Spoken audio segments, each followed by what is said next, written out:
Hello, my name is Mordred Viking, and I'd like to welcome you to this stream of Crusader Kings III, where we have made a giant leap towards our goal. You will recollect that we started here from the little island of Gotland.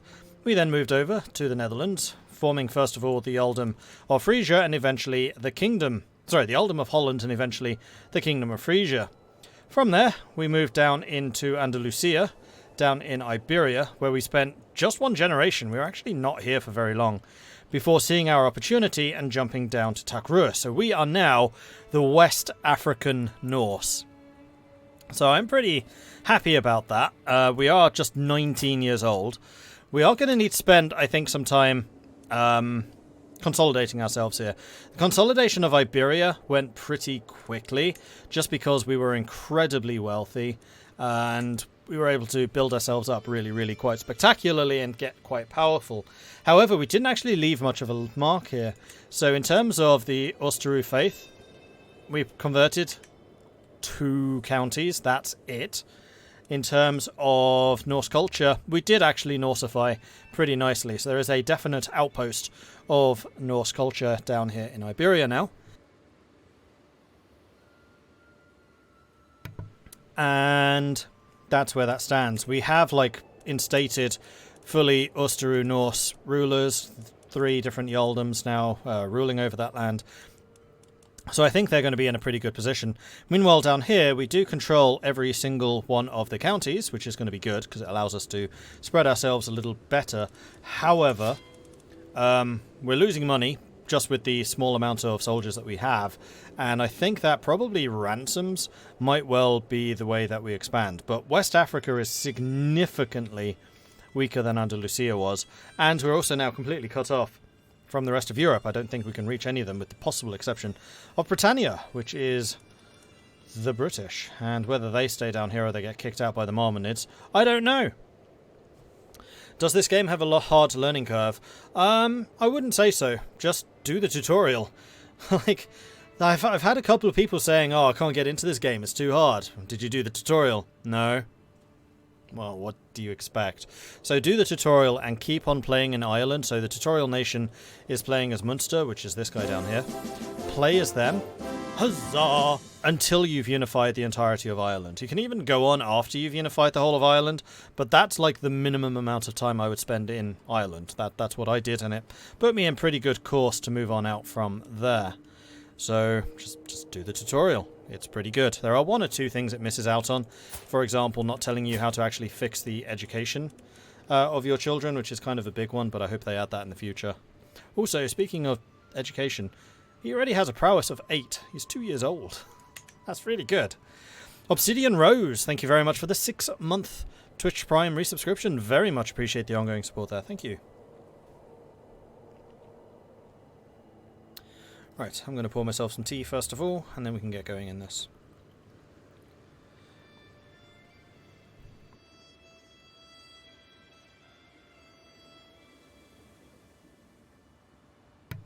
Is the plan still to make it to India? Yep. We've now made it to West Africa, so next stop, we basically want to take over probably this section here, something like that, to get to the Niger River, and then probably take the river down to here, then cut across the Sahara. So there's going to be a fair amount of conquest here, I suspect, though we can kind of skip over, because we don't necessarily need a completely contiguous territory. And then once we are over towards Nubia, down to the Horn of Africa, then we can skip over into India, possibly Ceylon, and then Ceylon to Burma, and that's our ultimate objective. So we've made it quite a long way from Gotland down to here, and we've probably got about the same amount of space to go from here. So, right. Consolidation. We definitely need to spend some time consolidating here and building up. Thankfully, this ruler is a very good steward, so we should start to turn a bit of profit. The other thing we are going to need to do is build the holdings. Oh, your education's not in stewarding, though. It's in military. That's okay.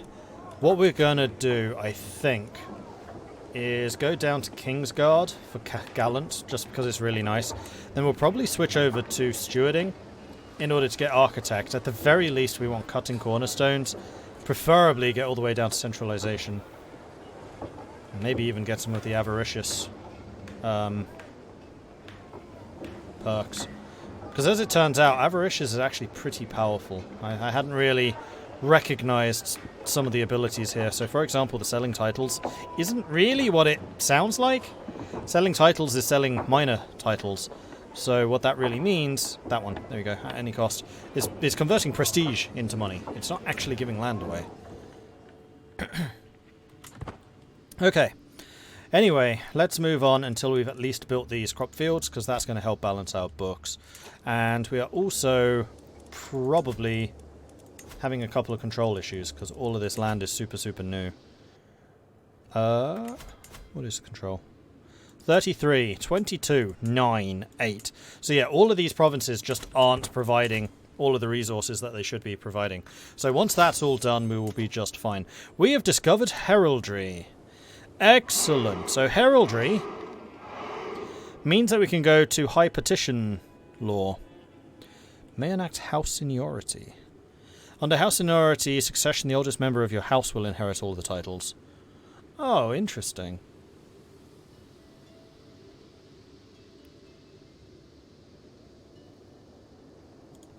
Why do you do that?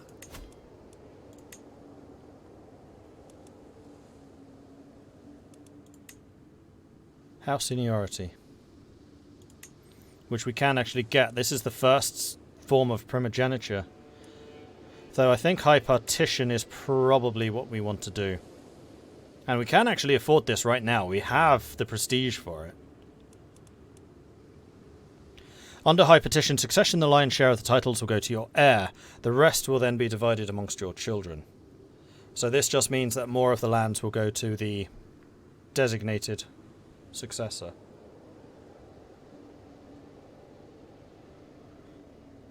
The player heir will always inherit at least half of the late ruler's titles.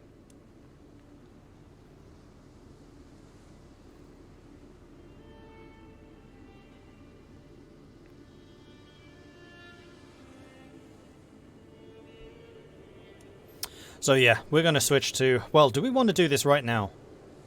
Yes, I think so. Well, do we? Yes, because we can use prestige... we can use piety to expand. Otherwise, we would be using prestige to expand for de jure claims. Like Podor is probably de jure? Yes. And that would cost prestige. But that's okay. We can just use piety. And that's going to mean more holy wars, which means more good stuff for Osteru. And in fact, Podor... Oh no, you're part of the bigger nation there. Silla, you've only got 56 soldiers. That's unfortunate for you. You also happen to be sitting on 2 more provinces. And I happen to be 2 under my province limit. Rise of the Mongols. We're about as far away from the Mongols as it is possible to get. Okay. Word has reached me now of a new leader has risen up amongst the barbarian tribes of the distant steppes. This Khagan Temujin has declared himself the ruler of the universe, the Genghis Khan, and has sworn to conquer the entire world. He is not the first to make that threat, but the story goes that the Khagan rides at the head of a horde of invincible horsemen that cannot be killed. Interesting. I doubt he'll get very far. Any county occupied by the Mongols will lose a large portion of its development. And you are Borgian, which is this guy. 19,000 soldiers.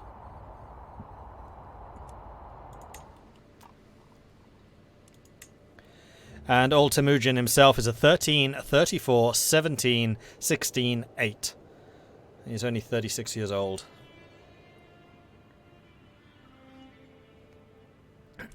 But like I said, we are about as far away as it is possible to get from him.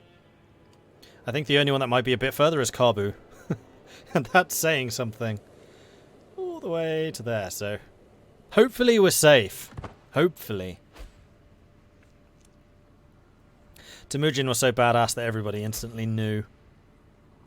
That's true, actually. We had the Mongols, but we never had the guys that came before the Mongols. Trying desperately to remember who on earth that was now. Narrator, Mordred was not safe. Yeah, we're fine, we're fine. He was not fine. No, the Huns were much earlier. The Huns were like 400. Magyars. I think the Magyars are already here. They're around Hungary. Now, it was another of the steppe peoples.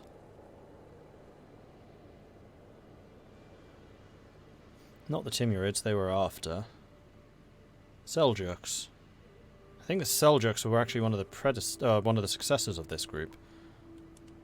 And we haven't had the Seljuks attack, actually, thinking about it.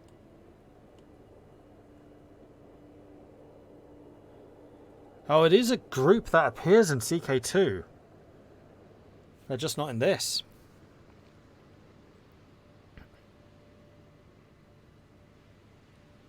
Timurid claimed to be descended from Genghis, yeah.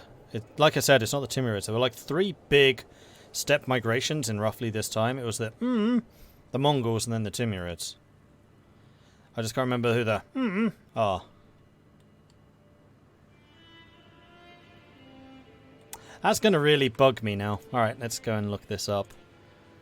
Google CK2 hordes. Oh, that's going to mean something else, isn't it? Yeah. Oh, no, Magyar Seljuks. Gumravzids. Rum. Mongols. Aztecs. Timurids. It probably was the Seljuks I'm thinking of.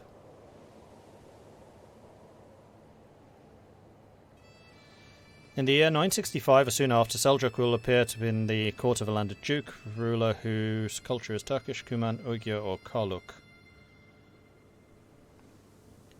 Newly created Seljuk is 18, Turkish culture, same religion as the allllll. Seljuk's adventure will start. He will gain 500 gold and ducal level title. Large number of troops, double his target.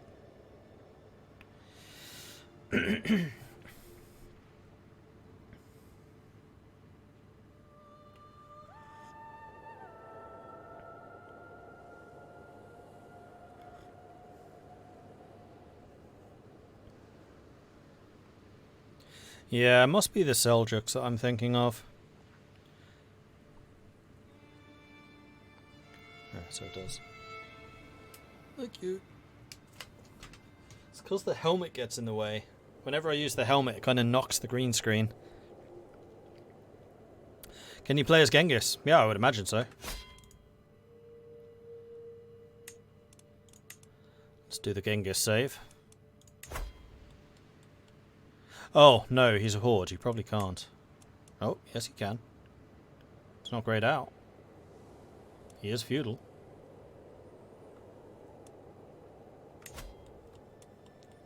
So yes, you could. But we're not going to be playing as Genghis, though we will be watching his potential rise with some interest. Okay, so Sela no longer seems to be at war. Oh, that's because they've become part of them. Well, what's Galam? Galam is a lot smaller. Jowal is a lot smaller. It's just that this is, like, entirely on the floodplains. And that's the type of territory I'm really after. Now, when can I declare war on you? Oh, we need more devotion before that.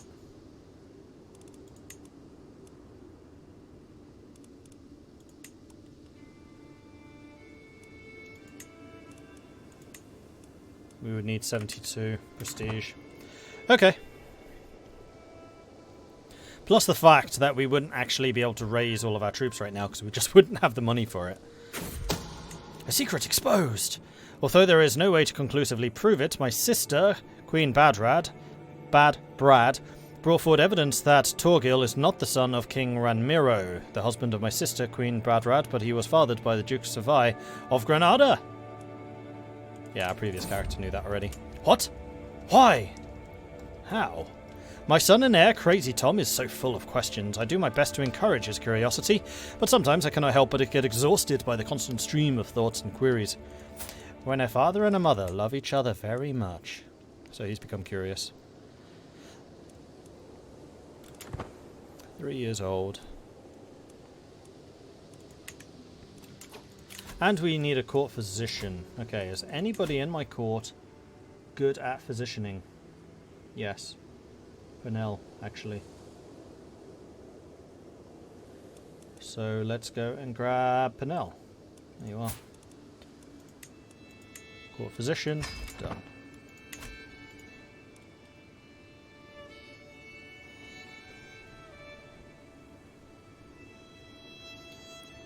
How the religion's looking. Actually, there's a couple of things I did want to point out. So this is what the religion's looking like right now. It's a little bit messy, just a tad. Mulawadi is spread down here, that's pretty good. Ashari, very strong over here. When we get through Africa, I have a feeling that Africa is going to be a real patchwork of different religions. They're not going to have a lot of chance of like standing against somebody who's actually relatively united. But when we hit the Islamic world, oh man, it's going to get difficult.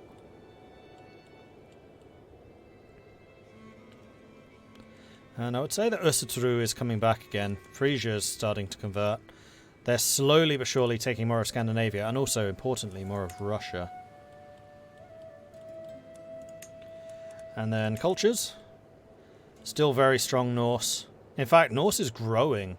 There was a little strip of Norse here in Norway, but I think that the majority of Norway is actually going Norse at this point. So the king of Norway must be Norse, or whoever is in charge of Norway. Oh, it's Sweden. Is Sweden Norse? Or Sweden Swedish? Sweden is Norse. Interesting. So we might be seeing the Scandinavian comeback of Norse. There's a little bit of Russian down here in the south, though Norse is growing up here. Polish has receded a bit. Franconian, French, Occitan, Andalusian. Visigothic, I think, is losing ground now. Greek is huge, taking over a lot of Italy. Sardinian, Prussian, Majuri, Bedouin, Egyptian. Egyptian spreading as well, I think. But then the thing which I thought was really interesting is how the kingdom de jures, the de jure kingdoms has changed. Frisia, for example, has got a hell of a lot bigger. Like Brabant is now de jure Frisia. Jülich is de jure Frisia. Angria is, as is Luxembourg's not. Oh, no, maybe they are. Lower Lorraine is. And Westphalia is. So Frisia's de jure has really grown. Lotharingia has lost a lot of territory, mostly to Frisia. Aquitaine is still remarkably strong. Brittany still exists. Italy, Romagna, Bavaria, Bohemia, Great Moravia. Like, all of these don't seem to have changed very much. And then there's also little bits of, like, Sweden down here in southern Norway. And then also these two counties in Ireland, Leinster and Ossory, have become English as opposed to Irish de jure. Wales and Scotland are much the same.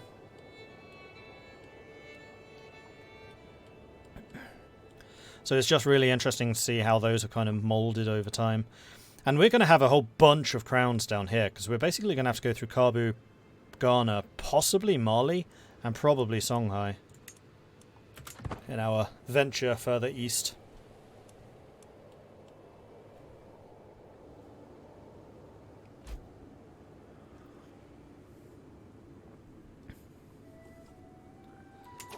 Cousin's been imprisoned. Alright. So how close are we to building stuff? Okay, we're getting closer with the crop fields. Has anyone made a new sect of Osterud yet? No, which I'm surprised by. I mean, I'm kind of hoping that Arnbjorn will be able to. Sorry, not Arnbjorn, that's Frisia. I meant Anon will be able to. But he's not really going to be studying learning. He's just going to be in an area with lots and lots of holy wars. So he might be able to gain them from that.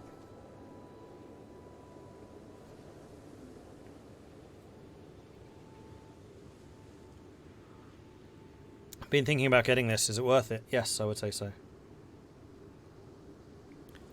Would I say it's totally... Oh, would you say it's sort of like Total War? I mean, here's the thing. Total War is kind of seen as entry-level grand strategy. Not decrying or anything. I love me some Total War. Don't get me wrong. But if you want to get into the more in-depth grand strategy games like Crusader Kings, like European Universalis, then Total War is a great start for that. It will definitely give you the introduction you need for like the thinking on a grand scale. Crusader Kings probably has the most in common with like medieval Total War, possibly Shogun, Thrones of Britannia. Less so with Warhammer. Because Crusader Kings is all about the characters. It's all about your interactions with the people of the world. Okay, we're starting to get some of the crop fields built. Although their output's still going to be somewhat reduced because our lack of control. So we are still losing money, which is a pain.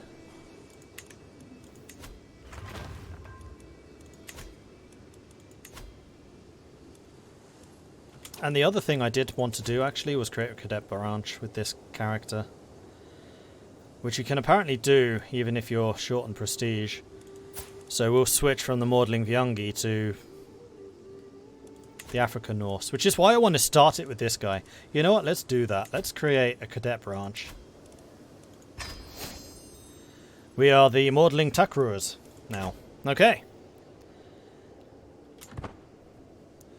Under King Anon. And we gained some fame. Oh, Cadet Branch actually gave us prestige. Didn't cost us prestige. Well then.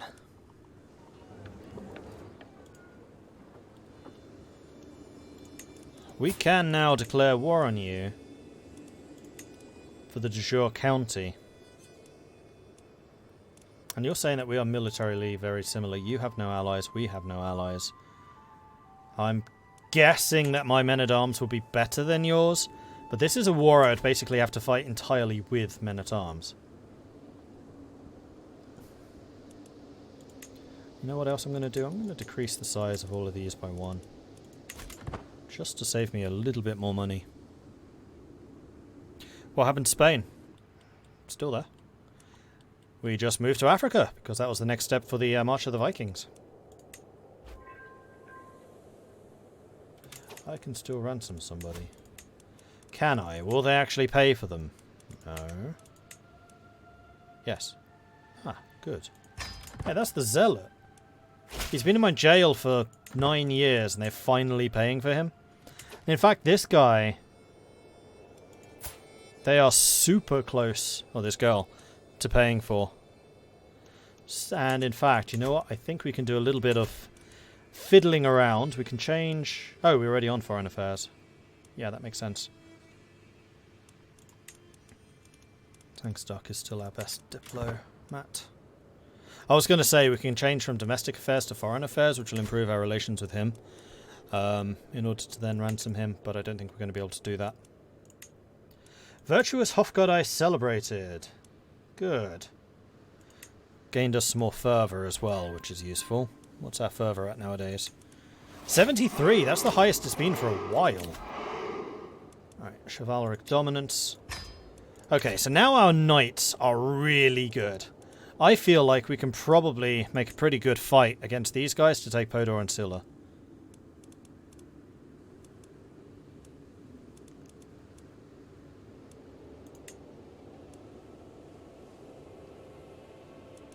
What's Silla a part of? The Duchy of Silla. Okay, so we're not actually in there, but Podor is part of this county. So we definitely want to go after Podor. De jure county, 72 prestige. Do it. Now this will cost us some money. But hopefully we can take some prisoners.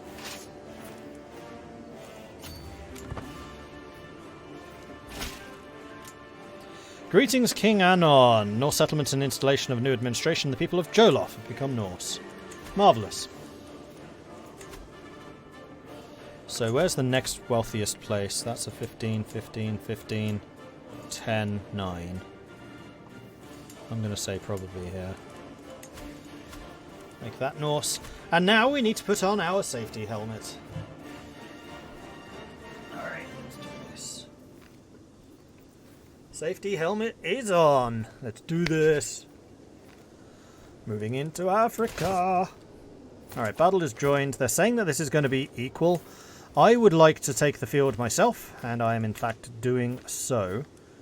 There is no river crossing here. We're on a minus 11. Why are we minus 11? Unreformed pagan combat bonus. Ah. And they do have an excellent general as well. We do have the faith hostility advantage, but only of 1.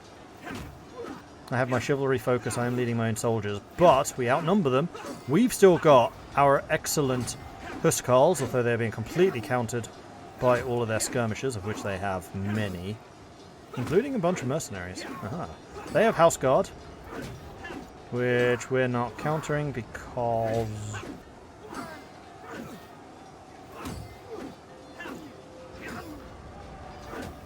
we have none of our own skirmishers, but we do have armoured horsemen and we do have light horsemen.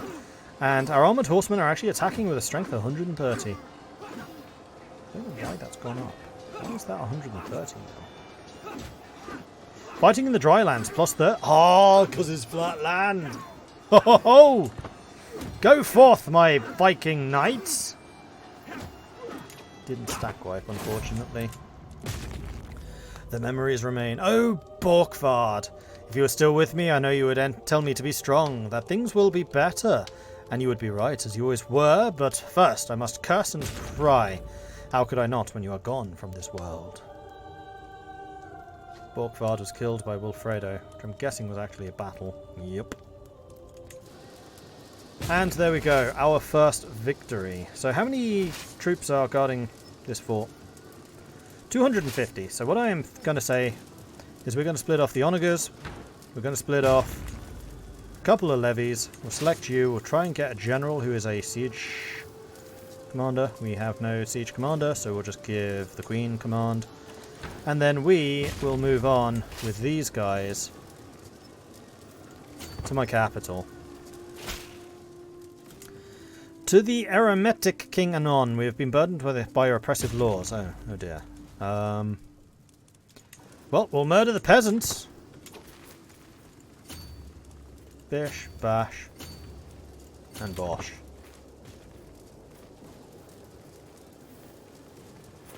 We'll need to keep an eye on where they run to, though. One stack dead. Try to get there before they get on the ships, though I doubt that we'll be able to. No. I don't think we're even going to catch these guys.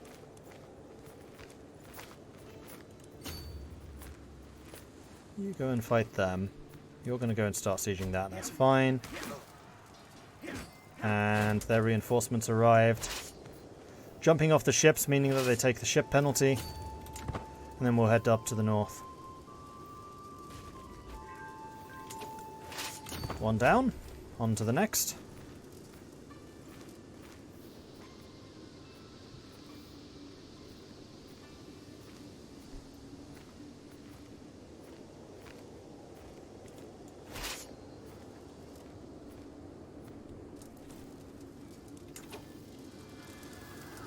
Oh, you're in the one north of me. I was like, why have we not fought you? Pretty sure we should have started fighting by now. Okay, there's the victory, there's the 100%. So we shall enforce our demands upon you. The peasants are gone.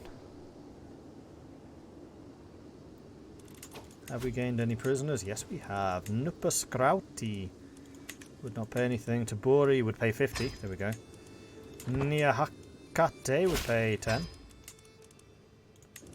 And then Dea Trebanen would not pay anything. Well, that keeps us in the war a bit longer at least. And all of our buildings are now done, so we're earning as much money as we would be earning at this point. We're at 77%, so the rest of their realm is here in the north. So we'll need to take Amalatus. And move you to Durana, where we do have the supply, so we're fine. Now there is a chance that their armies will march down here to the south again. We'll deal with that at the time it happens, if it happens. Nice peasants with a fleet of ships equals realism. I mean, peasants with boats are just called fishermen. So it's entirely reasonable. I mean, that's what the transport system is, basically. It's you either stealing or otherwise contracting civilian boats. The difference is that there aren't really established navies, so you don't have a national fleet which you can use to transport. You're just going, right, all the fishermen in this village, and this village, we're taking your ships for a month. The allllll de Cordoba occupies a throne that should be rightfully ours. I'm willing to support your claim with thought and word, and I'm sure others in the realm would also champion this cause. Extremist is like, hey, why don't you take the throne? You know, the throne that I was supposed to have. Why aren't you sieging this? Because it requires 750. Okay, we're going to get to here. And then I will split off a bunch more peasants. And by a bunch more, I mean the rest of the peasants. And that will be enough. We'll have 800 men. 83%. How much attrition are we taking? 1%. That's fine. And there are no factions getting ready to trigger.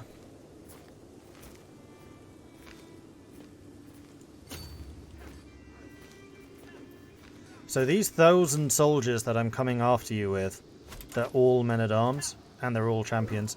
And in fact, one thing we should have checked was to see just how good our champions are right now, because we are, again, gallantry. So we can ignore that one. We can ignore that one. These are just the fights against the peasants. We can ignore that one. So this must be... Yeah, here we go. This was the big fight. So our champions, all 8 of them killed 146. Their 9 killed just 98. And they also lost 2 champions. None of ours got wounded. Oh man, we have a champion with 9 and a champion with 2. We need some more champions, clearly. Or some better ones, rather. So the light horse did well. The armoured horse did really well.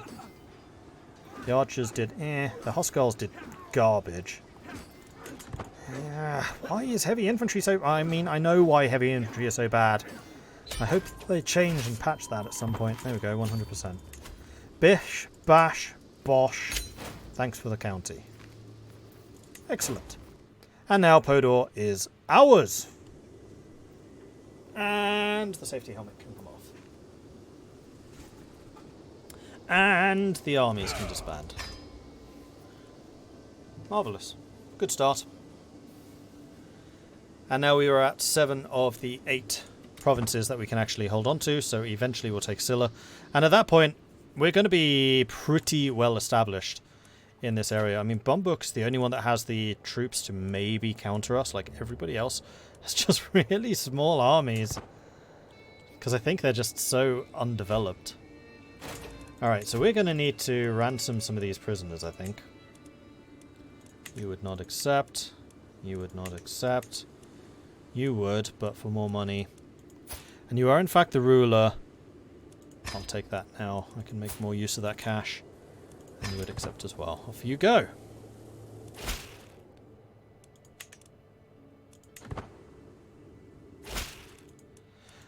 Alright, and then there were 2. So I think unfortunately we do need to still get rid of more soldiers. So I'm going to start with the armoured horsemen. As much as I did enjoy having them around, they're just so expensive. Alright, good.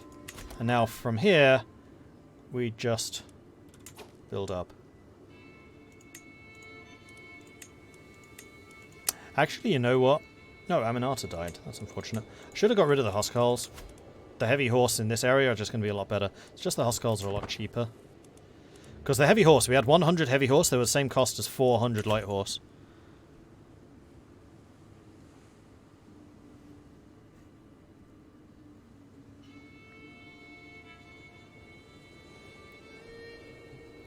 That's a nice palm tree on your flag shield. At least it kind of looks like a palm tree. I think it's actually like crossed swords or something.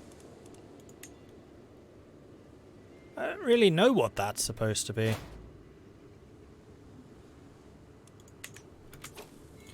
Guardian can be assigned to Crazy Tom. Whoops, not that way around. So, Crazy Tom, what do?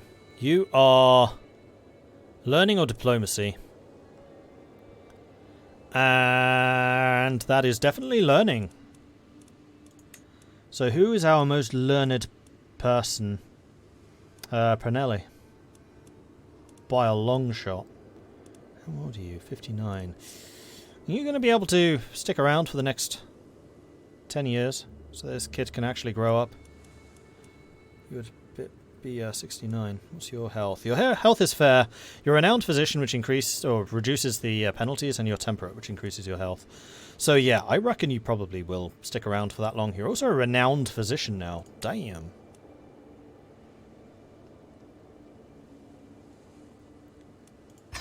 Off you go.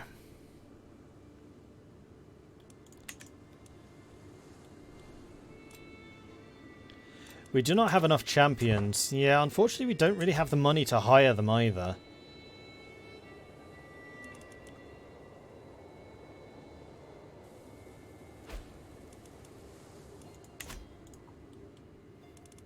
Raiding party! Hey, allllll, thank you very much for the raid. Hello, hello, hello. Welcome to the stream. How's your run going? I did see that you were playing... oh no, you were doing E4, weren't you? Yes, we saw the results of that one already. I think we can afford to go to speed 4, because right now we are just consolidating. We're just waiting for our... Oh, you're not controlling anything. Please get back to control. You're converting, you're promoting culture, and you are increasing control. Didn't realise we weren't increasing control. Now we're actually making a profit, at least. Norris Man, just doing some E4, more CK3 on Monday, and looking forward to it. Awesome.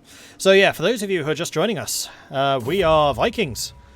But we're in a place you probably wouldn't really expect to find Vikings. Namely West Africa. We started up here as the little island of Gotland. We moved over to the Earldom of Holland, eventually forming Frisia. Then we moved down to Andalusia, which was our last title. And now we have moved down to Takrua here in West Africa. And that's where we are now. I've ridden, taken aim, and struck so many times I thought nothing could upset my rhythm. As I take yet another gallop down the practice range, a commotion I cannot fully see makes my horse rear up. For an instant, momentum keeps me pinned to the back of the horse as it starts shaking. Then, as if time is flowing slowly, I can feel myself getting dislodged. Calm down, boy. Calm down. 62% chance of success, or a 37% chance I get wounded. But we could get experienced rider, which will increase... Damn it! Yeah, I really should have gotten rid of the Huskarls instead of the heavy cavalry. Especially considering where we are. That was a big mistake. Well, we can hire them again in the future, hopefully. But that pursuit for the light cavalry would be great. But is this worth risking an injury? Yes. I can feel myself being thrown left and right, but no motion can make me loosen my grasp upon the reins and the saddle. My commands eventually soothe the horse, and the animal is soon back to stomping eagerly on the hard-packed ground, as stable as ever. Such a forceful beast.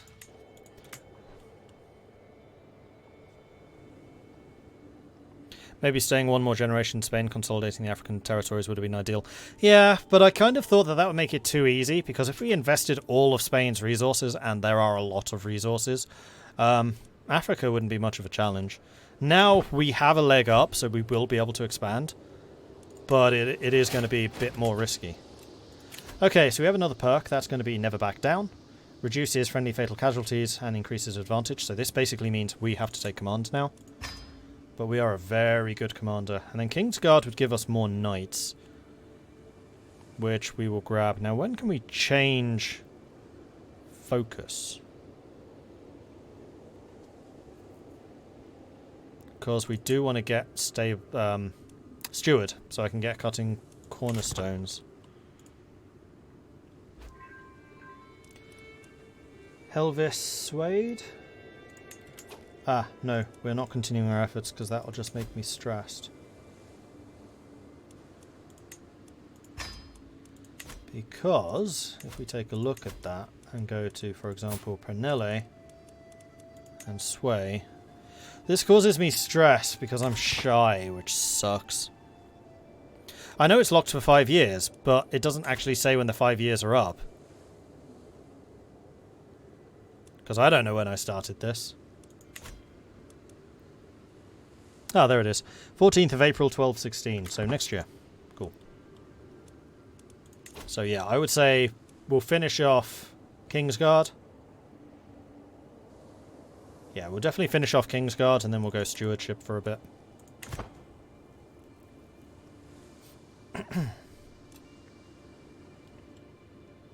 And we're making money again. Huzzah!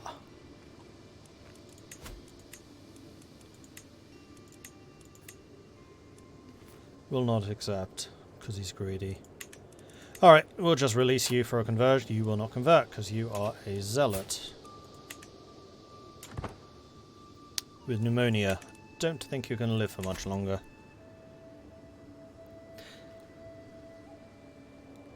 Think you missed a stream. What happened to Frisia? Oh, Gooseman, you've missed more than one stream. The last, what, 2 streams I was under Lucia? Which is currently being conquered by somebody. Previous to that, I was Frisia. I mean, nothing happened to it, we just moved. In the same way, we're seeding a dynasty around the world and then moving on. And I just don't like the idea of just taking over the whole world, because yawn. Boring. Much prefer playing as these small nations.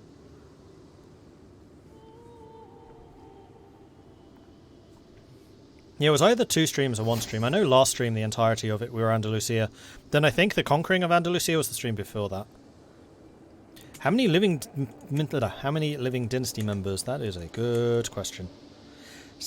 247 living members out of the 797 we've had so far. And we are glorious, and we are about to hit the next level. Very soon.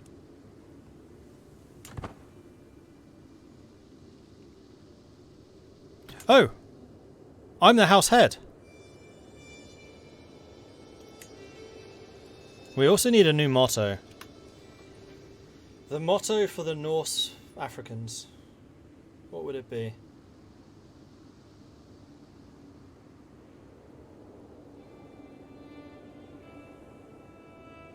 So then, do I have heirs in other countries? Oh, our dynasty is all over the freaking place.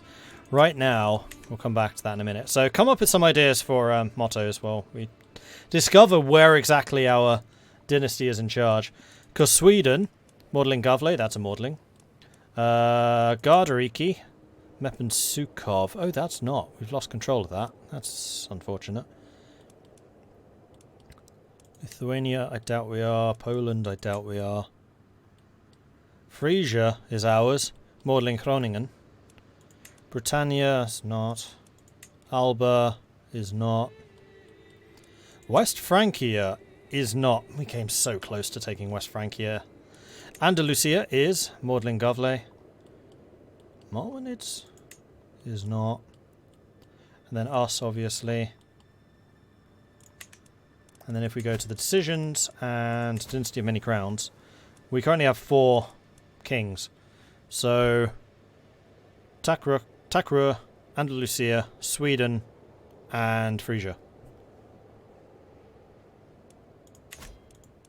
But because there are so many of us, I would not be at all surprised if we take some more. But we also in Denmark. Oh, we lost Denmark. Bugger. Gardariki is definitely struggling a little bit again. Well, Gardariki now is way too far away for me to do anything. Holy War for the County of Malaga. Tlemcen. How the hell are you losing to Tlemcen? You have more troops than they do.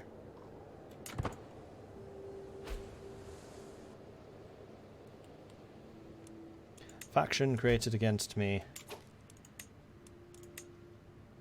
Peasant rabble.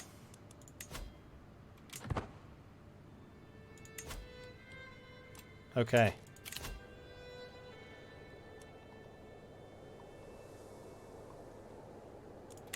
Yeah, we definitely need to start hiring some more champions. Somehow, somewhere along the way.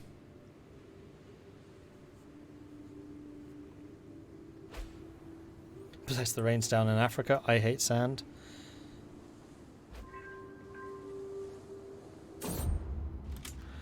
It's one thing I really like about CK3, every life feels like its own game. That's true.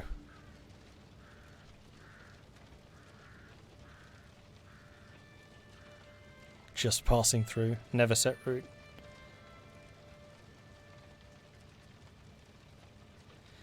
Snow and sand. Ooh, I like that.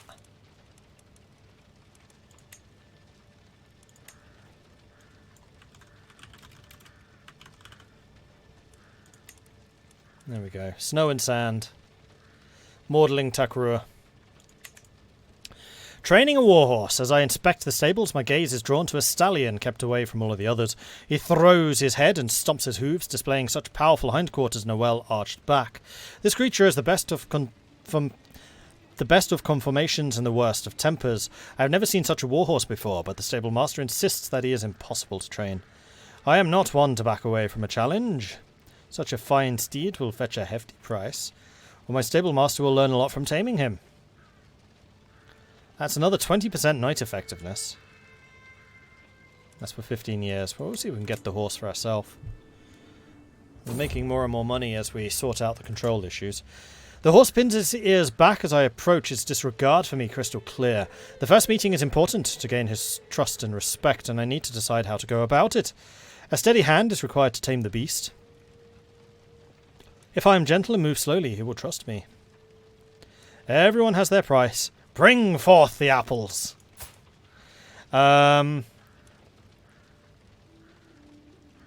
Steady hand. We have got good prowess. We're not exactly a bold personality, though. But we'll try that. It is a mighty feeling. The powerful horse follows my every whim. Now that I have earned his trust, he seems almost fond of me. I will keep him as a personal warhorse. We'll gain prestige. That was rewarding. I'll do it again. Tamer of horses, 10 years. No, we'll keep him as a warhorse. And we also got another martial perk, which we can spend on Kingsguard.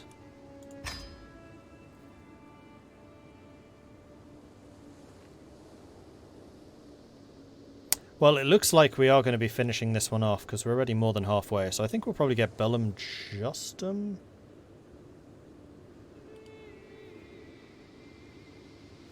Gallant does provide even more prowess, but I myself shouldn't be fighting.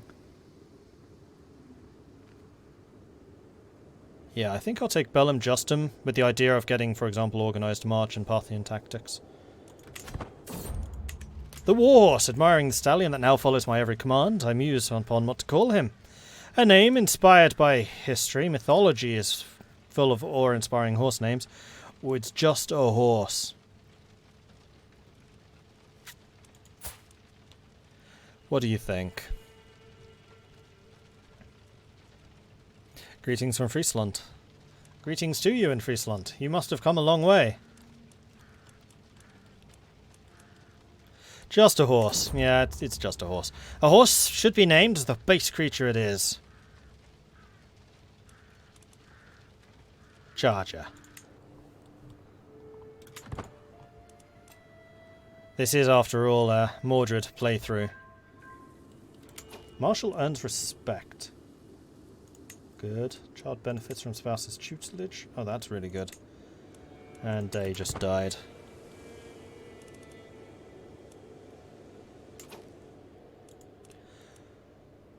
Scylla is independent. You lost your duchy.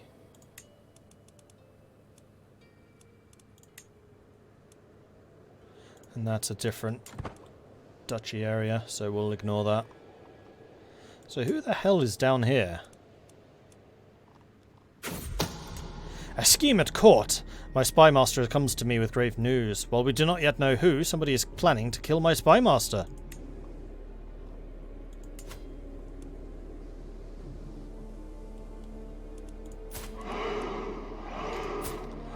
Duke of the Algarve. This is all the Algarve, so it's this guy.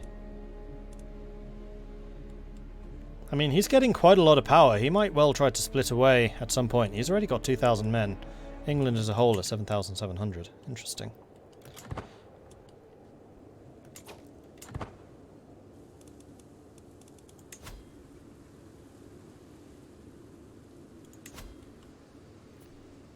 Leon8, thank you very much for the follow. Welcome to the channel. Oh, and Alkaya wins. Brew Crew for life. Bolgath, thank you very much for the follows. Welcome to the channel. Good to have you joining us. Are we still Norse? Absolutely. Norse Österu. Usatru. Keep on getting that one wrong. I know how it's pronounced now. Okay, so we're about to culture another county. And then we'll need to choose which one to do. Possibly Beowulf? Possibly Podor. Oh yeah, Podor. It's worth a lot. Although then again, Namandru has actually got more development. So I think we're going to go for Namandru. And just to prove the fact that we are Norse, there is now a tiny little enclave down here in West Africa, which is Norse.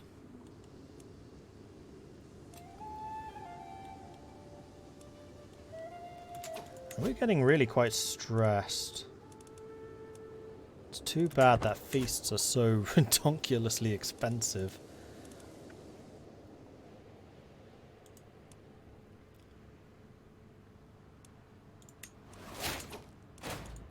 So when's my truce with you end?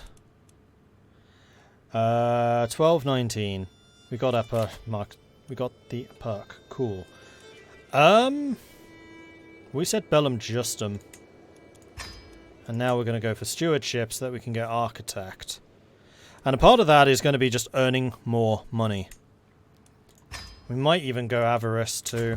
We shall see.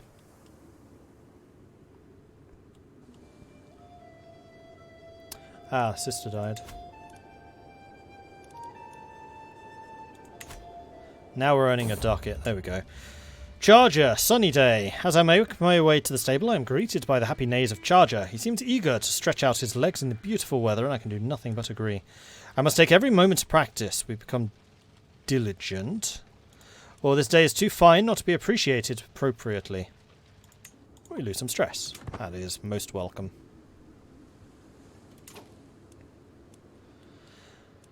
So, do we want to try and expand into any of these locations, I wonder?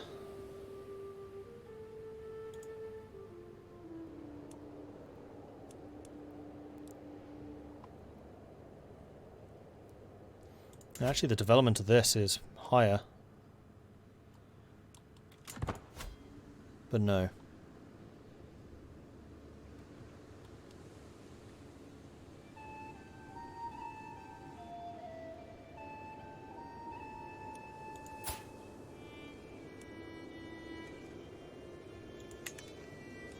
"7 years have already passed. He started as a 19-year-old, he's 26. Still only with the one child. Level of Splendor has increased. So we are now fabled. We are just one step away from legendary, which is the highest. So Mordling's definitely not doing too badly. And we're also about to hit 2000 renown. And seeing as I am the house head,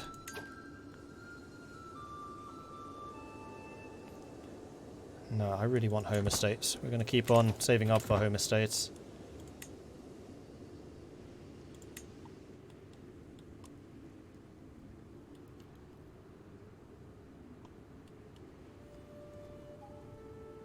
Is development the best way to tell which county is better, excluding buildings? I mean, there are a couple of things you want to consider. First of all is how many holdings they can get. So 3 is kind of your standard. If they have 4, then it's pretty good. If it has 2, it's quite poor. And if it has 5, then you're onto a real winner. And then you also want to consider how many counties are in the duchy. So the duchy of Dulof is 1, 2, 3, 4 counties. That's pretty good. Duchy of Silla is only 3, so you would get less out of it. And Tarkur, I think, is only 2, so that one's a really poor one. Some, like Flanders, have loads of counties. So if we just go up here to Flanders, we can see that Flanders consists of 1, 2, 3, 4, 5 different provinces. One of them has a 4. And also you want to worry about what the terrain is like. Huzzah! So up here in Brugge, for example, we can see that the barony of Brugge is farmlands. And farmlands means you have faster development growth. Is Frisia still Österu? Yes. Yes, they are. They converted back. Now the real question is Holland? No, Holland is still not. So part of the reason I've been trying to get like these territories here is because these are wetlands, floodplains rather, which are just like farmland. So if we manage to get a city here and a city here, they could build up their development massively. And a city here as well, probably. So that's part of what I'm kind of trying to wonder, is whether I should be trying to save up for the new holdings, which would be 500 each. So we'll get a discount once we finished off our stewarding lifestyle. And the other thing we could do is just go to war with these guys. Mostly for... oh no, that would cost money. Question is whether we would get enough people through ransoms, and whether they'd actually be able to pay their ransoms. And down here, I kind of doubt it. A renowned trainer has approached me after hearing rumours of my mighty stallion, Charger, and offers his services. He needs to be stronger, moves more swiftly, work on his endurance, or lacking in fierceness. Let's say stronger. Charger took to his training well, and the results could be seen instantly. That was money well spent. Really? Because it doesn't feel like it. I've experienced rider for 7 years.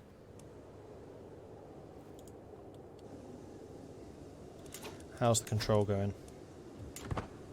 2 more years for that control, 4 more years for...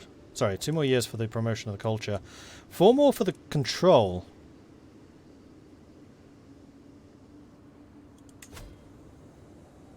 We are getting that control really slowly.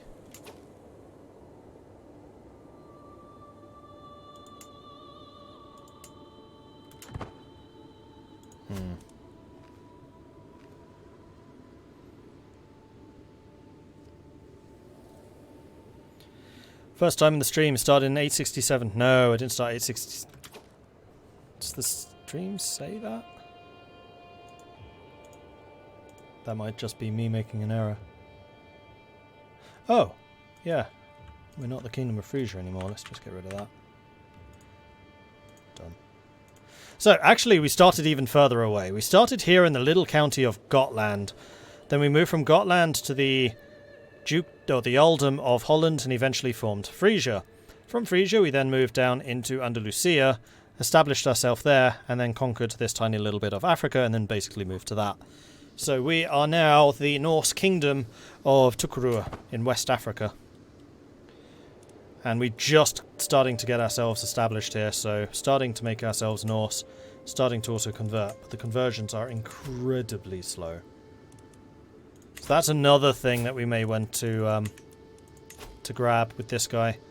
Once we've got cutting cornerstones and maybe like golden obligations and my domain.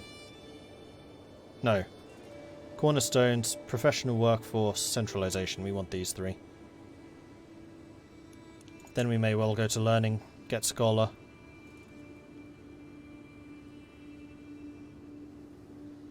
Cultural fascination. We're not the fascinated people.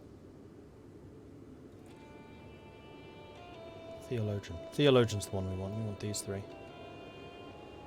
Convert faith and county speed increase. Convert faith ignores further differences, and then profit to change our religion to being a little bit more furious, a little bit more righteous. How are the Mongols doing? Good question. Well. Borjin's the Mongols. Temujin's still around. He's 44 now. He is a kingdom level, though he's still only got 1 county. Starting to seed a bunch of other vassals. Gained a level of devotion. We are now known for our dedication to the faith. So we are now faithful. Cool. My son, Crazy Tom, is more likely to receive a good education buff. That's the 2nd one. Sweet. I wonder if that's because... Nope, she's not super learned. Don't know why we keep getting that. As Charger trudges out the stable, dragging his legs and hanging his head, there can be no doubt the stallion is sick. The stable master assures me there is a cure to be found for what ails him, but it comes at a hefty price. No price is too steep for my Charger. There's a freaking horse costing me money. Buildings are what I need. Jarlbjorg imprisoned Count Chudmund. That's not very nice.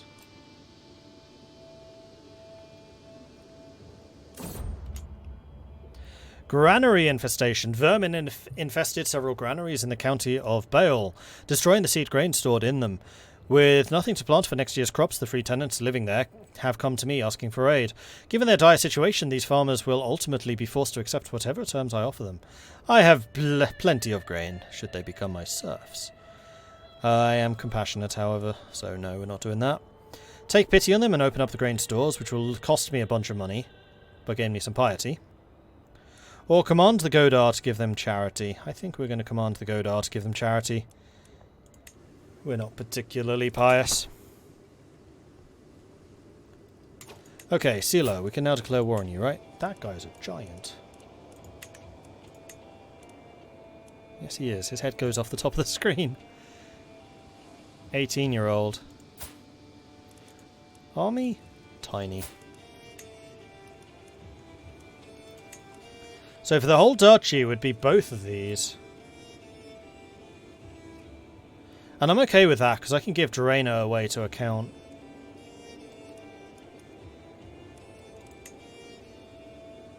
Oh. But you're allied to this fellow. Which is Tagant. And he has an army of 2,000. Including 400 light footmen, 100 house guards, and 800 mercenaries. You are earning a fair amount of money.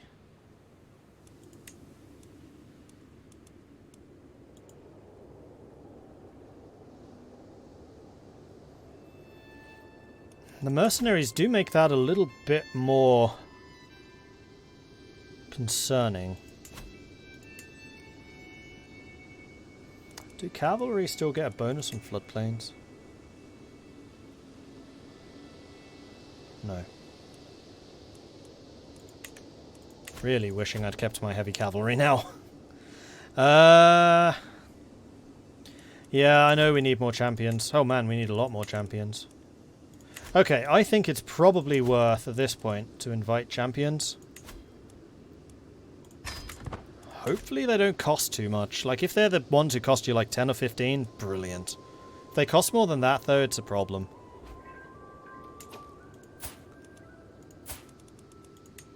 Sweet. Oh, this cost me stress! Oh, I need them, so I'm gonna grit my teeth and take it. Stewardship perk available. Excellent. Let's cut those cornerstones. Because now we can build stuff cheaper if we ever actually have the opportunity to, you know, build anything. It's such a difference in how much money we're making here compared to Andalusia. Andalusia is like, yeah, 45 ducats a month. Perfect. Here I'm like, I just about scraped 2 coins together. On a good day. Oh, Silla's gone towards somebody. Who are you fighting? Silian conquest of Jamona Woolley. Well, while you're busy, you still have your ally. I'm kind of waiting for Tagant to not have those mercenaries anymore.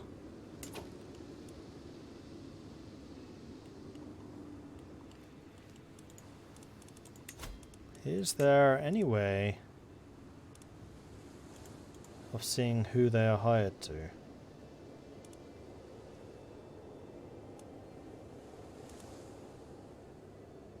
Yes. No.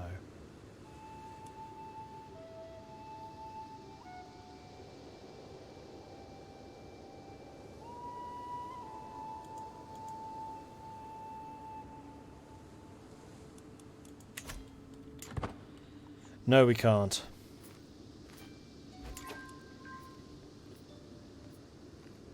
Linda's become the new dynasty head.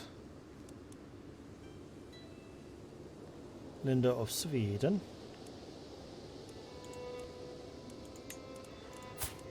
Okay.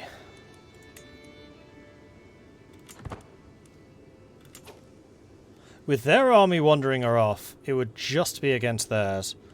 And I was going to say fairly confident in the quality of my troops, but actually I'm not. Because we had to get rid of a bunch of buildings.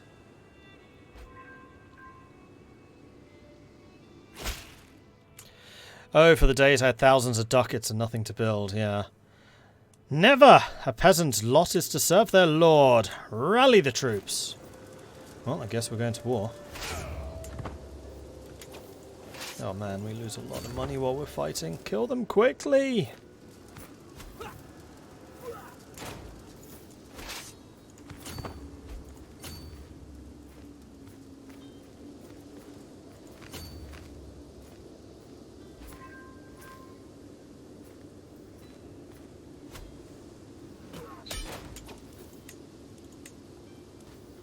Locals pacified. We gain public order.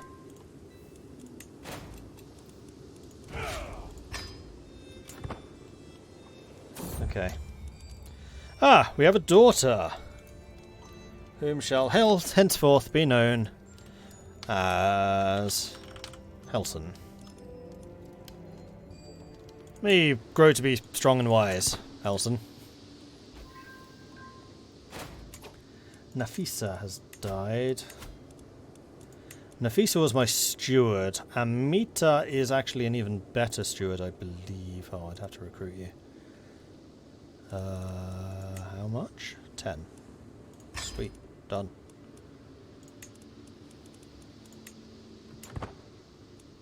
My stress just keeps on rising and keeps on rising. Stop it!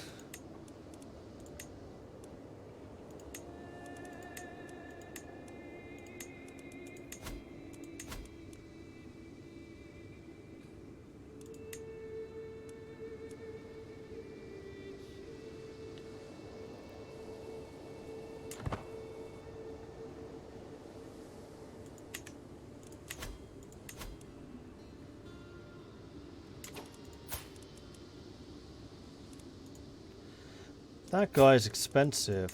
She is not nearly as much. Prowess of 7, though. No. Not worth the stress. Definitely not worth the stress. Alright, do you, Tagant, still have those mercenaries? Yes. Bugger.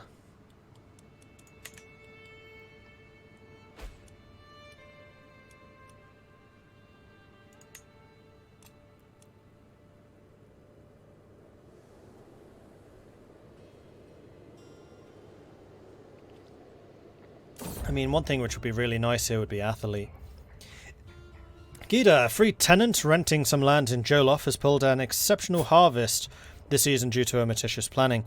So she is an exceptional steward. But we did just get one. Just 20 fucking stress. Yep, that would be enough to send me over the edge. Shy has got to be one of the roughest traits to have. Like, it's not like if it was just giving you stress for scheming, fine, but the fact that it cost you stress just to hire people. Or we can gain 50 ducats, but we do lose some control of Jolof, which sucks. But she is very, very good. And that would allow us to, well, promote culture is not as strong.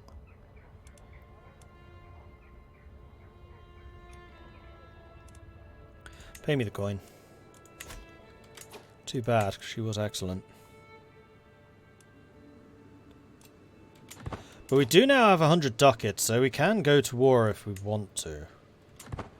Still going to wait for those mercenaries. I mean, they last up to, what, 2 years?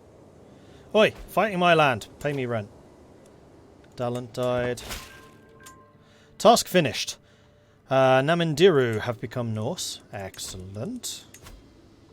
Let's go and get Beowulf in that case. Or maybe Podor. Let's do Podor first.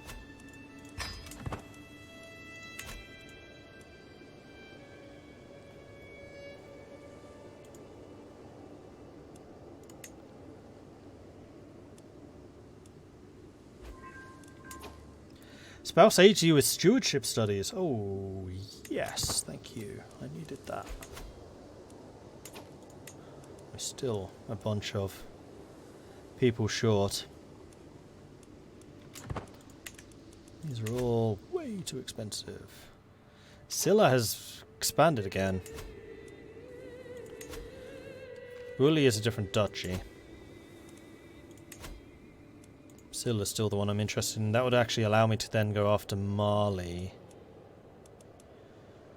which is remarkably small and weak nation.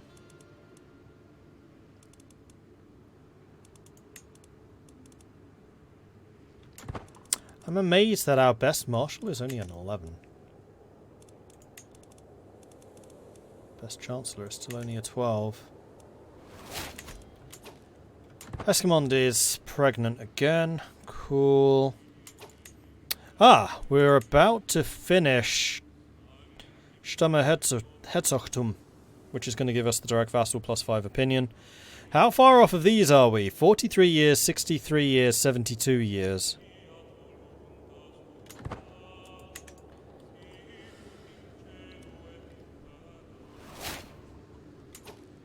And Arnbjorn created the Mordling Prum. Another Frisian cadet branch.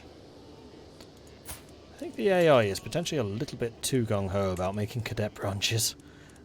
These are all the ones that we have so far.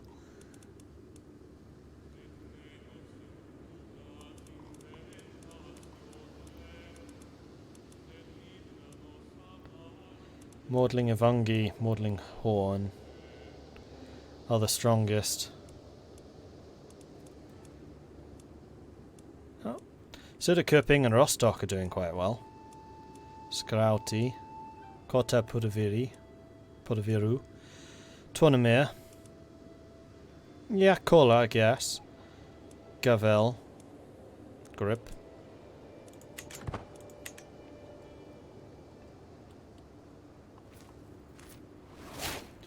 Stewardship perk. Okay, so we are going to grab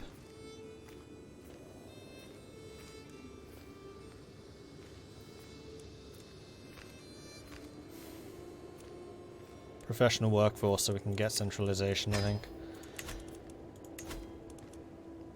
And then the development one is the promoting culture. We still need to do 1, 2, 3, 4 provinces after this. Yeah, it's going to take us some time to consolidate this territory. Are there any Mordlings left in the main house? Yeah, there are. That's by no means died out.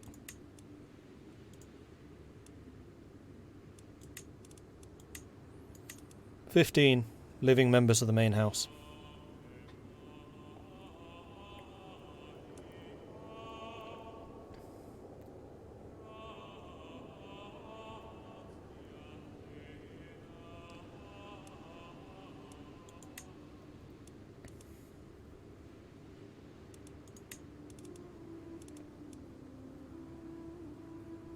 Founded in 731 by Count Thorfinn of Gotland. Though it was known as something else before I changed its name to Mordling.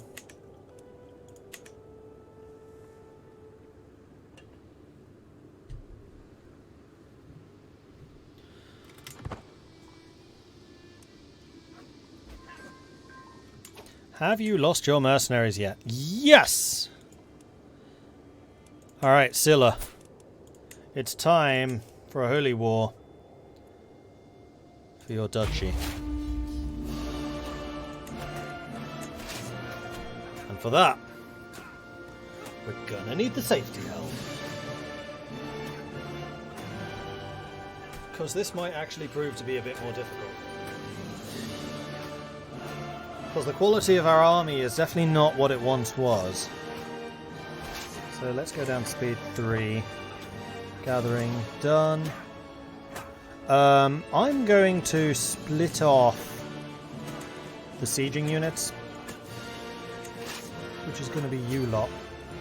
And then the fighting units, led by yours truly, will be there as well.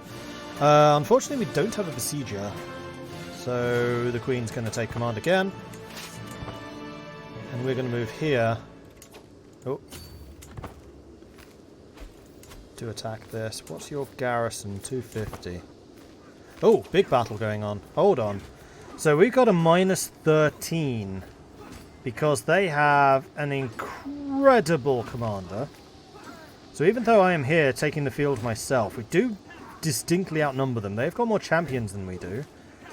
They have light footmen, which are being partially countered by my archers.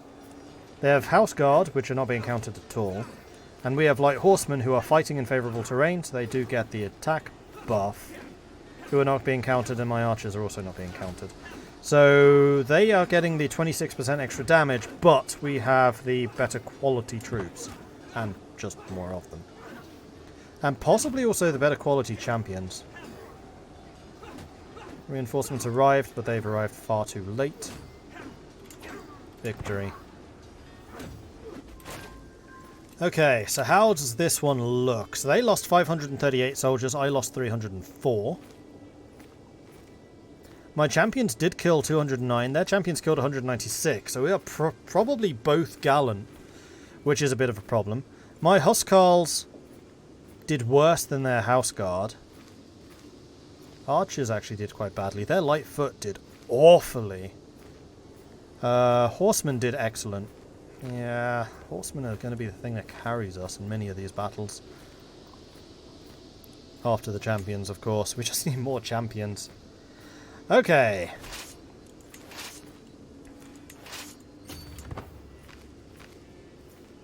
We will need to keep an eye on where they run to. In fact, where's their second army? There.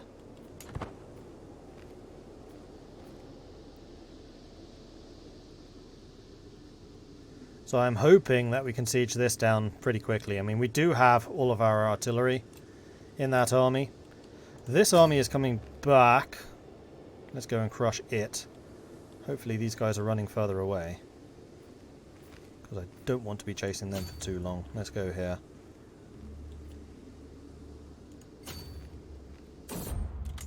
My daughter! We have another one. So this is going to be known as Quagasol.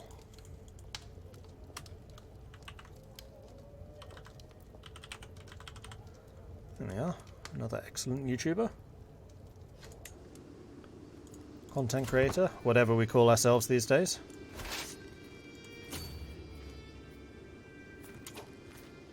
We're not going to catch you. Back off. Because I don't want to leave these guys unguarded, otherwise this will happen. Okay, so we've taken Silla, so this is now a defensive area. So we're going to pull back to the main force. Then we're going to attack you. Oh, you have a river crossing there. I see. That's still a river crossing. This, however, wouldn't be. Or shouldn't be.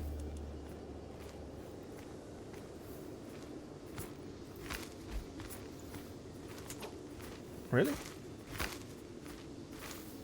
You're still considered defending a river crossing?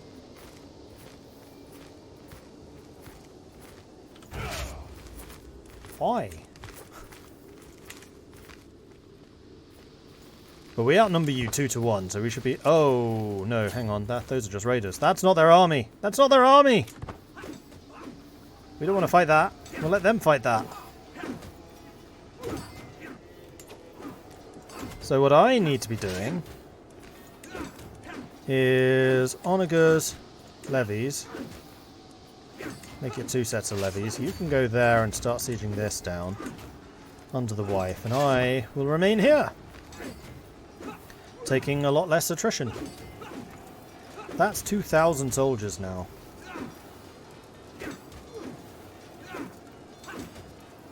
Thankfully, they do seem to be marching away. You at war with anyone else? No, just me. Oh. You at war with anyone else? Nope, just me.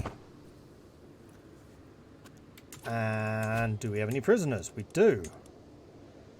Whom you will pay 6 ducats for. We'll wait.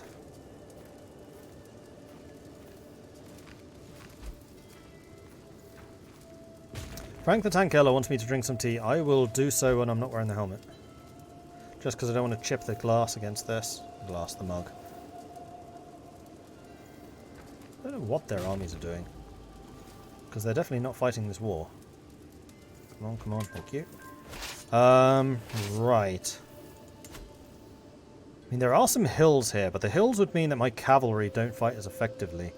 And I have a feeling that their army would be better in the hills than mine is.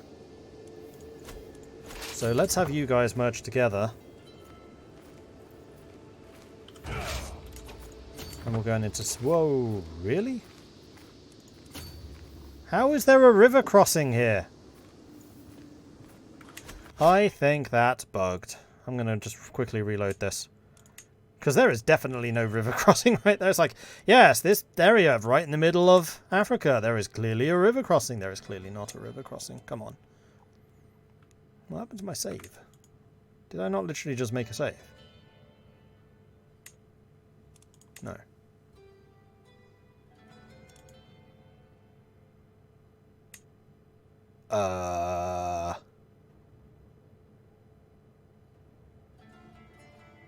Oh, unless it's going onto the cloud. Let's make one which is not on the cloud, because I'm not trusting that right now.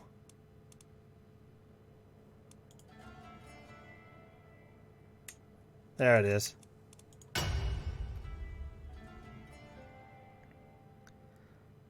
There is a river crossing, and you will like it.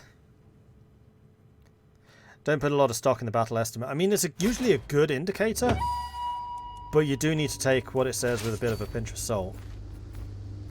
Higher quality? Not sure. Better counters? I mean, they do basically counter my heavy, or my Huskarls. But that's it, really. They do have 13 knights to my 9. Are there any more that I could be hiring? Those aren't knights. These are knights. No, because they would light up if I could actually afford them.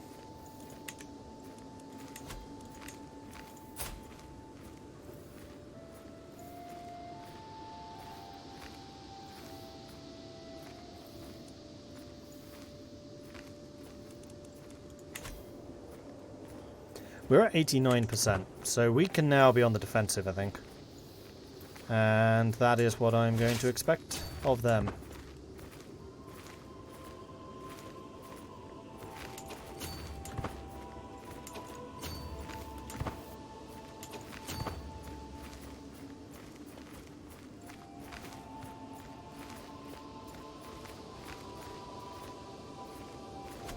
My defense. So I get here. I am defending a river crossing, and this time it's legit.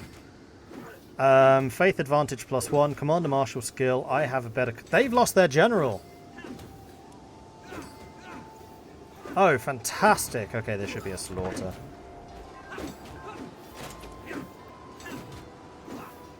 Leading own soldiers. Never back down. Yeah, it's a slaughter. This should be the end of the war. Bish, bash, bosh. 100%. Let's go and take a look at the details of that fight. They lost 600, we lost 180. We did lose a champion. Our... Oh no! Pernell! Our Ixgodai. We killed a bunch of theirs. Yeah, the quality of our champions is much, much higher. Our light horsemen again, kicking ass and taking names. Levies did alright. Archers did alright. Housecarls were bloody useless. Okay. Let's enforce these demands. Horsatru further decreases, Singuisms further increases, as happens when you win a holy war. Basically you get complacent. And Takur has now grown. Ah, glorious victory. And now we have a border with Mali. Has Bambuk been growing? Maybe. We are actually wealthier than they are, which is interesting. Guardian can be a son. Oh, fiddlesticks. Whoa, you're getting very good at intrigue.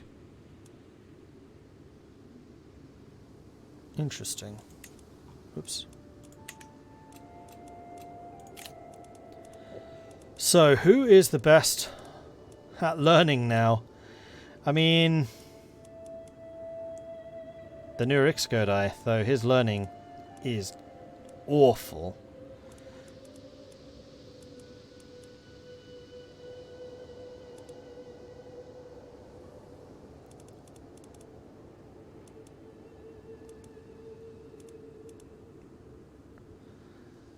Yeah, this may well impact your education, I'm afraid.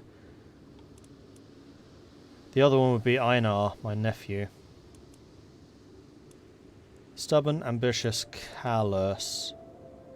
Calm, callous, and patient. He's at least quick. So we'll try that. And there we go. Stammes Herzogtum is finished. Cool. And we are one holding over. So Draenor is now going to be given to somebody else. Oh, we also lost that. Bugger.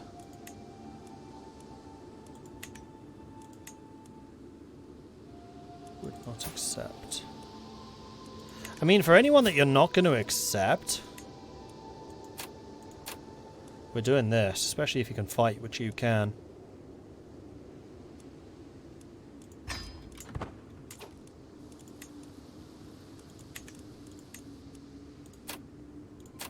Are you related to their ruler?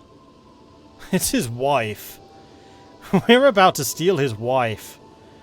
Gonna guess then that you would eventually be willing to pay money, you just don't have any? Yes. And you're not going to have any for a while. Alright, that's another champion. We do need to set our physician. Unfortunately, I can't go searching for physicians because we just don't have the money for it.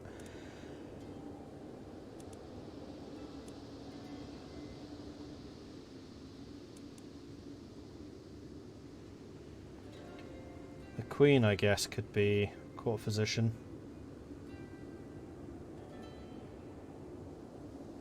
Oh hell, Crazy Tom could be. No, you can't. Too young. Alright, let's make the Ixgodai the court physician so that she gets some more relations with us. And then Draenor we still need to give away to somebody. What about to the wife? Because that way I'll just get it back again.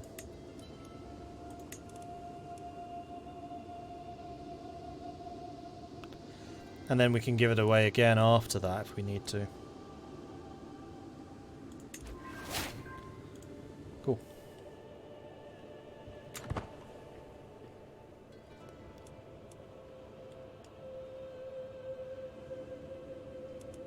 Oh, I see what you mean.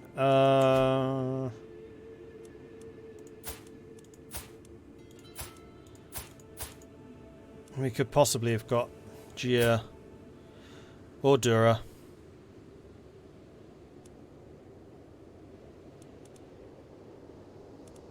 We don't want Dura. Possibly Gia.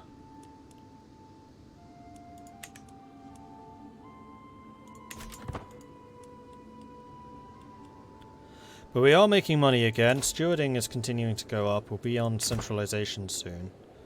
Back to speed 4.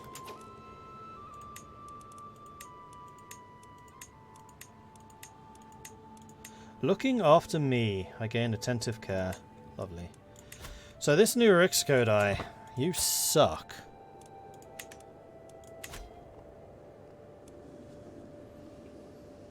So now I think what we need to do is either save up money for holdings to get the cities going, or save up money to continue building more money buildings. Probably the cities would actually be worth more. Yeah, we are going to be stuck here for a generation or two, I think. Ransom! 25 ducats. There we go. That's what I'm after. Beautiful. Mordling Loyaver.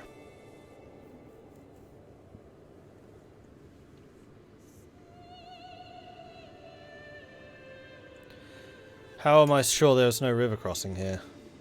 What, right here, between these two? There's not a river crossing there.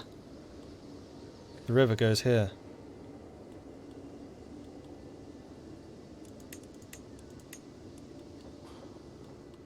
Oh, yeah, I see what you mean. Actually, there probably was. Yeah, there was.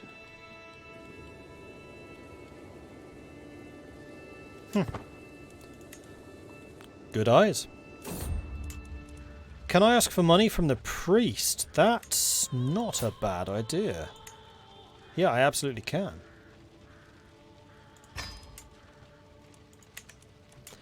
The trusty stallion, a renowned trainer, has approached me after hearing rumours of my mighty stallion charger and offers her services. You want me to spend another 20 ducats on this? I mean, we did the stronger last time. Let's say endurance.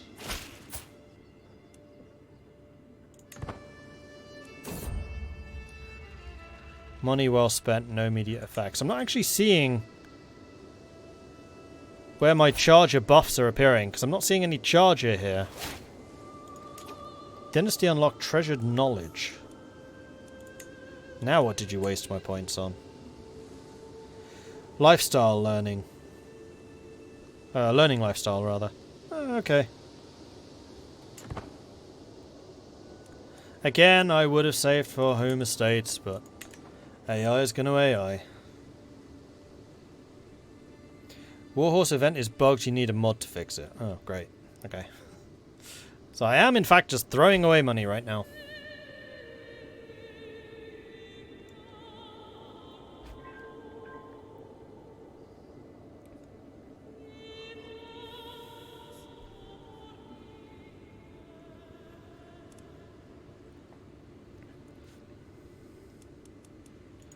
Marshal earns respect. Nephew's been killed. See, this guy has a lot of abilities. Are cheap too.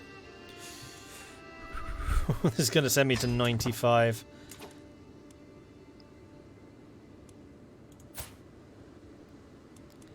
But that guy was, I think, a better marshal than the one we have right now. You are. So I'll flip you guys around.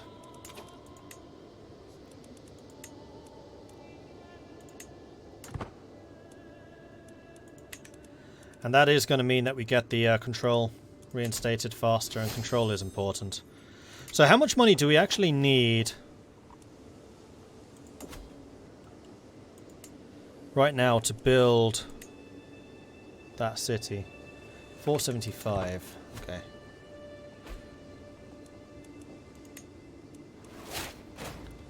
New stewardship lifestyle perk. So now we can get centralization. So that means we are now gaining extra development. So do we want to go for learning to get the dev upgrade? And then we can get the theologian stuff so we can start converting faster. Because it's gonna take a freaking long time. Especially with you trying to do it.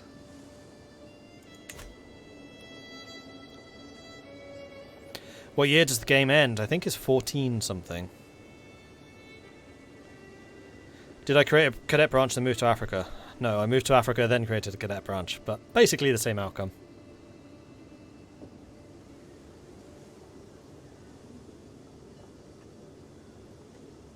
If you set a champion as the commander, do they still function as a champion? Not sure about that, actually. Yeah, it's 1450 something, but I'm not sure what. 53, there you go. Which is 9 years after when EU4 is set.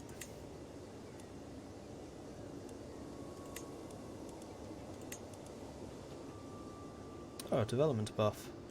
Cool. Right, I never did decide what I was going to do. Are we going to stay with this?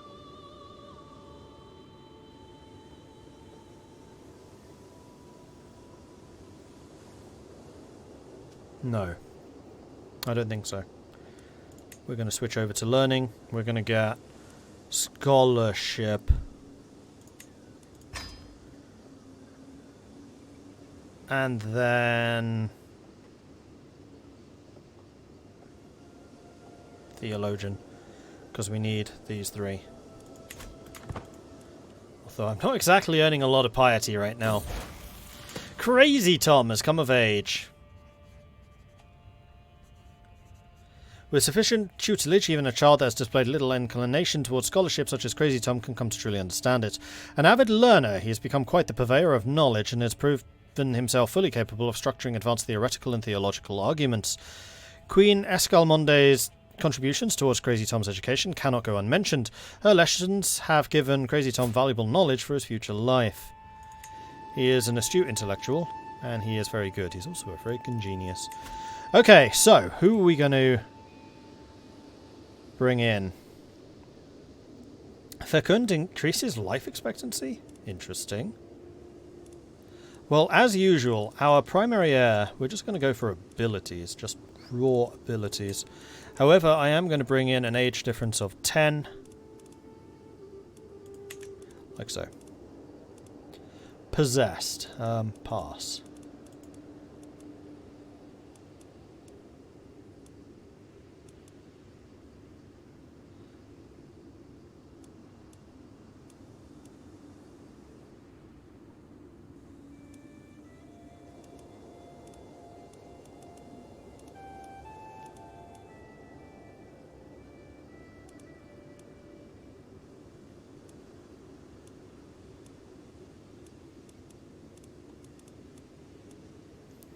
And is there anything you really lack? Not really.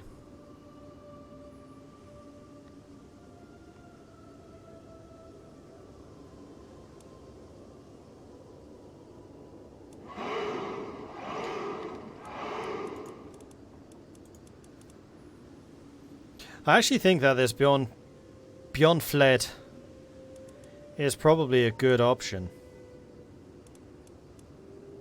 Lustful, diligent, shy. Oh no, he's shy as well. Shy, arrogant, and sadistic.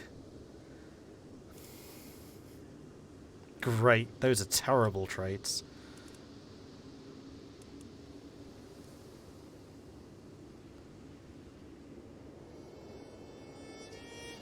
Her diplomacy is terrible.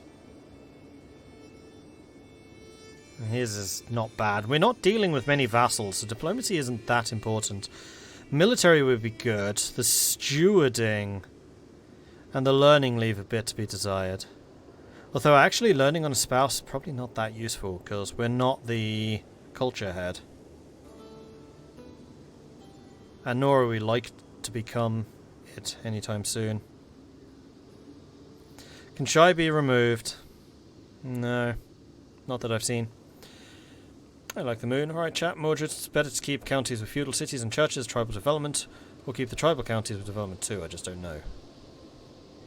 Is it better to keep counties with feudal cities and churches as a tribal, or keep tribal with... oh, I see.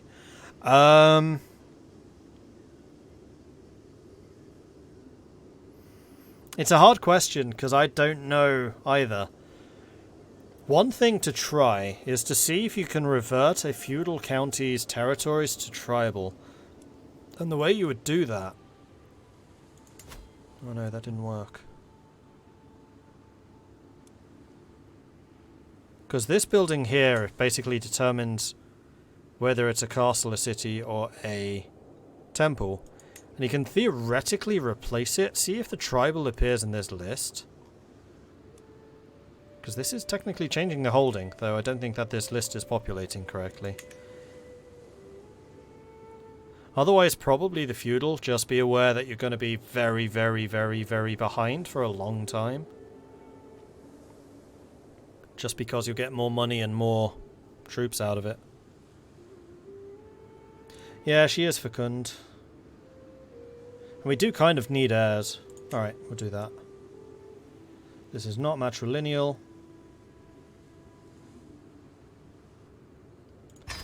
Genius fecund. Let's do it.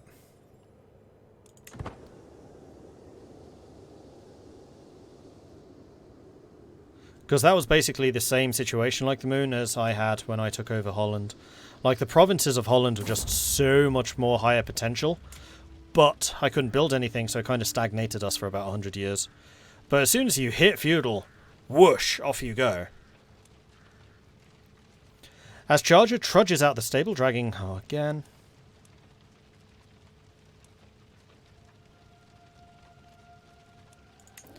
No, price is too high. This thing's cost me about 100 gold already. Council position. Oh no, Spymaster died. Well, Crazy Tom is a good Spymaster. He's also an evil planner. I trust him completely. So, Marley. How's it going?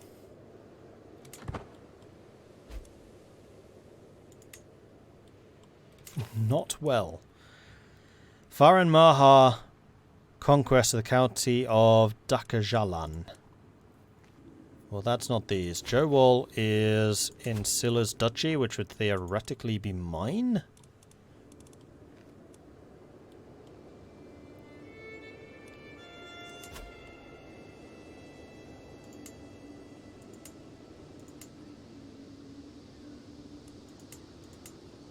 I don't know that I want to expand, because the obvious territory to give away would be Takrur and then make one of these into a Jarl.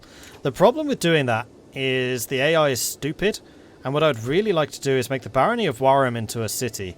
But do I really want to start putting a city here? Because these things are expensive. I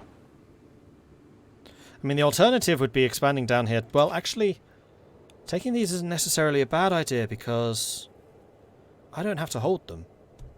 I can just give them to somebody else. As long as I eventually move over here, this is the richest area. That's why we're here.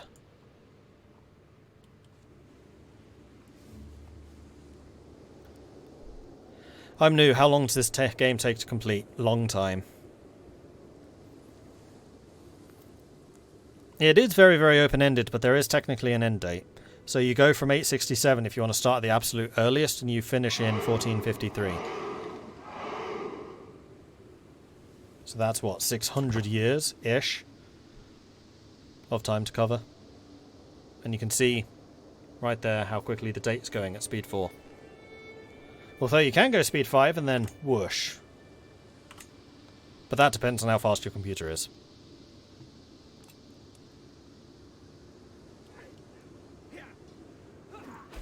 Oh, is it? Am I doing the right thing here?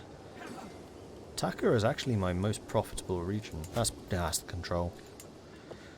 Okay, so the control is rising in these places, so we should be making more profit out of them. Why are you so much more valuable?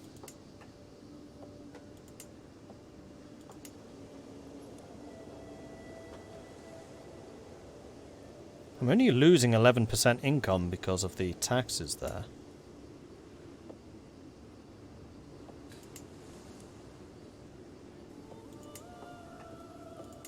Development here is higher. They have the same number of buildings.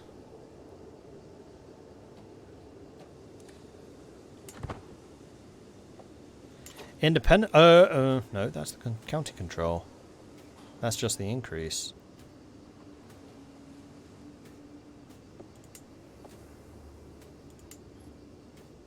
They're both dry lands. Oh, right. The capital gets more. This should be the capital. No. Because Jolof is the ducal head. However, with the control here being 88, we'll wait until it's 100, then we'll shift the capital. Thank you.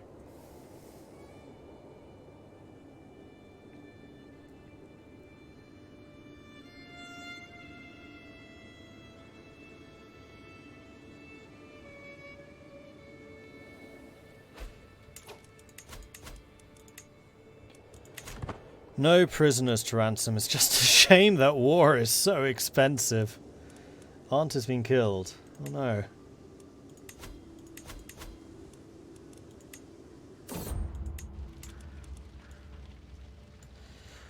A sunny day. Let's go out riding.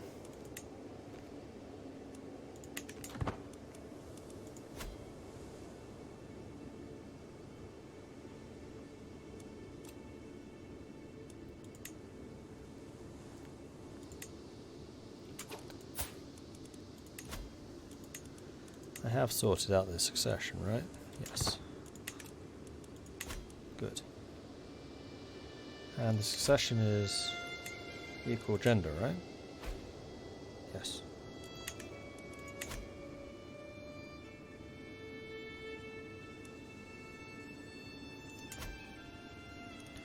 "93. 5 months remaining. Oh, we've also almost completed converting the culture here. Culture conversions are incredibly quick. Like, surprisingly so. Let's work on Baal now. Marauding slavers. Slave raiders from Sahel are unfortunately a threat that many people in this land face. The lure of riches traded for shipping their fellow humans in the end to the earth is, for some, simply too strong. That was an incredibly loud song.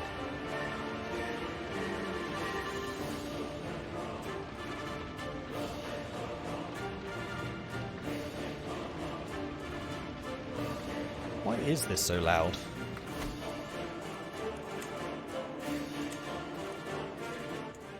Shush. I'm trying to talk here. Usually, such raids are scattered and disjointed, but slavers from Gidamaka have started making concerted attacks against Galam. The marauders shackle entire villages led by the soldiers of Daguma Dijnaba herself. To arms against these scum! Martial challenge. I have a 78% chance of winning. Galam gets, we defeated the slavers. Should really pay tax on this. Which we don't like because we're compassionate. We just say, I don't care. To arms! We defeat and loot the slavers. We gain 10 ducats. Lovely. Now, who the heck is Gidamaka? It's you guys. Were you actually raiding me? No. Yeah, I didn't think you would actually dare. You with your 70 soldiers. Oh, Marley. 70 soldiers? Really?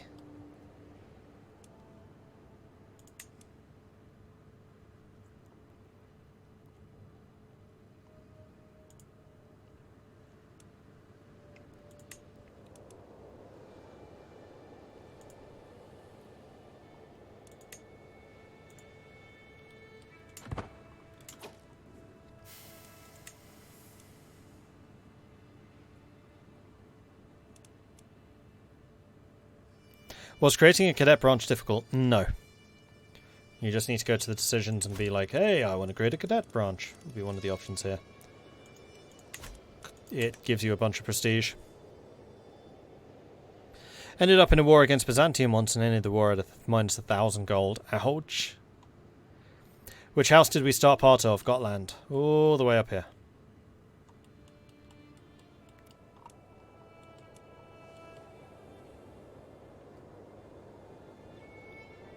Yeah, I think we need to start taking in some more vassals. So maybe doing a war for this.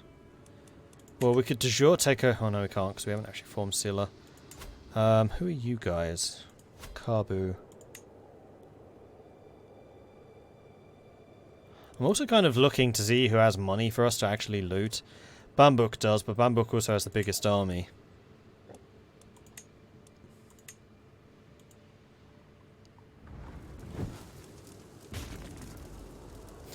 The Earldom of Somerset. Yes, of course. The Earldom of Somerset is down here.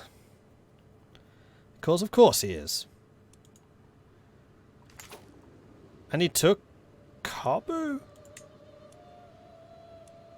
Oh, you must be allied to Somerset.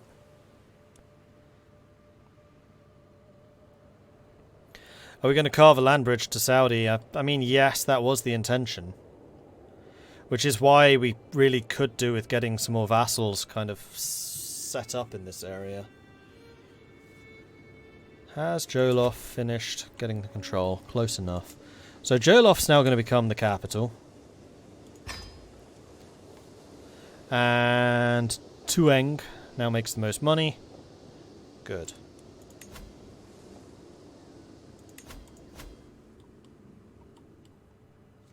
Do I want to just go for the Beast of Bombuk?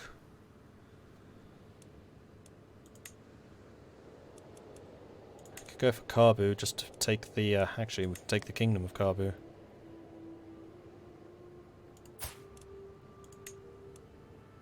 Oh, we can't holy war for a kingdom yet. Oh man, not for a long time. We can for the duchy, and we could take this. It is actually 3 provinces.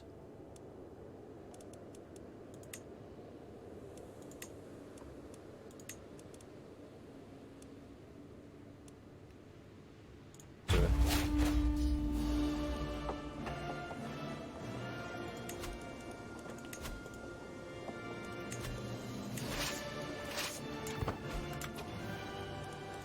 Okay, splitting out the onagers, splitting out the levies. Giving you a general. Do we have anyone that's good at sieging? No, we don't.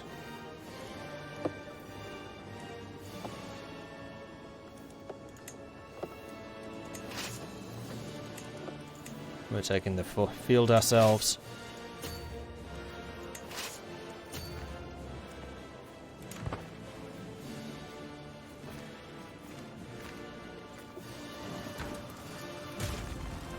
You need more troops in this? Level 4 fort needs 500 men. Wow. Okay. I have another set of levies.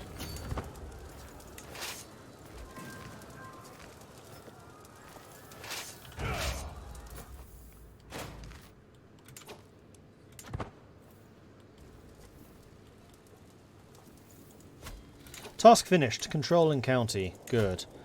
So you can start on the next one, which I guess would be Chaos, seeing as we started on that already.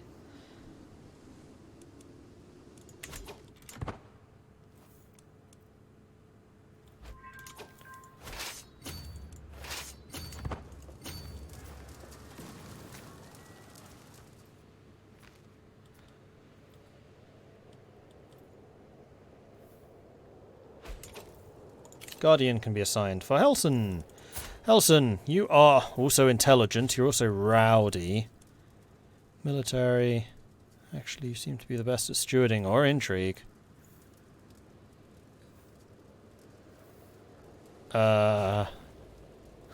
Probably actually intrigue for you. So I guess Prince Crazy Tom? Yeah.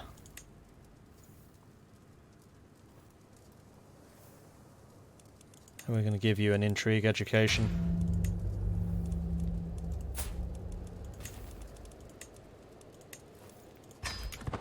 Off you go.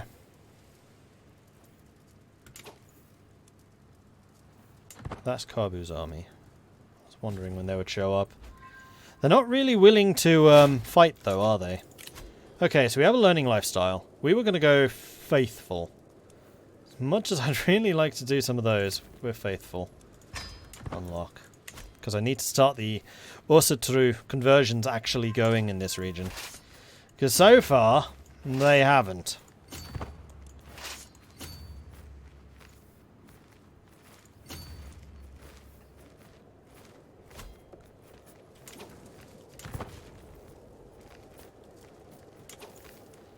So who are we actually fighting here? Okay, they have brought in several allies. Guinea and Mali.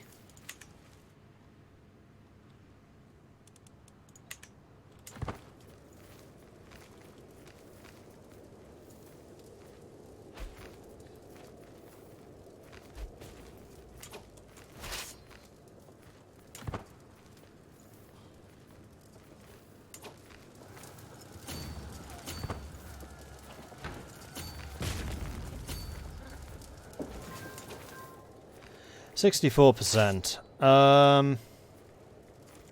mean, at some point we should probably actually fight their armies. Ooh, that looks like a juicy bunch of champions. Oh, don't run away.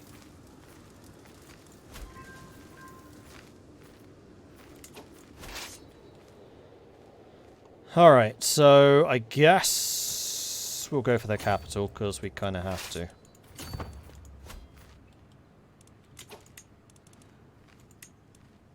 Loads of acquaintances are dying. Spouse is patron of theologians.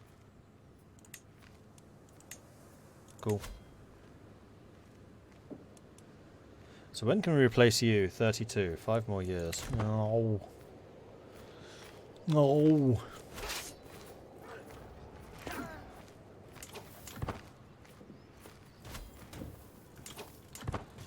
Keep an eye on to see what they're doing. Hopefully we get some captives from taking this.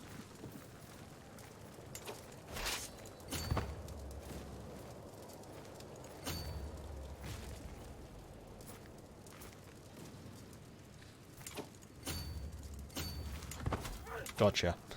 Okay, so we have a 10 advantage. Their skirmishers are mostly countering my heavy infantry, which is leaving the archers and the light horsemen completely free to go. Till death do us part. Escamonte died in battle. Yeah. Which gives us more stress. And we're now at 100%. Did we capture anyone? Yes! Yes, we did! Marvellous. Right, well, let's take the victory then. Marvellous. Okay, so we captured this. We actually inherited a terrible duke who is a righteous villain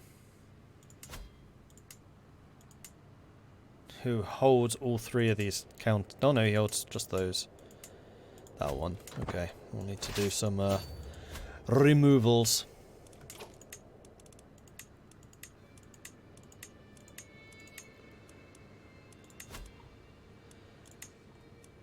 I wish you could sort this by how much ransom they would pay. 25 ducats, done. A good deal. 50 ducats, hell yes.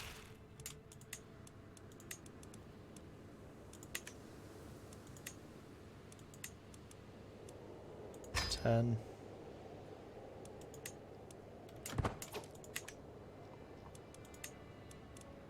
$48, I will accept.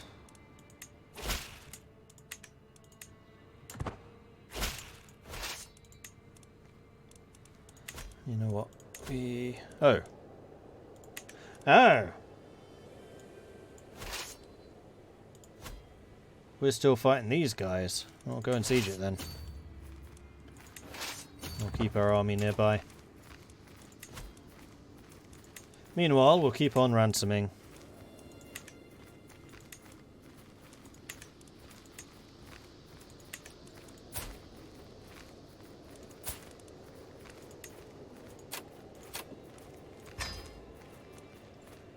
And for those of you who are refusing to pay for,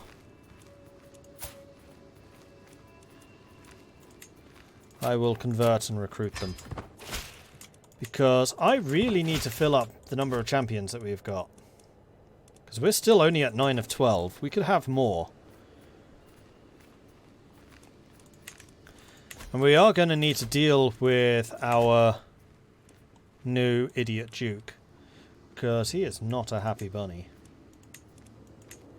And we're also going to need to end this war as soon as we can.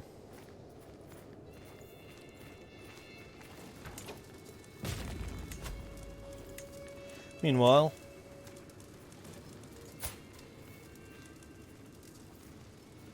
I'm guessing that you just can't afford him. Yeah. Batherley is freaking useless. You can just go home. 100? Cha-ching. The Monday will not pay for. You will, but you can't afford him yet. And you suck at... You're a good marshal. You're just really bad at fighting. I think I'll just let you go home.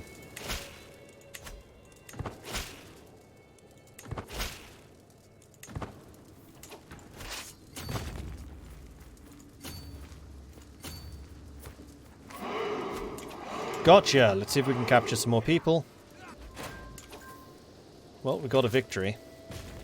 Also, I need to get married. So, what are we doing? Military. We could really do with some more stewarding, I think.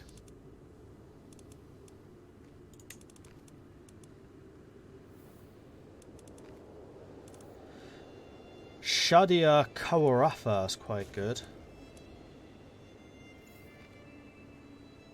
Actually a pretty good all-rounder too. She's only 29.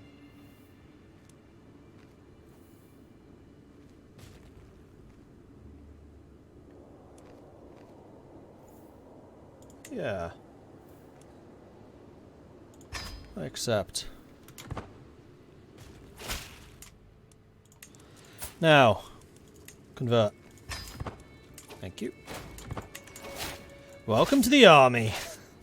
But what I really wanted her to do was focus on domain to increase our stewarding so that we got more taxes.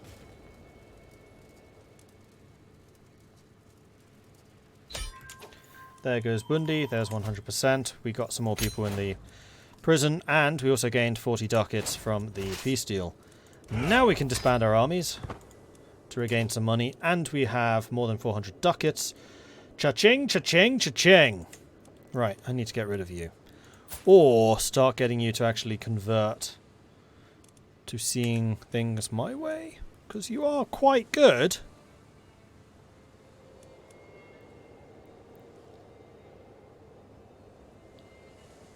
The main thing you want is a seat on the council. I can probably do that. Oh man, you suck at diplomacy. Military...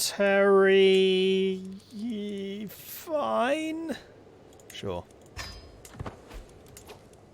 Unfortunately, we can't sway you. So then the next thing I need is for you to convert.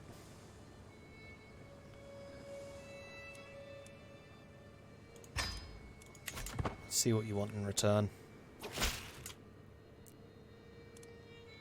50 ducats? Done. Okay. Foreign culture, but we don't have a problem with that. Short reign, you'll get over it. You're ambitious, which is a problem. How intriguing are you? You're not very intriguing. But I'm now actually quite happy to let you keep Wooly. I had no intention of taking it for myself. So as long as you are true and start actually converting that stuff, fine by me.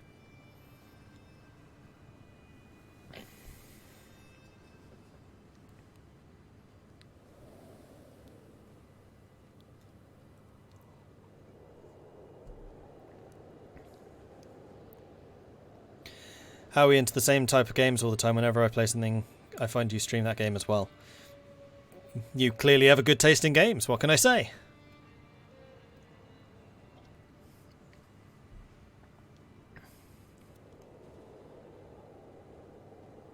There are going to be a lot of possessed people. African religions have a way to cause it because they consider it a virtue. That's true, yeah, they do. But Takur is now growing. We are going to be able to raise more troops, and income has also significantly gone up. Although you probably don't pay me nearly as much as you actually owe.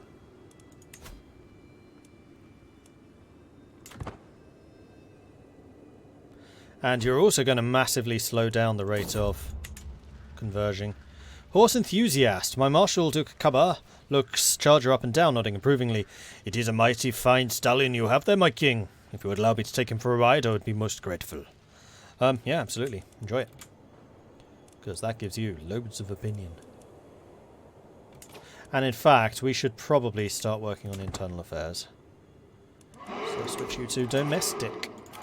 Guardian for Quaggersol, who is intelligent. And rowdy. And another intrigue, baby. Great. Okay, so who is good at intrigue here?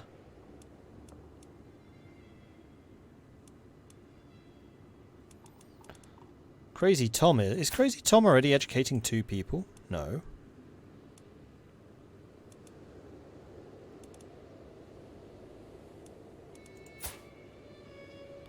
Oh, you already inherited Draenor.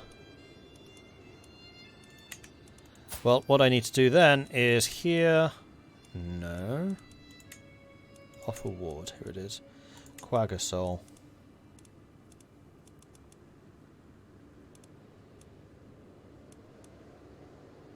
And yes, I want you to teach him. Done.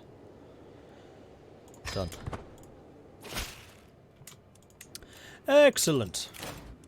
And I would like Quagasol to have an intrigue. Edumacation. I probably should have set that before I sent you off. No matter. Alright, prisoners. Do we have anyone else that we can ransom?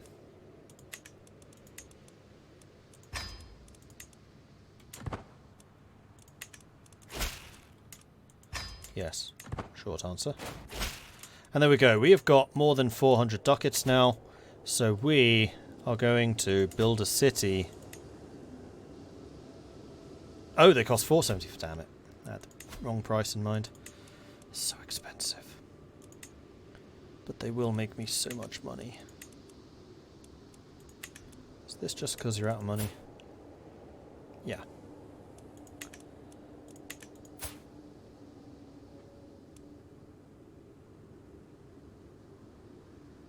You're actually quite a good fighter. You know what? I will negotiate your release.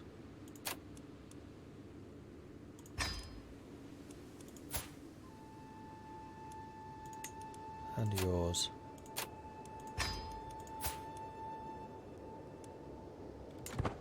And yours.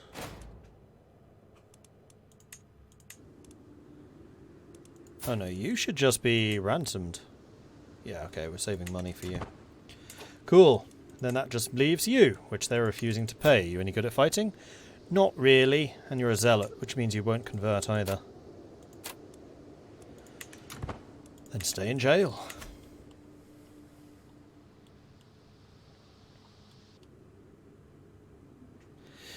Igomu is wrathful and forgiving. That's interesting. Just means he gets angry. He has a fiery temper. Once he's kind of exploded in anger, that's it. He's done. He just doesn't hold a grudge. That's the way I'd read that.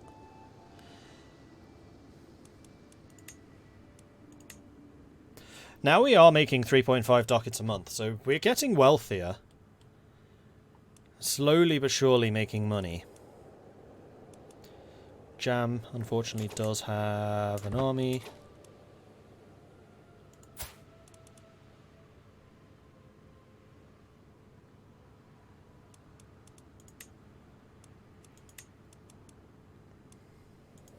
Wait, is that two different duchies? It is! Kasa and Kabu.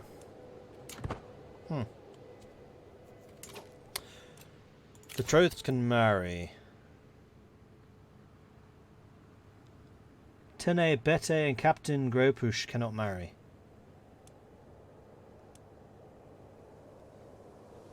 Why am I getting this?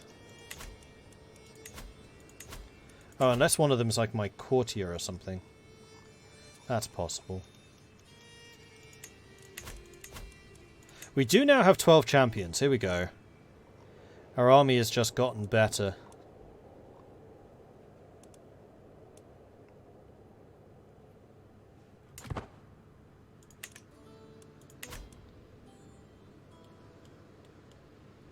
Sweet. Oh, yes, people were doing drink teas earlier. Frank the Chankkeller, you did try to get me to drink some tea earlier. I am sorry I missed that one at the time. I believe we were involved in a big battle. Ilbeard came in with a 16-month resubscription. Thank you so much for that resubscription there with Prime. Much appreciate that, Ilbeard. Face Fixing, Savage by the way. Zabozo, Tom Svarge, Dylan Photo G, Castigo, Blarg. Thank you very much for the follows. Welcome to the channel. And then Colinus, this one's for you.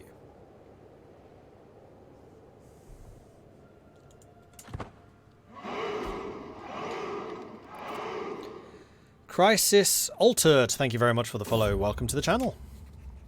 Stone of Glass, as I struggle to make out the tiny letters on the scroll before me, I feel a headache coming on once again.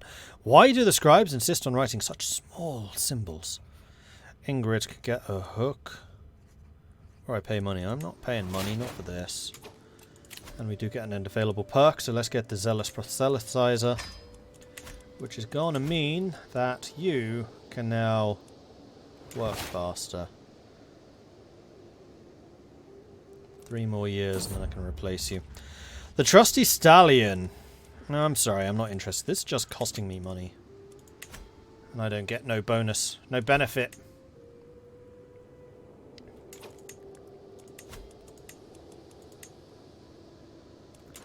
$13, not quite there yet. What's in a name? With the babe cradled in her arms, Queen Shadia looks at me, her face a picture of serenity. Husband, dearest, I've been thinking I want us to name him Suramau. I always love that name. That's nice, but it's not the name I want to give him. Which is... Mike.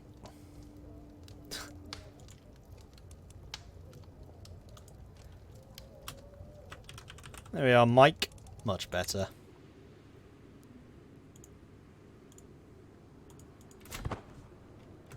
In fact, let's call you Mike Burr, because I think that's the full name. Yeah, rename. Mike Burr. Done. Cool. Alright, just a couple more months, and then we will be able to afford our first city. Fortunately, Joloff doesn't have anything which is in the Floodlands. We have discovered trebuchets? Before onagers? Oh, mangonels? Okay. And we're currently working on men-at-arms. Again, before household soldiers. That's going to be done in 15 years. That's going to be done in 34. Yeah, we're doing this in completely the wrong order. Fantastic.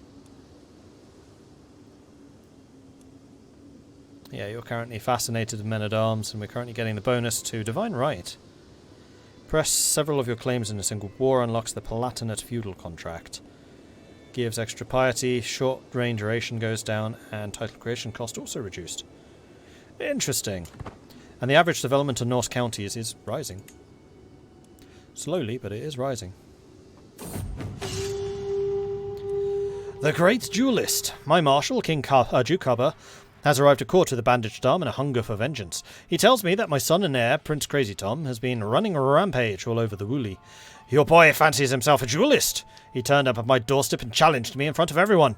I had no choice but to accept. This is not the first time either. I am but the last in a long line of victims.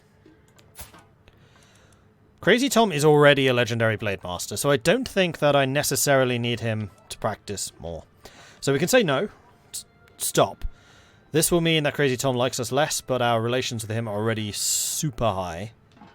And this will also increase Karba's opinion of us.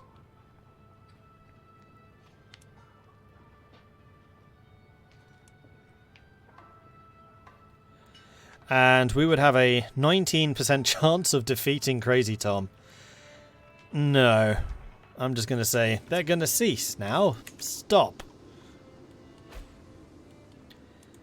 Because I'm a good duelist, but even I would get absolutely hammered by Crazy Tom. New religious movement. For Sonike, apparently. Right, can we ransom...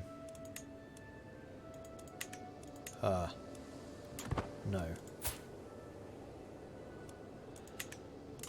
You know, no. I'm patient. We can wait. But I'm also compassionate. Yeah, go home to your husband then. I'll let you off for cheap. Because that also means that I can now build the city in Warham. Boom. And now Sakura, that province I could give away.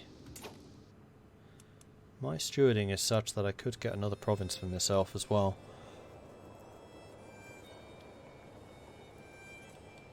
Could take that back again from Crazy Tom. No. Alright, so the county of Jamie. Jammy. We are going to do a holy war for the duchy.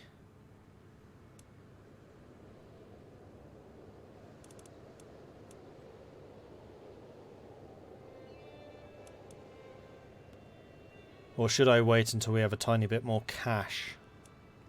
We can go into debt for a bit. That's fine. After all, it's just a number.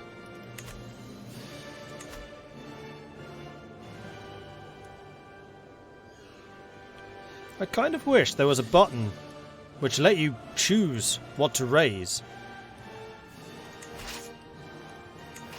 Because for this, I'm not actually convinced I need all of my men-at-arms, except for the onagers.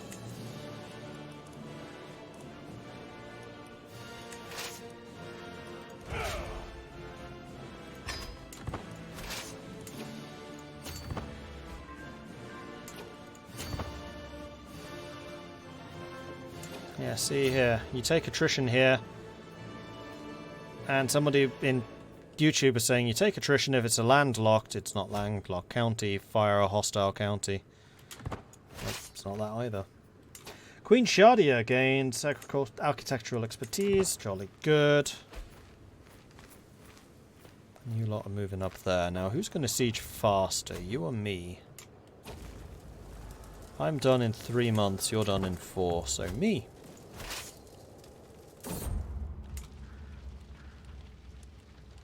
River blocks movement. Yeah, but I could move to somewhere else which wouldn't cause attrition, like this, probably.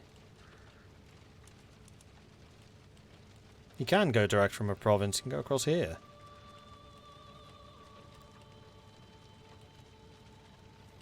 And that's not it. So why did I suffer attrition there, but not there?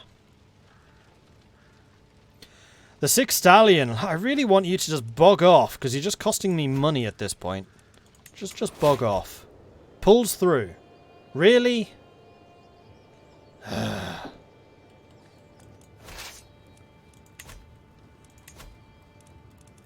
Probably not worth it for that much stress, and that was a lot of stress. When the damn horse dies, I'm going to suffer even more stress, aren't I? 26 ducats. Okay, that's going to help. Faction created. And he's in one of them, the Independence faction. Ah, damn it. I did siege that down. Alright, you're going for my capital. No. Just no. We're on a minus... Oh, I'm not leading! Damn it. They have the specialists, but we have the champions.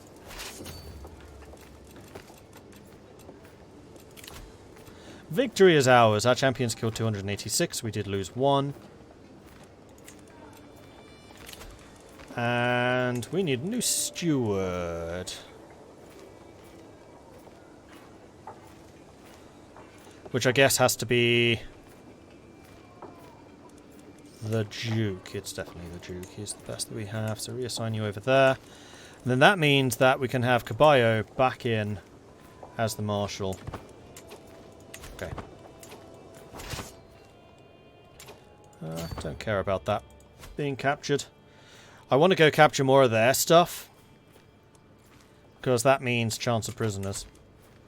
And prisoners are like the basis of my economy right now.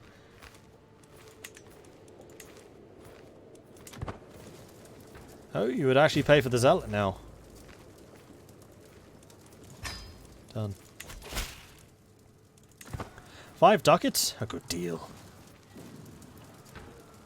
Oh, you're sailing? Really? You're going for the capital again? I can't let them take the capital is the problem. So go and stop them. Please. Now I'm going to lead, because I'm a lot better at this than you are. +2. Still no men-at-arms, but we massively outnumber them, and also we're just a better general. Stack wipe. Boom. Again, down to the champions, though. We did lose 2 more. Admittedly of the worst ones, but still.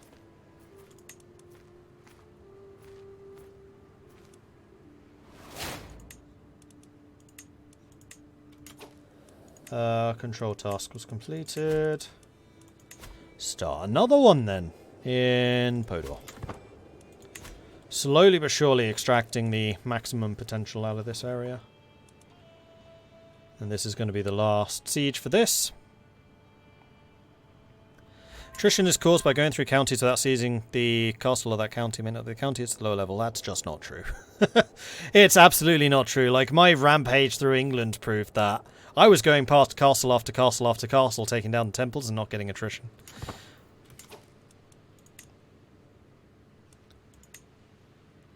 Okay, here we go. Enforce those demands. I am now known for my dedication to the faith. We are a devoted servant. Excellent. Disband. So we have 2 more provinces. I think we'll probably give both of these away. We'll keep Jara for now, just because it has a much higher development, but we will give it away eventually. But this one can go right now. The other thing I should do is go through these lists and just make sure we have everyone set to Österu. That can be Österu. In fact, Caballo. I'll give you Kabu. It's yours. There you are. 3.9 ducats. And we have another lifestyle perk. We'll take religious icons. So.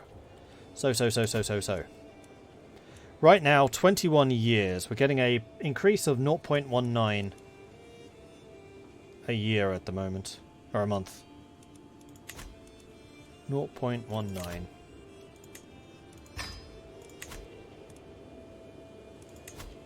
Five years. My gosh, that makes a big difference. 0.76. Okay, we might actually feasibly be able to convert some stuff now. And Baal has been converted to Norse. Good stuff. So let's get Takua next. Faction is disbanded. Task has been finished. Comfortable living. Healthy living. That's extra health. Cool.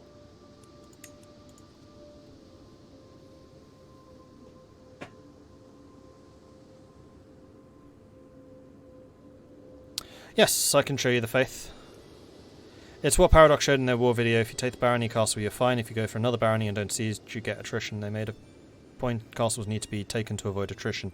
Which I think is a very reasonable way to do things, but it just doesn't work that way right now.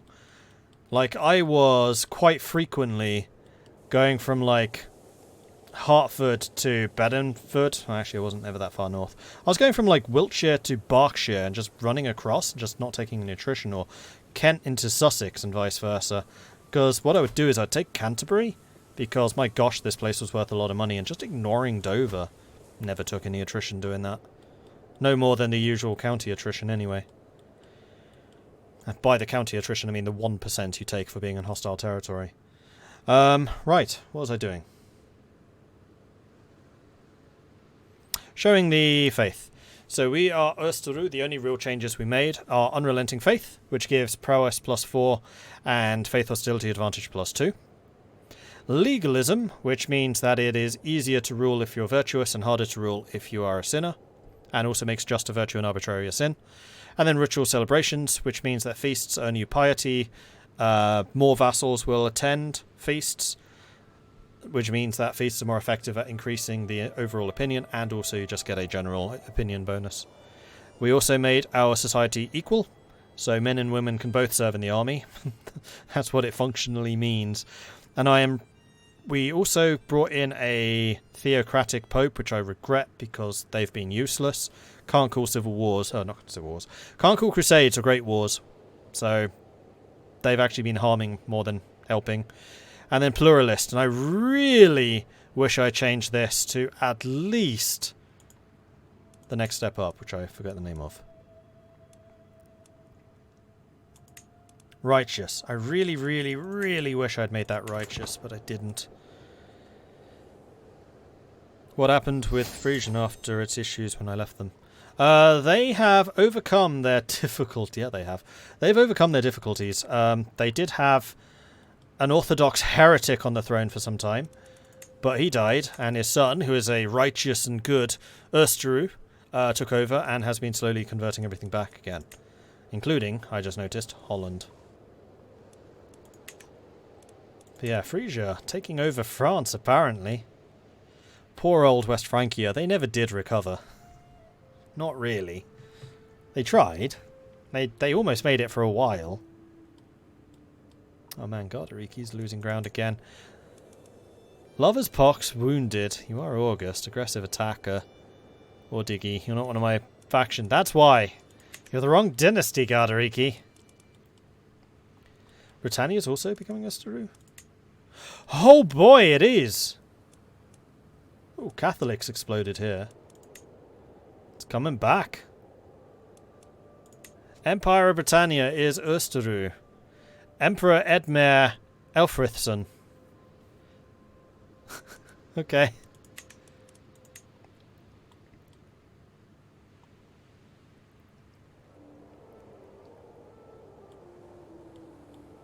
Cabarite still incredibly strong. Maturidi's having a good one. Orthodox is having a good one. And we haven't really made much progress over here yet. In fact, Naomi is the first one to have actually embraced Ustaru. So they must have a much better Riksgodai than I have, unfortunately. We once again have too few champions now. What are the Mongols doing? Borjigin. What faith are you? Tengri. So there is going to be a massive fight between Tengri and Cabarite, I reckon. Not there yet. This is where the border is. Turgiids. Middle of the Turgiids. I think the county converts when you paid him to convert. I don't think so. You could be right. Oh, is that what the 50 ducats was for? Because he did say, I've got to build some temples. I thought that was just a bribe. In fact, I'm relatively sure that was just a bribe. Next year. Full year. December. Okay. Well, we could... No, we can't. We still have a truce with you. Could try to go after Bumbuk now. Actually, before we do that, let's go and ransom. 10 ducats you would not accept. Is that your mother? No. She's a good fighter, though. If you don't want her, I'll take her. Anana Nri Kolima. Ah, the Zealot. Yeah, you won't convert.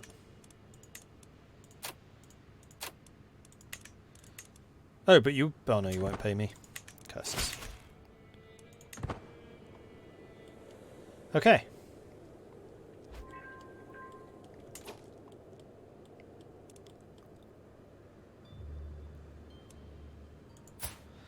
We're now 40. And our health is good. Oh, we're temperate, which is another health boost. Okay, we might actually live for a while. Marshal earns respect. Cool. Now, which of these scholar lifestyles is the one that lets you gain skills as you get older? It's probably whole of body. And in fact, if I take whole of body...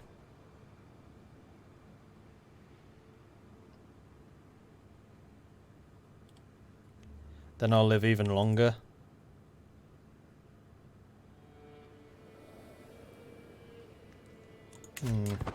The Nari dynasty is still alive. That's who I've been playing since release. Where are Nari? I don't know. Venice is looking good. Yeah, Venice has had a great game. Which isn't bad considering there are no mechanics for republics. It's still a republic as well. It's the High Prince. High Prince Roger.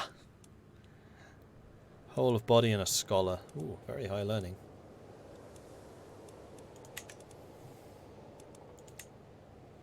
And Venice is responsible for the continued existence of Waldesian. And has Rome finally fallen? Yeah, Rome's Islamic. Is the Pope dead? I think the Pope might be gone.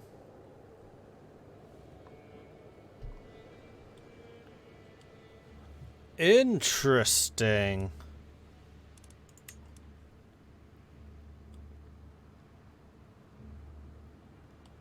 Huh.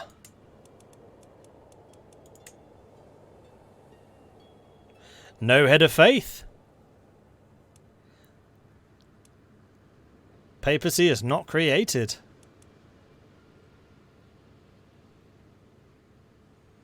That might have a slight impact on Catholicism.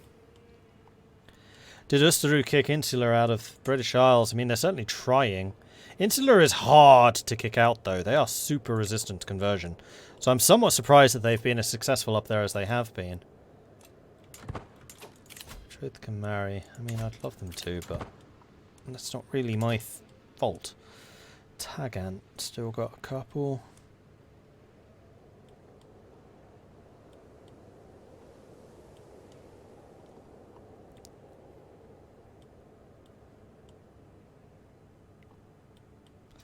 Britannia's... Have they moved south? I think they have moved south. Meanwhile, Marwanid kicked the French almost out of Iberia. Probably with some help from the Frisians. Andalusia, however, still going strong. Still a maudlin Govle.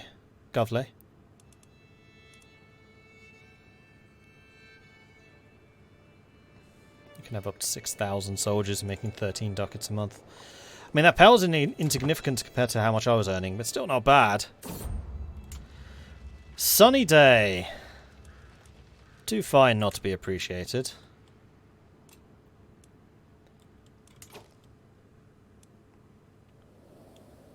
Do I want to go after Bambouk? I have a feeling that Bambouk is one of the wealthier areas. And may well be a source of money.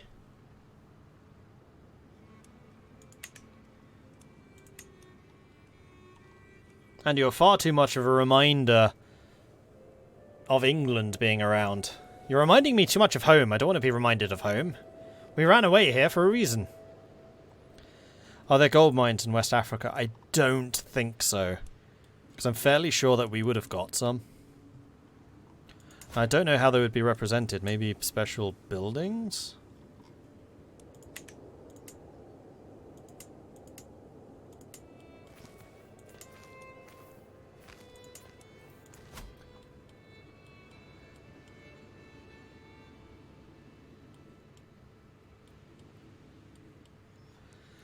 Because they definitely would have made life down here pretty interesting.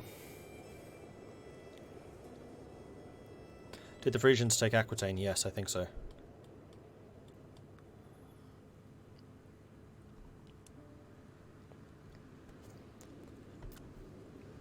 Where on earth is this Waterloo?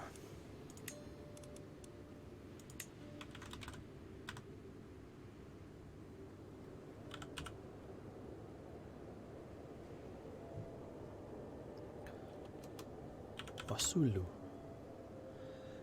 does exist. Oh no, it's not actually built yet. Well, it's bloody wealthy. Crikey, it's a 5 province. There is a special building here.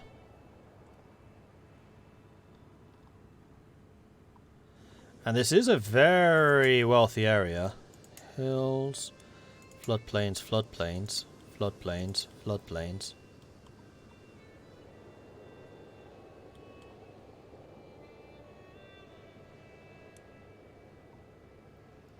So Tabon, which would mean going through Bambouk. We're not that far away.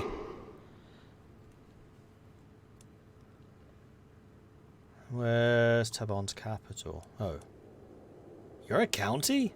I mean, you do have 1,800 men, which kind of suggests... Yeah, look at that development. 18, 20, 15. So Tabon itself, wealthy. No special buildings here, though. So it does look like it would be here. Niani.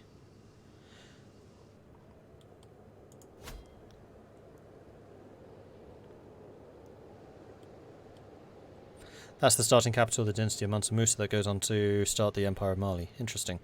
Diaka.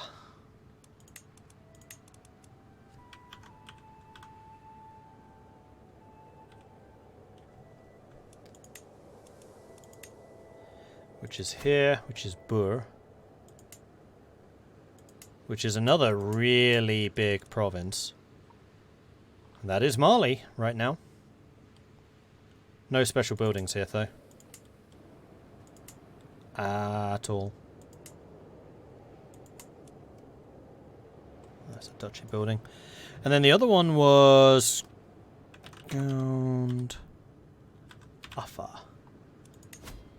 These are all baronies. Which is Bamberg. Just a duchy building. 20 development. I mean, these places do have more development than I currently do. 15, 14. I mean, I reckon we can develop this pretty quickly. It's just dry land. It's only a -5 penalty.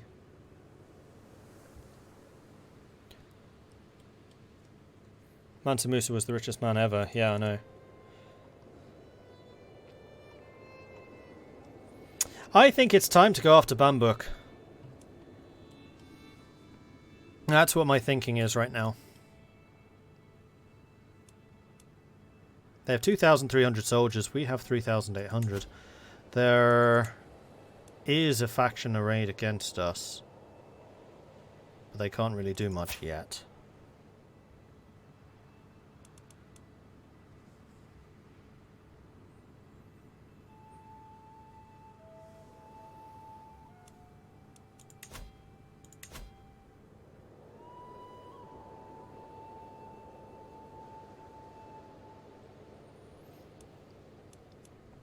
He doesn't like the fact that I've got him working to increase the Norse culture when he himself is Sonike.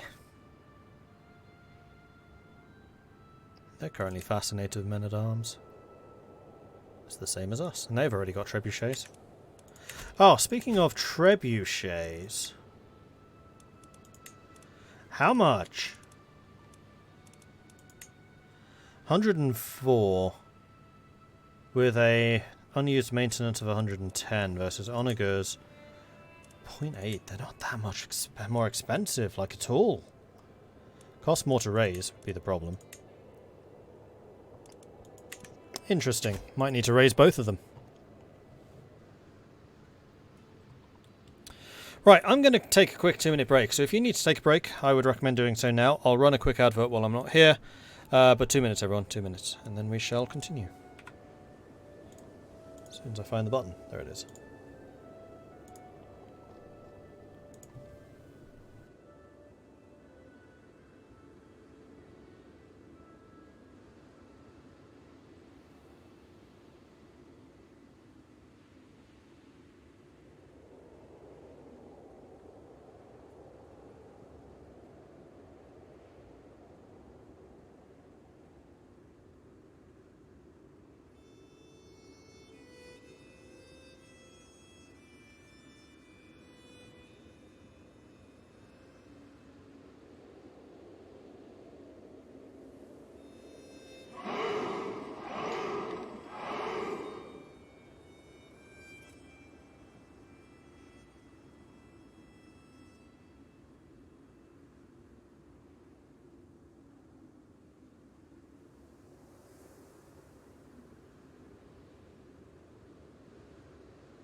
Alright, I am back again. Switch back over to CK3. There's also a special building in Benin, is there?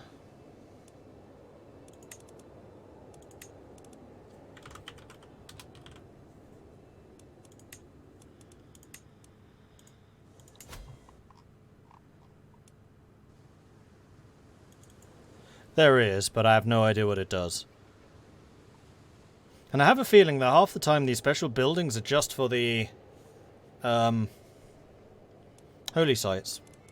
And you can't do anything with them if that's not your religion. So Orasan, for example. Oh, no, that's over there. It's not Bori. It's not Sigric.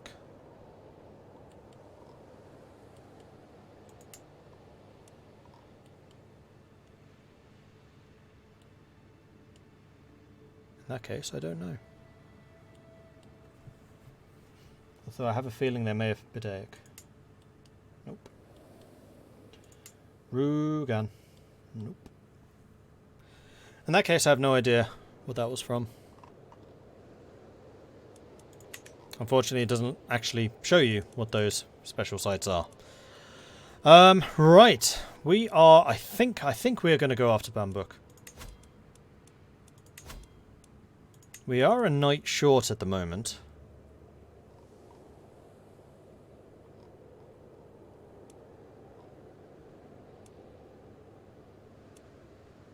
Wait, Fred is here visiting?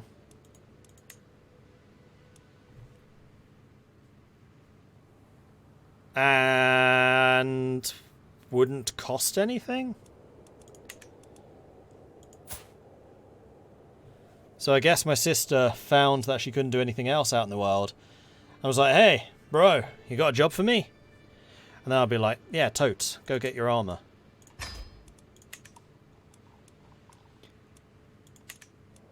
And there we go, 12 out of 12. We are Norse Germanic yet.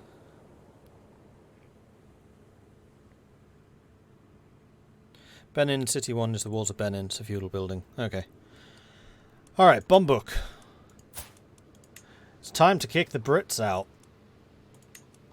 Oh man, that's a big old duchy as well. Sweet. They have no allies. I have a bigger army. Let's do this.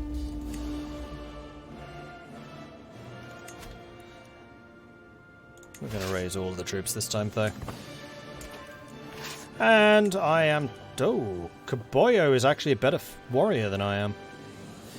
Fine.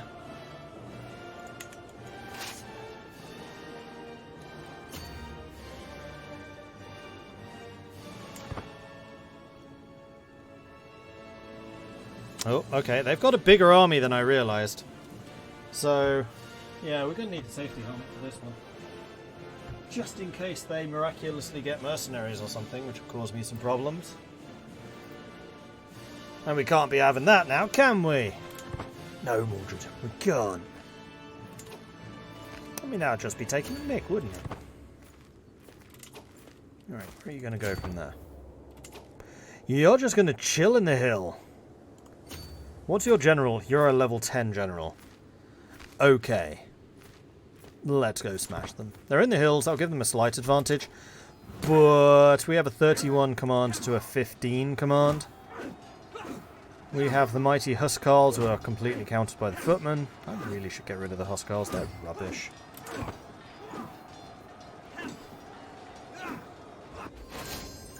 My glory is widely known. We are now illustrious. So, who won this fight for us? They took 700 casualties. Ouch! Champions, 383 to their 53. Killed 3 of their champions in the fight as well. Huskarls killed 25, big whoop. 94 from the archers. Actually, only 89 from the horse wireless in the hills, so they're less effective. Yeah, okay. Yeah, I'm going to get rid of the Huskarls. I'm really not impressed by them. At all. I think I'd much rather replace them with knights. Safety helmet emote 1. I mean, I'll order a batch of emotes at some point. It's just much cheaper to do it that way. So not something that I would rush.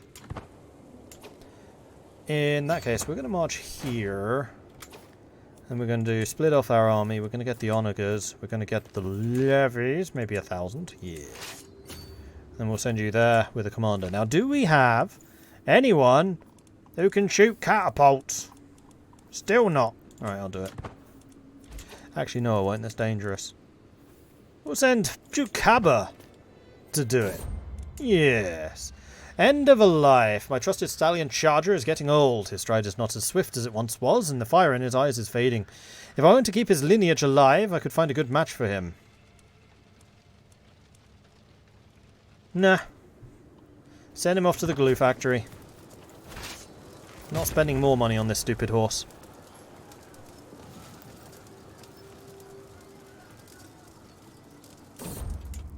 End of the life. As I visit the stables, I am greeted by the sad message that my beloved stallion charger passed away during the night, leaving nothing behind but the emptiness in my heart. Oh well. At least it didn't stress me out. I was fairly sure he was going to stress me out. So I must say I am pleased that he didn't. Ooh, we stole his daughter. Excellent. That's worth a pretty penny. On to Conco, and we'll also move here. Oh, there's their army. Let's see if I can turn around before they arrive. Yeah, let's go chase them.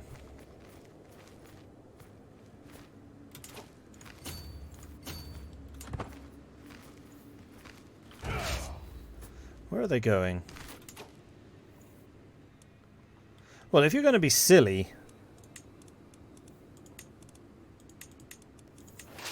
then I'll just go and siege something while you're being silly.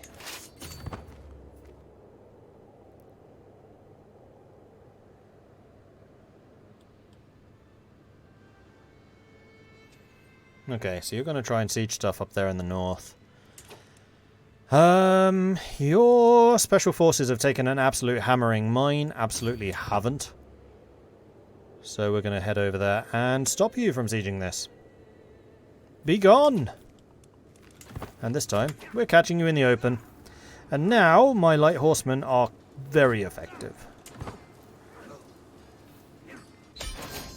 Wham. Ooh, we took the petty king captive. So we could end the war at this point if we were so inclined. Or, oh, and we also stack wiped them. Yeah, we did. Alright, let's go and kill these raiders, because I'm just going to conquer as much of this stuff as I can. Because again, captives are how I make my money. A holy letter. My recent endeavours within the realm of theology have given me a greater appreciation for Odin's representatives on Earth. Trying to express some of these feelings, I draft a letter to the Archpriest, Yishard. I sit down with a scribe, and together we craft a truly splendid letter, highlighting his rationality. Oh, this is to the Filkir. Okay. Unmatched people skills. What is he? Vengeful, stubborn, calm. So, rationality. He is a mastermind philosopher, so I would say that rationality is good. Unmatched people skills. I don't think he's like, that would be gregarious. Assertive presence would be like bold. Or only superior. Odin. We're going to say his rationality because of his education. Congo's fallen.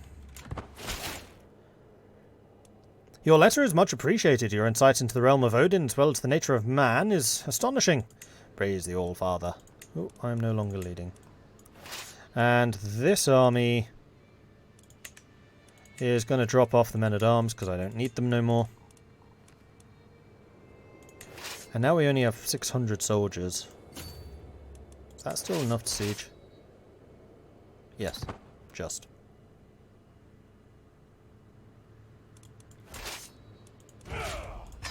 Much cheaper. And now I'm not going to go into debt doing this. Right, the other thing I wanted to do was see if I could replace Ingrid, because she's rubbish. Yeah, we could bring in Prince Igumau.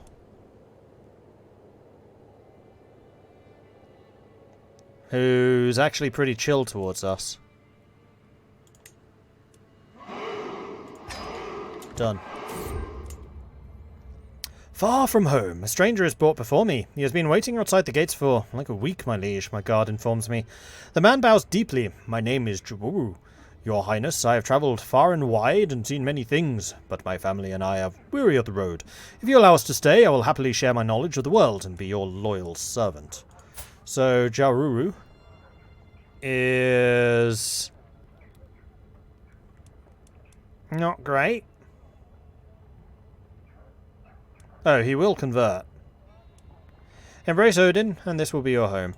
I mean, having spare champions is always useful. And apparently our steward... Wasn't that the... Yeah, that was the Duke. Interesting. Well, we can make Crazy Tom. No, Crazy Tom's busy being my spy master. We don't have a great steward. Ingrid, I guess.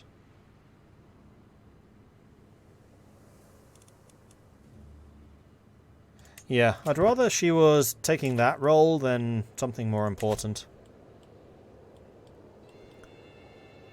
Okay. Wooly. Yeah, the guy died. So this guy's new. And he's going to be rather less problematic, I think. Probably. Maybe. Hopefully. Possibly. Ah, this was the slaughter at Galam. Where we lost only 62 men, they lost 1,752. Oops. And we captured the sun.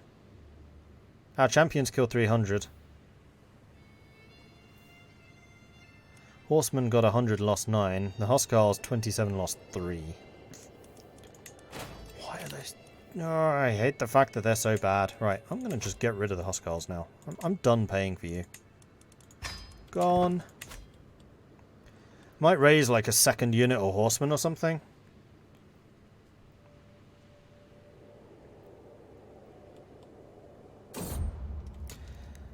The child was not meant to be. My wife, Queen Shadia, assures me this is the way of life, but her hand lingers on her belly. She's no longer pregnant. Oh, great! So the first time I have a stillborn child is immediately after we got the legacy to increase, have fewer complications during a pregnancy. I blame that. We were fine up until that point. We were absolutely fine.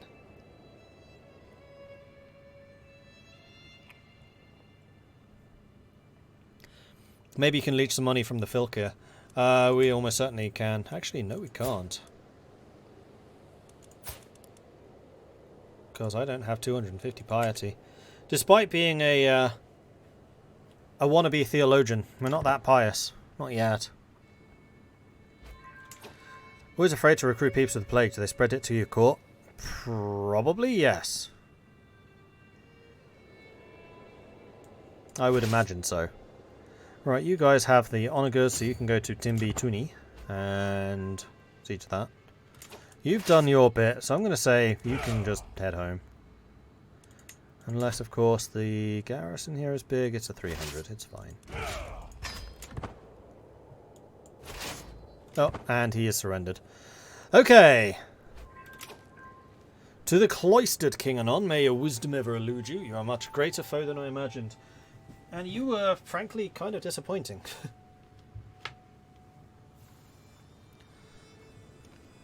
So be it.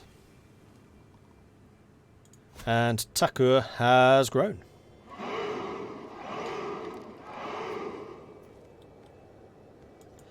You lot can head home.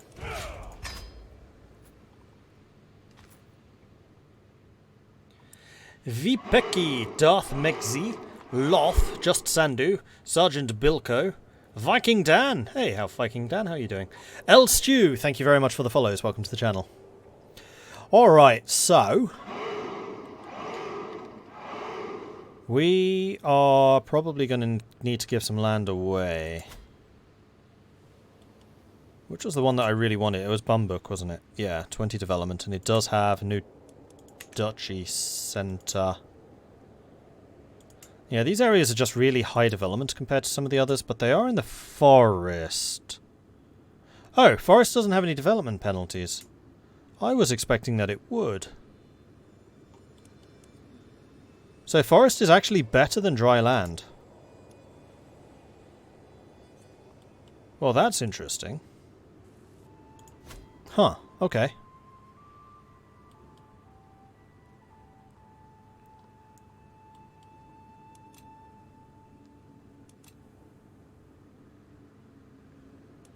Let's get rid of some of the prisoners first of all. Ransom. Ransom. Ransom. Ransom. Petty Queen. 50 ducats.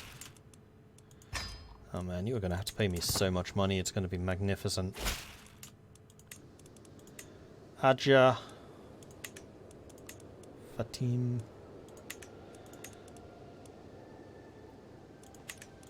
You'll have to wait a bit longer. And Bambuk still exists, but way back here. Next up would be Tagant. Okay, so what of these lands do I want to keep? And what do I want to give away? Takur, I think I can now give away. I probably want to keep the lands which are here on the floodplains, because I want to make sure that we build the cities in those locations. As and when we get money. So, Niamina, we can definitely give away. No interest in holding on to that. So, do we have anyone that we particularly want to recruit? Koi, maybe. He is a fighter.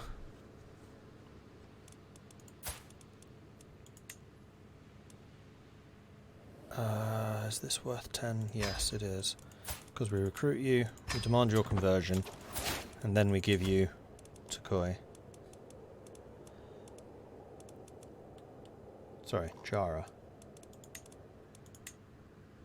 Okay. And Galam, is that in my... Yeah, that's Silla. However, Bakel we can probably give away. Same with Namandiru and Baul. Because I've been particularly bad establishing duchies. Which we will eventually need to do.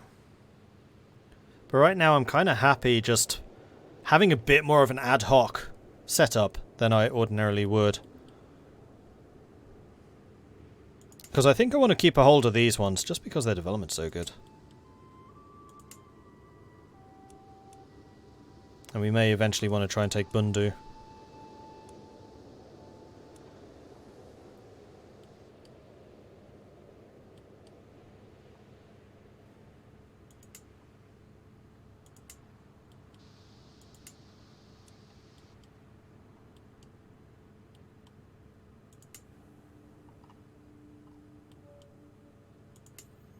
This was the special one. Yeah, you have loads of building slots as well.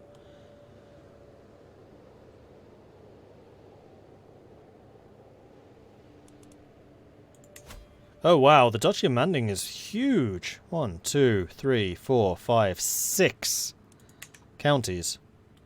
Alright, that is definitely going to be the centre of the African kingdom. So we need to get to Tabon as soon as possible. Which could probably be quite soon. Do you need to... sorry, I missed the rest of that. Thought I was ready, following you, lurks loads. Fair enough. I've done that myself a couple of times. Do you need to recruit them before you give them land? That counts as to conversion. So, you don't have to recruit them before giving them land. You can just give them land. But at that point, they become a vassal, and they're much more likely to refuse a request to convert. Whereas if you do it straight after they've just joined your court, so you basically pay them the 10 ducats.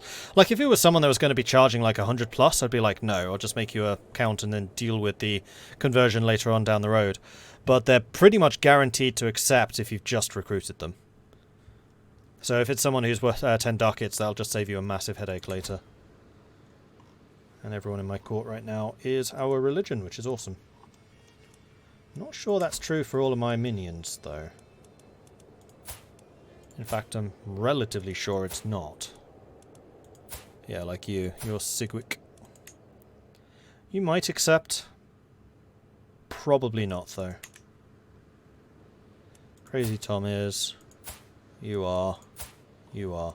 So in fact it is only actually the ruler of Bundu who isn't. And now I really wish I was righteous because I could just take your title from you. Actually no, I'd have to be fundamentalist to do that.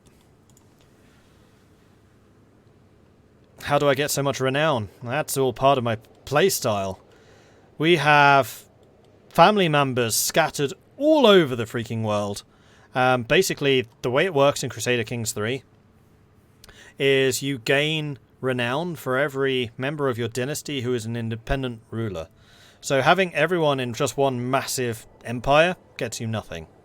You'll just earn as much renown as you yourself would earn.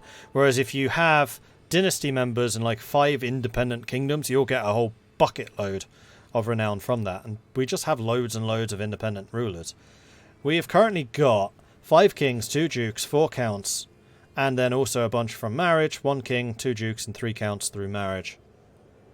And apparently King Arnbjorn of Frisia is increasing that whole thing by 10% for some reason. Plus we have 268 living members who are providing another 536. But it's mostly the counts, as you can see. It's +1 each. Sorry, the kings. Did I say counts? I meant kings. So who are the kings now? Frisia, Sweden. Us. Who are the other 2? Have we finally got Denmark back? No. Britannia? No, because that would count as an emperor. Poland? Lithuania? No. No. Ruthenia? No. Gardariki. We lost Gardariki. Ah! But we got West Francia! Oh, brilliant. Okay. I have been working for a really long time to get West Francia, and Andalusia was the other one, yeah. So, Andalusia, West Francia, Frisia, Sweden, us. That's the 5. Takur. I keep forgetting what our name is. Takur. Takur, Takur, Takur, Takur.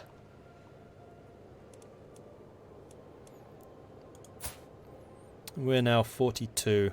I mean, actually, the last couple of years we've made really good progress in terms of expansion, which is nice.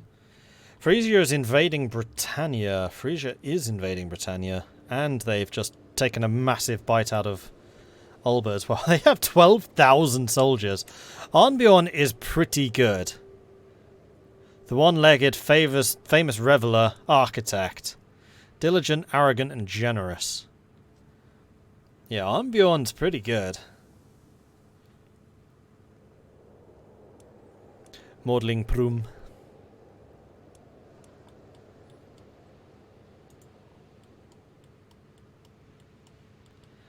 Okay, so we are plotting to go after Tabon. Tabon is technically a count.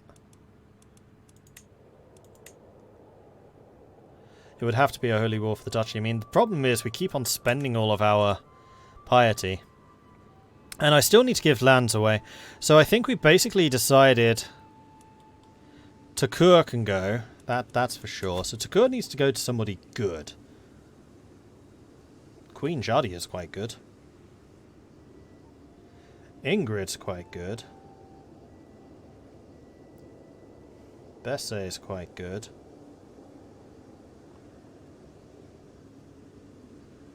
Ingrid has no diplomacy. I want to give it to somebody with decent stewarding so they can keep building it up, so I think that's going to be Shadia. You get Takur.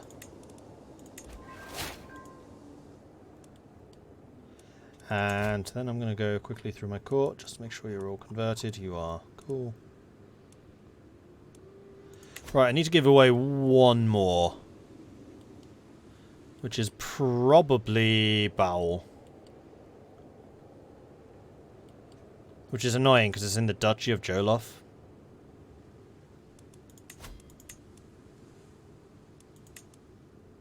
Oh man, I am going to lose titles on succession. So the succession is going to be a little bit painful. Okay, so Bowl needs to go to somebody. We were going to give it to, I think, Ingrid. Grant title. Bowl.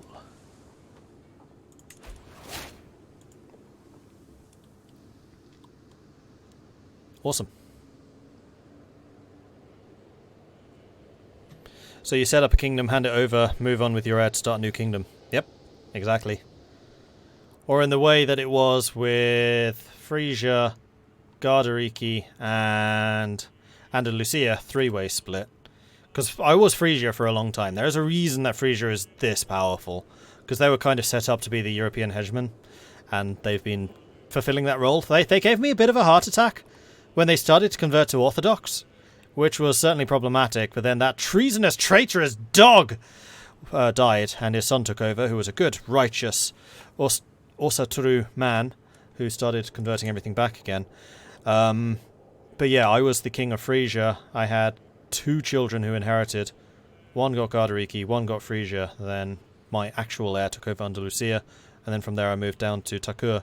I was only actually in Andalusia for 1 generation, so I didn't do a huge amount of conversions and stuff. So they are still a little bit tenuous. But because Andalusia region is so unbelievably wealthy, they've actually lost some land. Alakos was ours.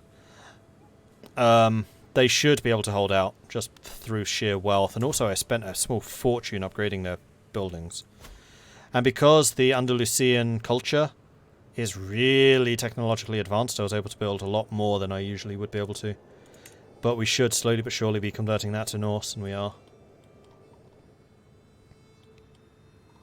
I still think it's hilarious how, like, the 2 Norse counties here in Norway basically converting Scandinavia back to Norse. Norse in Scandinavia at one point was pretty much extinguished. Its main holdouts were Ireland, that's never gone, and Frisia. And we tried to start a small bit of Norse up here in Gardariki, but Gardariki's been kind of a failed experiment. And it's failed about 4 times now. It's really annoying. But if its offshoots are Ursaturu, then I don't mind so much. Like, we do seem to have had a bit of success there. Oh, this is because it's Sweden. And yeah, Sweden does keep gobbling up everything and then losing it all. Denmark's been unstable as hell. I don't know why Denmark's been so bad. Probably because they're not Mordlings. That would answer it.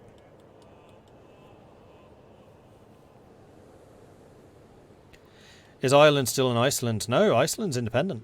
In fact, Iceland's in Scotland now.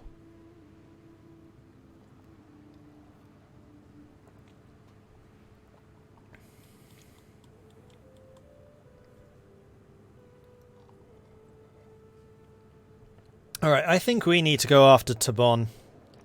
I've given away the lands that I want to give away. And this is going to give us Niani, which is going to be our new capital when we get that all started. We're going to get another scholarship focus soon, which will be great. Alright, I think I might actually move you to be a little bit more central. And actually, I think I might even start a new rally point. Just stick you right in the border. Yeah, maybe not on the border. Let's stick you in the fort. That's better. We are still recruiting back up to our full strength, but that's okay. Alright, Tabon. It's time for you to hand over your duchy to me. You do have 2 allies. Oh, hold on. Bur is very strong. Where are you? I have a feeling you're actually a long... Oh, nope, you're not a long way away. You're right there. Interesting. Are those mercenaries by any chance? Yep. Okay, I just need you to lose your mercs. Conversation over cakes. My entourage and I are strolling back from the short foray into Tieng when unexpectedly run across my son and heir, Prince Crazy Tom, and his retinue, skulking around my capital on unannounced business. Ah, Anon, I was hoping I'd run into you. Come, I found the most delightful little taverna just a short ways from here. Would you care to join me for some foreign liqueurs and hashish-suffused cakes? My evil planner spymaster. But he's also my son and heir with a +100 relations. And I'm also shy, but then so's he. He loses opinion. I gain stress. Oh, sorry, I lose stress. Be persuaded. I gain a bucket load of stress, and also because I am temperate. The last thing that I want to do is go partying. Or just try to keep up, friend. It's a learning challenge. Learning challenge? 95 stress because you're temperate and shy. No, I think I'm okay, thanks. I'll stay over here. Only actually lost 5 relations. Okay.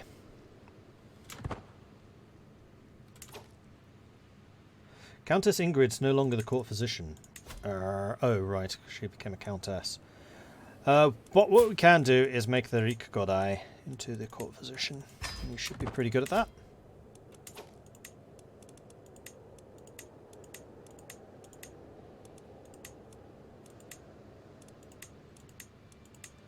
And we also need to continue ransoming prisoners. You would not accept. You are a moderately good fighter. You are also a zealot, so never mind. Nafisa's just a kid. Whose kid?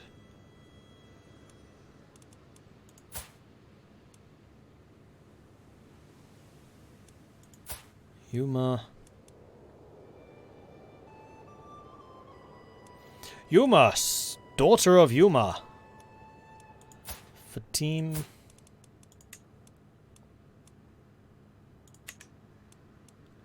And Aja.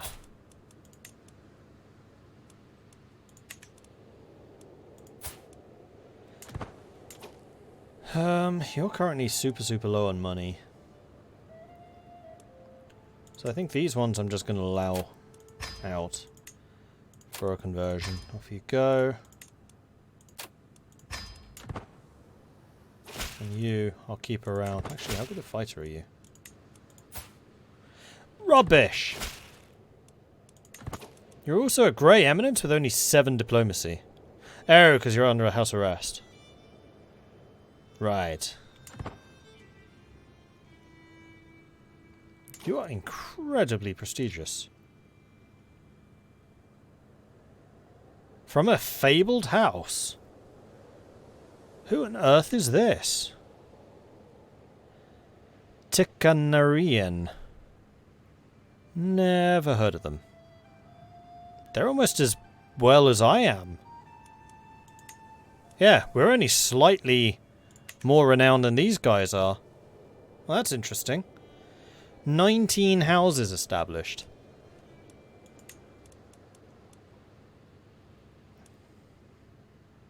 With 172 people still living.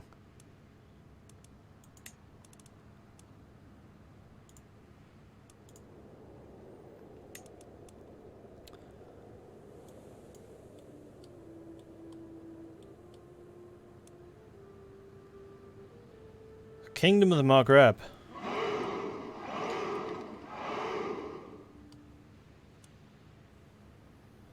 What year are we talking about here? 1034. So there's been a Kingdom of the Maghreb for a long time. 955. This is all in this game. You started here. Duke Garane of the Canary Islands. Really? I like this fact. They're like the African Gotland. Starting in the Canaries? That's amazing. I am impressed. I am very impressed. And yeah, rising to be kings of the Maghreb. Several of you.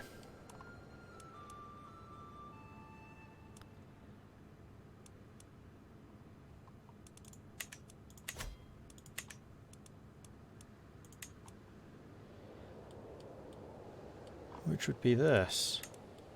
So what, Marwynid now?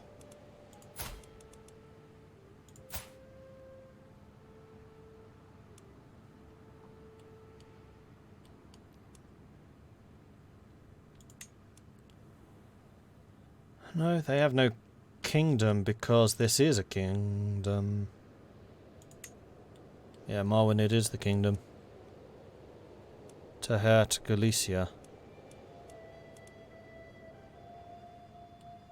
So the Maghreb has been since destroyed, but this is what they used to own. Huh, cool. I really like the fact that they came from here. This is their start. And this was my start. We're both originating from islands. Tiny little islands. Sweet.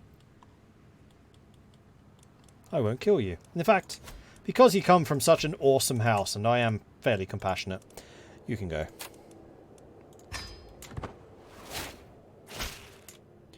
The Maudling Ulu.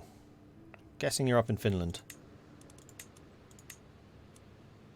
And you're the Zealot, who's basically going to die in prison. Awesome. Alright, so... do you still have those mercenaries? No. Well, that's a shame.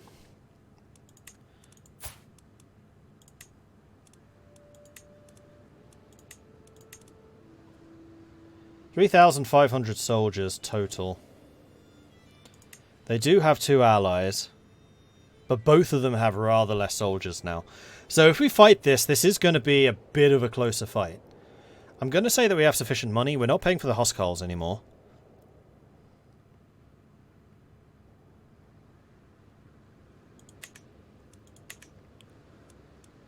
So...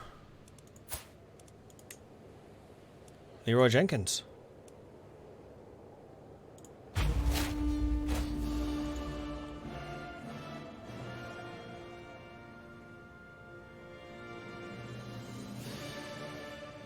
Sweden is way too overpowered compared to the rest of the Norse. I mean, yeah, Vikings did conquer a lot of places, but there's only one faction that keeps dominating every game. Sweden is not OP, should be an achievement. Sweden is definitely OP. Which is a bit weird, because in this era I would actually have expected it to be Norway. Norway was really... and then later Denmark was where the Vikings kicked ass. Sweden was a bit of a backwater. Sorry, Sweden. Epic music, yeah, I'm kind of listening to it before I put on my safety hat. But I need my safety hat.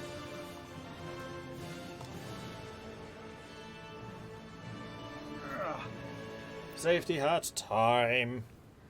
Okay, so now that I have put my safety hat on, it's time for me to say, if you would like to learn how to raid like a Viking, then you should definitely go and check out my YouTube channel, which you can find at youtube.com/Mordred Viking, where there is a Viking's Guide to Raiding, seeing as we're talking about Vikings and wearing safety hats. What was it? It's... Guy. No, it's not that one. It's... that one? Yeah, there it is. You can find the link right there. And also, while we're on the topic of guides and stuff like that, I also have a top 10 things I wish I'd known when starting Crusader Kings III. So if you are just getting started for yourselves in one of these games, or if you're just interested in learning a couple more things about it, you can also find that over on my YubTubs, which I think is just called that one? No. I can never remember what that command is. But you can also find that over on the YouTube channel, so just search it for top 10. I've basically done one top 10, and it's that one. Top 10 CK3. Ah. Thank you, Fred. Cool. Right, let's raise the troops. Raise all here. And Count Caballo is indeed going to lead the way. And we have a couple of powerful vassals who would like to be recognized, except for the fact that you're a filthy heathen and you're only good at learning. I guess I could make you the diplomat. Tanks Dux is not a powerful vassal. We're going to assign you, and then we're going to say, hey, why don't you convert?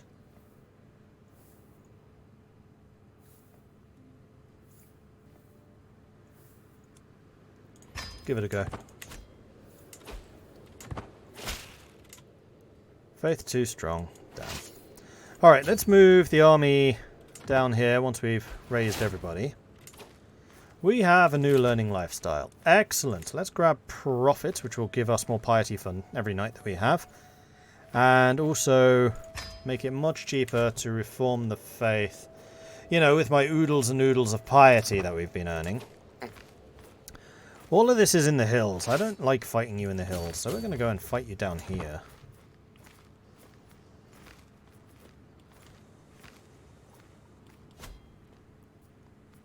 Unfortunately, it looks like your armies are starting to merge together, which is a bit of a problem. Also looks like you can't really make your mind up about where to go, which is more of a you problem.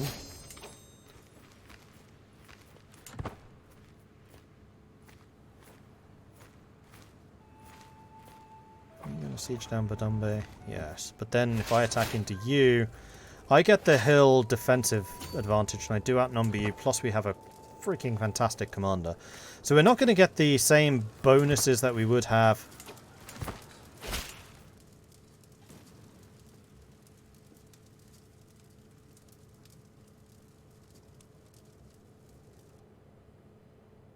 Oh, I'd totally forgotten that you had a hook on me. Fine. Huzzah! You've just gone down to low taxes. You know what? I'm not actually that angry about that. Especially in this area, having vassals who have money to build up their holdings, and considering how little the holdings have been built up, sure, keep some money, build them up. I'm completely fine with that. Alright, you're just going to sit here taking attrition. You're going to back off now. There we go. Alright, we'll follow you. Aha! Is that a river? That is a river. We have the defences here, though, so we will see you there. The age of the world. I've been studying the ancient religious texts and the writings of scholars. They all seem to agree. The world will end 6,000 years after the creation. By my calculations, we are less than a century away. Everyone deserves to know the truth. I can become more cynical. A reasonable point. Don't tell everyone. We gain a bunch of piety and basically trade out some of our prestige. Or I should consult with more of the Godar, which will give us more learning. I could actually do with the piety. So we're going to do this one. We are not going to chase. We're going to let you get away because I want to fight you here. And now we're going to catch you. To the solitary king anon. We have been burdened with your oppressive laws for too long. No more. We are done paying you taxes. Now, unlike the lord, where I was like, yeah, you got a legitimate hook. You can pay less taxes. You're a peasant. You don't get to do that. Denied. Alright, let's kill this army and then see where the peasants are. 600 strength, that's fine. Alright, so strength. They have a 20 combat. This is a hill where we have defenses, so we should be the defender. Wait, why are... Oh, because it's not actually my fault. Yeah, okay, well played. However, we have better quality. Our cavalry are being somewhat countered by their spearmen, plus we're in bad terrain. So we are suffering a couple of penalties. Our archers, however, are getting bonuses because of positive terrain. And they have skirmishers who are being countered by my archers. They have spearmen who are countering my horsemen. And then they have skirmishers who are countering nobody. And being countered by the archers. My army is just better than yours. Huzzah. Right, let's go crush this army. And then these armies, I guess. Blitz4564, thank you very much for the 5-month resubscription. Very much appreciate the ongoing support there. Thank you. Just watched your Viking raid video and it's a great, good job. Could tell you had fun doing it, but it was very informative. Very good work, sir. Thank you. Yeah, it was one of those things where I just like... I was about to go to bed and I was like, you know what, I've got a great idea. I should probably do something with this while I'm still awake. So it's like the fastest video I've ever recorded, and it's also one of my best performing. I mean, the top 10 one, thankfully, is doing even better. That one's currently getting about 4,000 views a day. Usually I would get about 4,000 views maybe in a month on a very good video. The other thing which is about that top 10 is it's got 24,000 views the last time I checked. It's probably higher now. My highest video I have ever done has 60,000. And that was in 4 years. This one's been up for less than 2 weeks. So, seems like people quite like the CK3 thing. Hi, I'm Danz. David Al... Valad. Mate Unix, Dark Emissary EU, L Stew. Thank you very much for the follows. Welcome to the channel. My ally joined an offensive war against me. Is that a bug or normal in CK3? If it's a defensive war, they would probably get called in by their allies. I think with alliances, honestly, is whoever calls them in first. Just because they're allied with you doesn't stop them fighting you. Alright, crush the peasants. Peasants being crushed. Let's move over here, crush this group, and then that probably will be enough. Because these guys don't actually have the strength to take anything. No, that just got me to 50%. Curses. Let's go down here. Stop them sieging this back again. Especially while Burr's forces aren't there. And then we'll come over here and crush them. Oh, I see there's another army here. Fine. Gonna be doing a bit of marching around.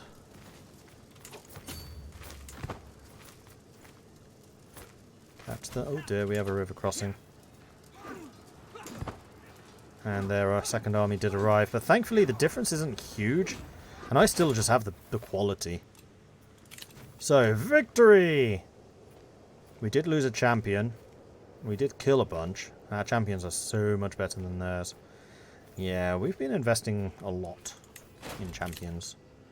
That one was just levies, that one was just levies, and then this one. 340 kills with the champions against 49. Gotta love the champions. We're in an area where they're effective again. They're not that dangerous. They're fine.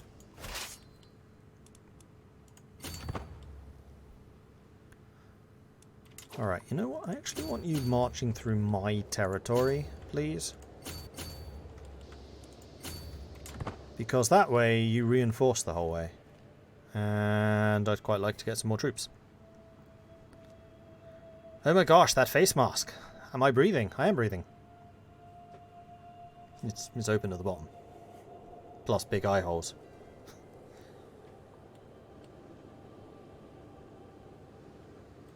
Thing is, AI invites its allies instantly, but I can't do that. We share the same ally, declared a war on you. And then I saw Sweden at the other side while still being my ally.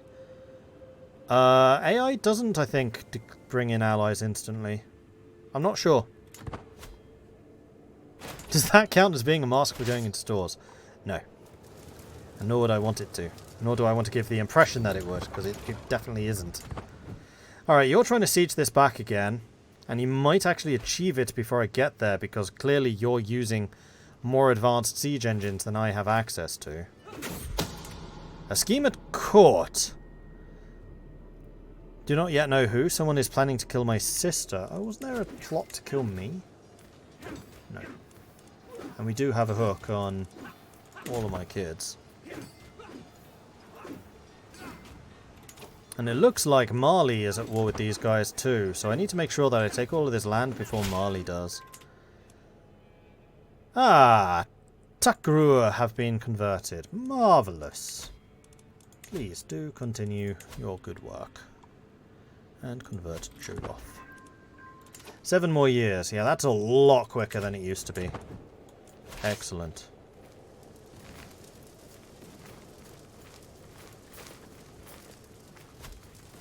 Get out. My land. Alright, so what I'm going to do now, I think, because we are pretty happily stomping them wherever we see them, we're going to split out levies. Say I have 1,000 of you, and you just start sieging stuff. And then this army can go around and just start stomping these guys as and when they appear. Where's the rest of the peasant uprising army? Is it literally these guys? Yeah, I think so.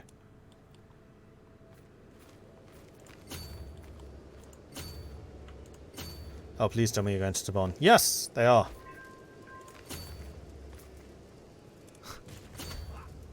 Gotcha. Stack wipe. Guardian can be assigned to Mike. Mike, who is quick and hale. He is charming, so diplomacy or intrigue. Diplomacy is a 2, intrigue is a 1. So you, Mike, are sounding like a diplomat to me. So I think that your aunt can teach you.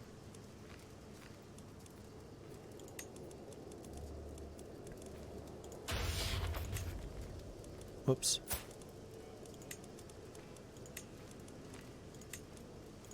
There we go. Good.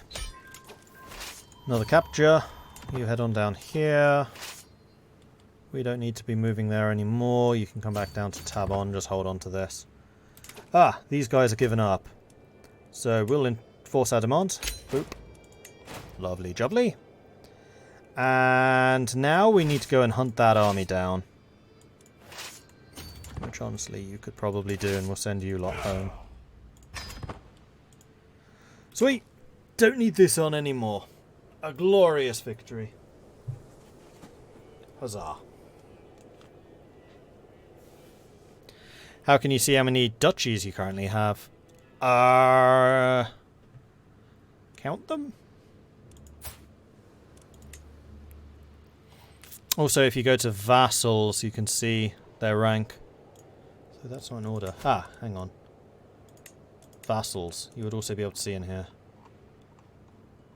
And this is usually roughly by rank. Or at least by, like, realm size or realm power.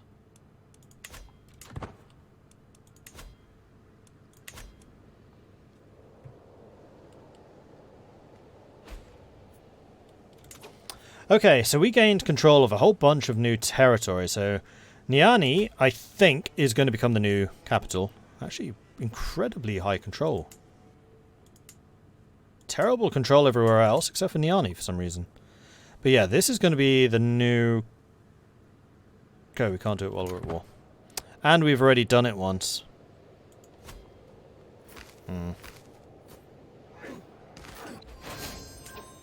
Valuable hostage captured. That's okay. Disband. Alright, so we have 3 prisoners. Genba before. Nothing. Kilia. 10 ducats. Done. Nana. Will not. You're the zealot, aren't you? Are you any good at fighting? Yeah, you are. So, I'll convert you myself. Cool.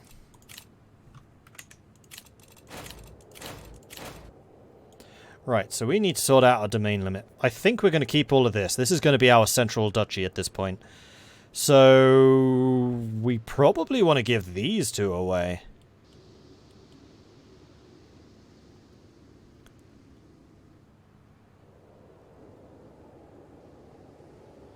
Namandiru and Bakel we can definitely give. So, let's see. Is there anybody that we want to recruit? Actually, you're quite good. I'm going to guess that you're the wrong faith. You are. And you'd be far too expensive. So, we're going to give you the County of Galam. And then I'm going to say, hey, would you convert? And you're going to say, nope. Try. If it puts me slightly into debt, then I'll do so. No. Okay, then next up was going to be Namandiru.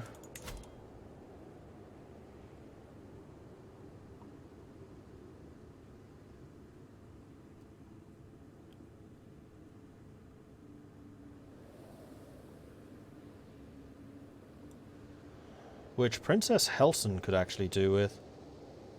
Now here's the thing. If you give them territory before they're supposed to inherit that, will that actually reduce the number of territories they think they're owed? I have a feeling not. You're owed 3 right now.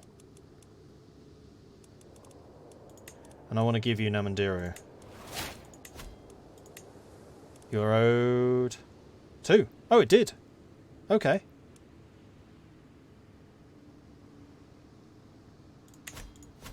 Cool. Still need to give 2 more away.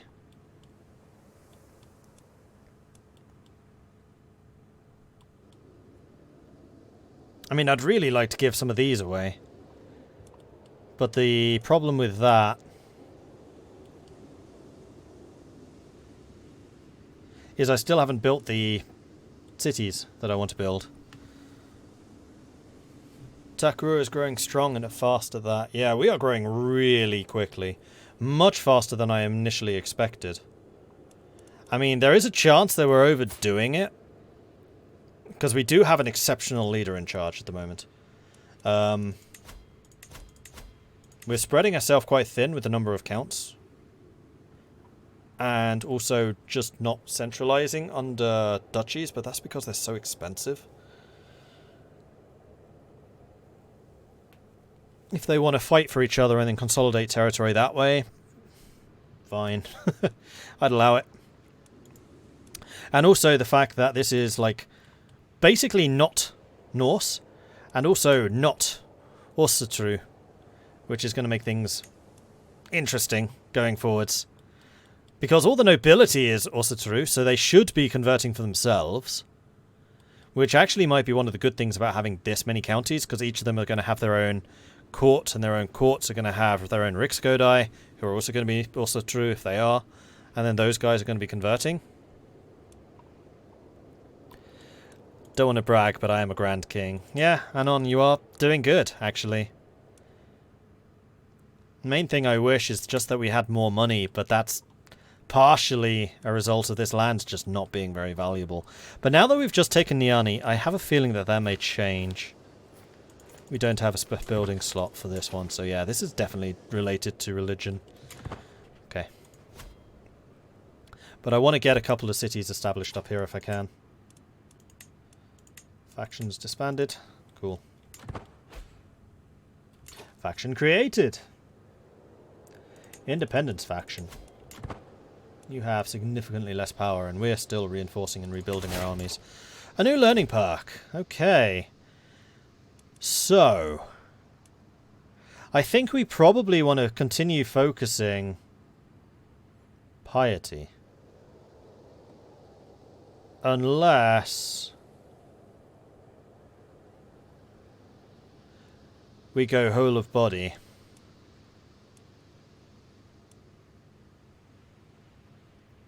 Or we go back to military and pick up strategist.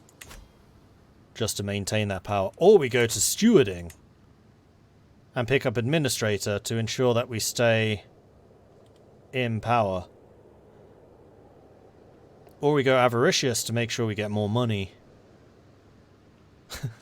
I think that going stewarding again might be the better idea here.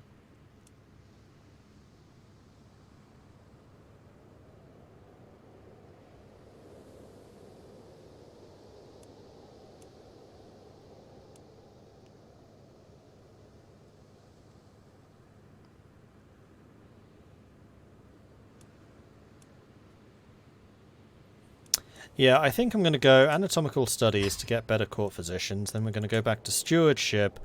We're going to take wealth focus because it's all about money right now. Although we could have done with bigger domain, I guess. You're still managing the domain. Still need to give away 2 territories.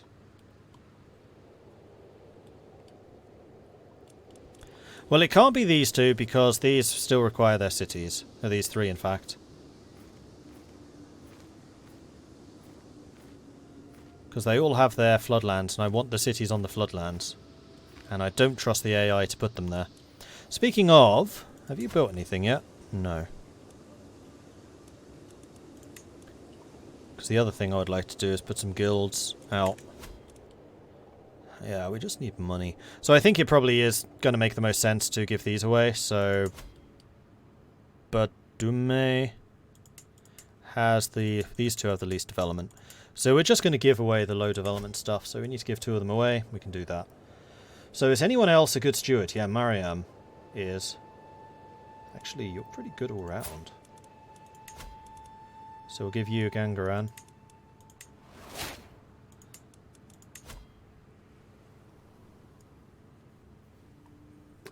And then Princess Fred. No, you're a sister. You know what? Let's give this to one of the children. No, I can't. They've already left the court. In that case, yeah, Fred, you can have this. You can have Conco. Because I'm keeping Bambuk for myself. Okay.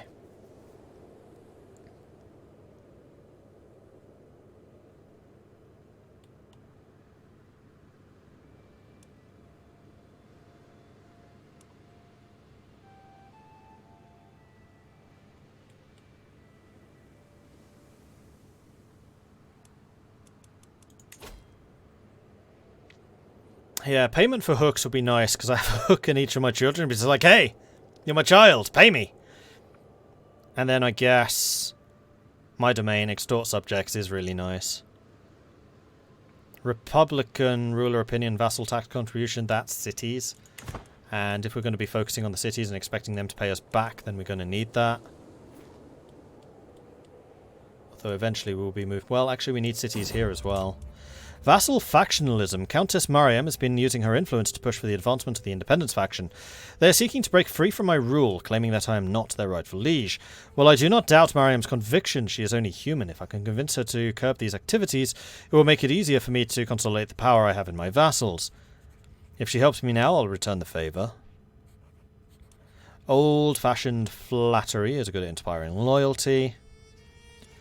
Remind her that my interests are Oleron's interests. Countess Mariam is only exercising her rights. I mean, improving relations with you would have you paying me more money. You are a fortune builder. You are very good at stewarding. Therefore, you would pay me more money. And Gangaran is one of the higher development places, so I think I'm going to say she is only executing her rights. Because generally, we're a pretty well-liked ruler. We haven't been tyrannical at all. Impeccable household. Gain some prestige. That's good. Helson's come of age. Careful planning. Helson came to truly understand its uses. She knows lots of ways to get what she wants. Most importantly, she's highly aware of the political implications of those wants, so she is an intricate web weaver. And also a remarkably good steward who is intelligent. It's unfortunate I don't have any lands to give you right now. Debagumi of Cookie.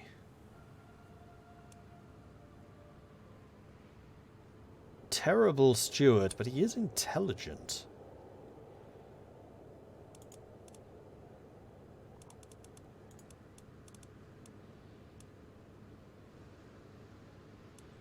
Obamakin, intelligent. Look at those abilities. Yeah, we're marrying you to her. To him. Matrilineally, definitely. We lose some prestige, but worth. Excellent. Then hopefully I can put you to work here somewhere. Maybe actually give you this province, because we have nothing else to build there. Oh, Helson already has a county.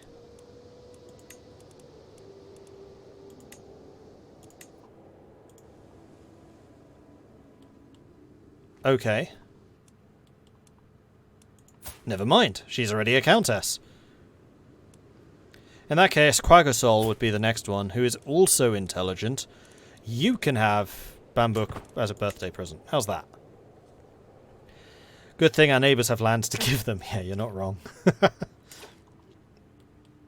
So we still want to finish off the county of Niani, which is Sibi and Bure, which are both owned, unfortunately for them, by Mali, whom we do not have a truce with anymore.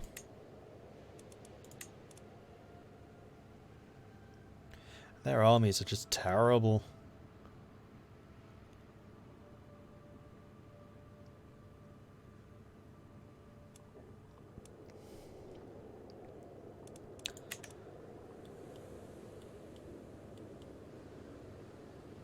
Do we have any more prisoners? No. Actually, fighting Mali would give us an opportunity to get some more. Alright, let's do it. Declare war. Duchy. We're going for Manding. Declare. We'll raise our forces here. And this is such a small force, I'm not going to bother with the safety hat. I don't think we're going to need it. Famous last words. Onagers. Levies. Levies. Levies. Select. Do we have any siege experts? No! Drat! However, Jianba is unyielding defender, which for sieges is actually really helpful. So you go and start sieging that. You come running down here to go and deal with their actual army. And this is my main man, Caballo, leading the force.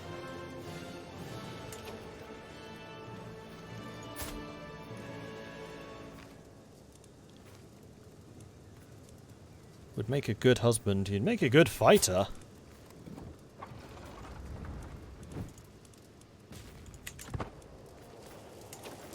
So I guess he arrived as a suitor. Boom.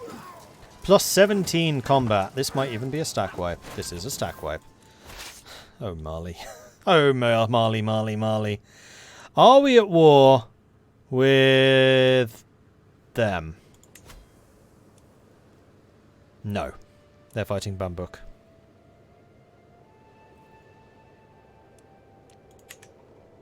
So I don't know why they're coming up as hostile, because they shouldn't be.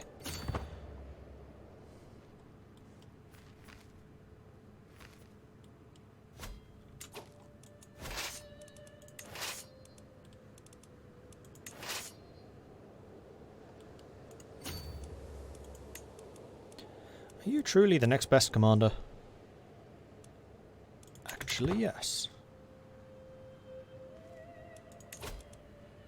They are down to 41 soldiers. Shadi is pregnant again. Siege of Bury is done. We took 6 prisoners. I can just smell that money right now.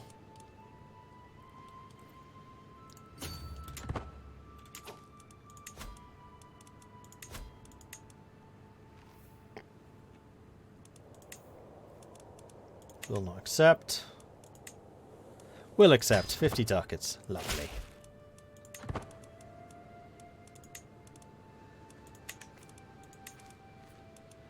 You're worth 20. You're worth 200! That's because it's the king. Takrua are now Norse. Cool. Well, we're going to move inland a little bit now. Start going for Niani. I'm basically going to let them piece me out. If I can get a couple more sieges and therefore a couple more captives, that's even better for us. I want the money. Queen resolves courtier debt. Rival's been taken prisoner. I didn't know I had any rivals. Oh, the King of Bambuk. Yeah, he's probably a bit pissed with me. So, fair enough.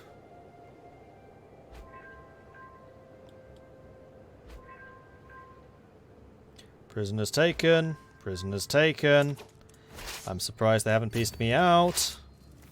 Because they could, if they wanted to. Oh, I'd have to pass through that. Which is annoying, because this is the army with the siege engines. There it is. Peace. Okay. Let's disband all.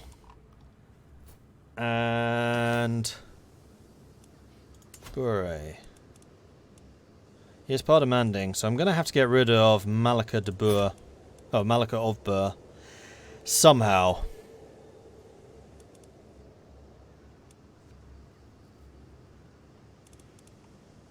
She's a bit beaten up. Severely injured. I might have had something to do with that. 100% chance to imprison. What about 100% chance to revoke? No. Well, what I can do is get my 100% chance to imprison you.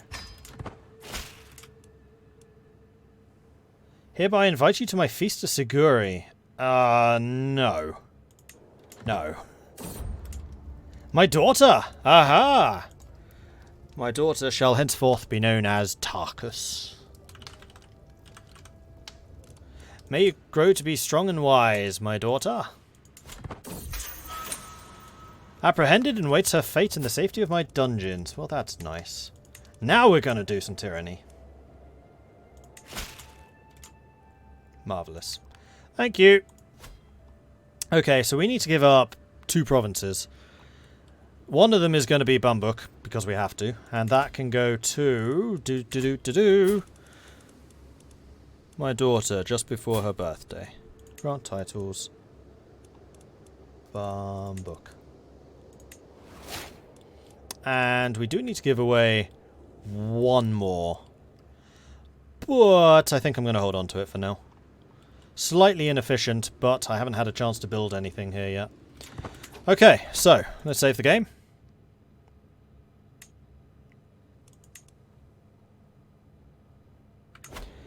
Do we happen to have a spider or 2 running around? They are very good pets. Wouldn't have mattered. Bure had a whole bunch of kids, so their succession was pretty secure. And we're not exactly known for our intrigue. It's by far and away my least able ability.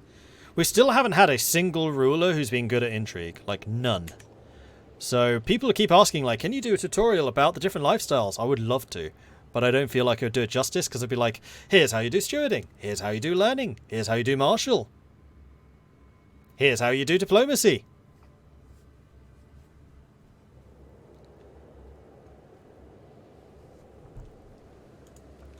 And here, absolutely... Yep, that's all of them. I'm pretty sure I just said every single trait that exists. In other words, the Mortlings aren't intriguing. Yeah, apparently.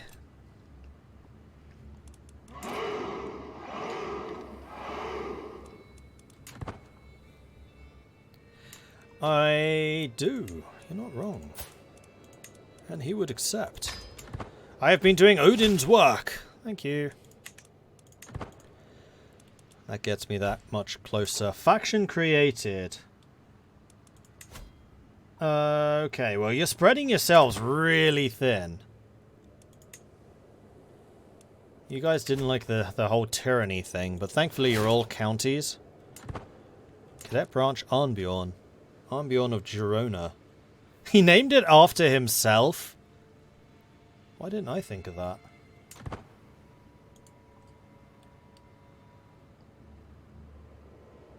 This game is a waste of time. Thank you for that input, Kamala.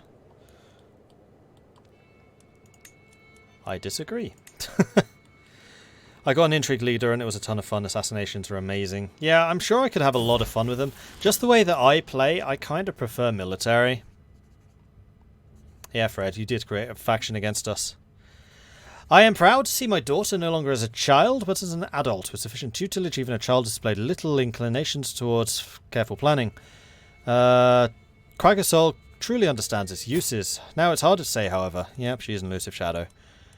They grow up so fast. An intelligent elusive shadow. In fact, I think every one of my children is either a genius... Yeah, at least oh no! Tarkus! She is Hale, though. So Quagasol was already given Bambuk, so she got her birthday gift early. So next up is going to be Mike, who's still only 8. So we have some time before he needs a birthday gift. Had a car. To be honest, any game is a waste, but if you're having fun, sod it. Some games can be pretty educational. I know I learned a lot more history and geography playing these games than I ever did at school. So you could say that school was... No, I'm not going to say that, not on stream. Go to school. It's good for you, probably. Is it possible to raise all armies equally on different areas? I found rally points, but it does make like 200 soldiers and 12k on second or third one. So the first place that you raise forces are where your men-at-arms will go. Otherwise, it will get the levies from whichever territories are closer to it. So what's the best idea is to, wherever you're fighting, the closest rally point to what you're fighting, raise local there. Which is then how you get your men-at-arms, then you can raise your levies elsewhere. And that way you'll get your army very quickly, where you need it. My brother had that same experience, he's now a history master compared to the rest of the family, nice. I mean, I've always been interested in history. Geography, much less so, but history, absolutely. And I was lucky. I had some absolutely phenomenal history teachers. The problem is, I think that they taught the curriculum completely wrong.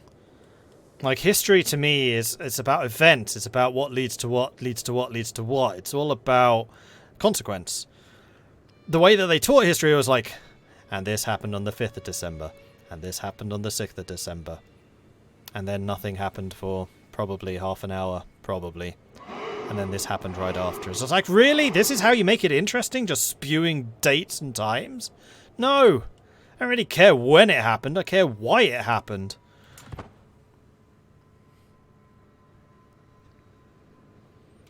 Small Spoon, thank you very much for the follow. Welcome to the channel. And Brian C. Goblin Slayer, thank you very much for the follows. Welcome to the channel. According to school's history is writing memorizations of dates, clearly. Yeah, and I hate that process. It's terrible. Britannia are in Africa, but then again, so are the Norse. So, we went further. Greetings from Baghdad. Oh, cool. Hello.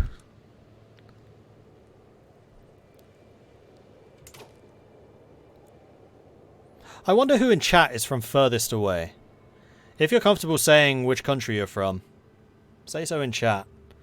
Because I think the furthest I've seen before was Thailand. And I know from my YouTube demographics that I have a surprising number of people watching from Thailand and Vietnam. US, Norway, Turkey, Germany, US, Norway. Yeah, we have a lot of Norwegians. I've noticed that before. Furthest from where? The UK. Netherlands, East Coast US, Brazil, Antarctica, New York, Poland, Maryland, South Korea. Okay, that's going to be up there. US, Germany, US, Midwest, Sweden, Upper Midwest, Romania, Germany, Canada, Mars, UK, West Coast Canada. West Coast Canada, okay, that's a fair distance as well. Texas, US, Oslo, Montana, Australia. Okay, Pogmahon, I think you might be winning with Australia. Actually, yeah, when I was saying Thailand and Vietnam, I forget that I do have viewers in Australia and New Zealand. I don't know why, it always just feels like Australia is closer than, for example, Thailand. But it's not, geographically. Central United States, Netherlands, your house, Finland, Brazil, Norway, Manchester. So yeah, I think Australia wins that one. Another Aussie, awesome.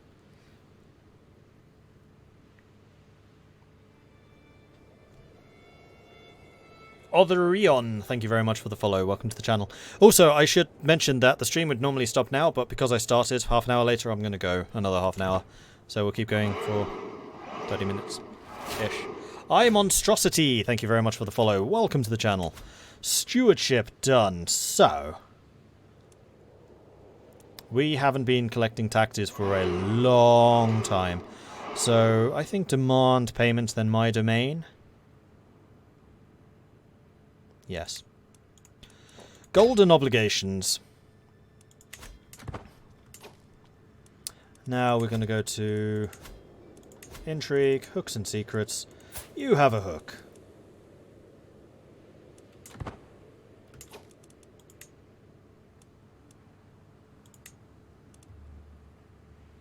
Helson can't afford it.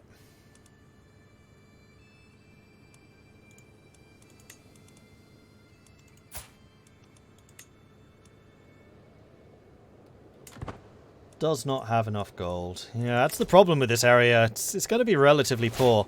The only one that might have some gold would be Queen Shadia, whom I'm assuming I don't have a hook on, seeing as it's my wife. She does have the gold, though. And yeah, she is earning a lot. She's runs a county, gains 2.4 ducats. Like, cities, once they get going, become super profitable. Unfortunately, that one's not really going yet. They're definitely a bit of an investment. Right, do we have any more prisoners that we can ransom away? Not as yet. Mali is definitely not as rich as it could and should be.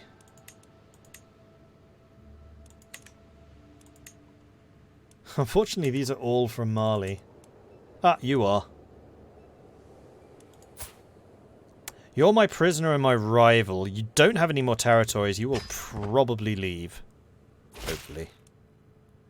And you also have a 2 in intrigue, so that's fine.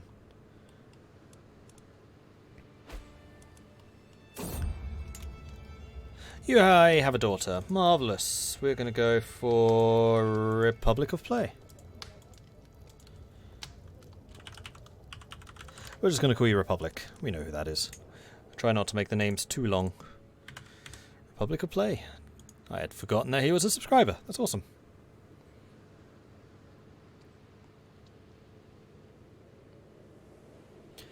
Naval mechanics and Hearts of Iron 4 still make no sense to me. Have you watched the guide? I'm guessing you probably have if you come into the chat and saying, I don't still understand naval. Otherwise, I would say ask in Discord. Discord's usually pretty good at giving recommendations. Can always build another city. Yeah, we're close. We're very close. If someone wants to ping in the Discord link, that would be awesome. Habadash, thank you very much for the follow. Welcome to the channel. Now, how's the council doing? You've stopped doing control. That's unacceptable. I would like you to give me some more control. Actually, which is the more valuable of these? You are a 19. 18, 20, 22. Wow. I did the right thing kicking that guy out of Bure. It's really valuable.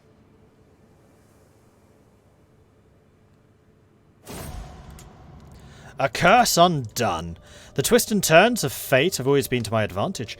Odin knows I was cursed the day I met Malika. Today, however, the curse has been lifted. Fate has smiled upon me and brought that chattering witch to her grave. I gained stress because my rival died. You know what? Because I'm compassionate, this should probably be halved. Even if it's my rival, I wouldn't wish that kind of grief upon her family.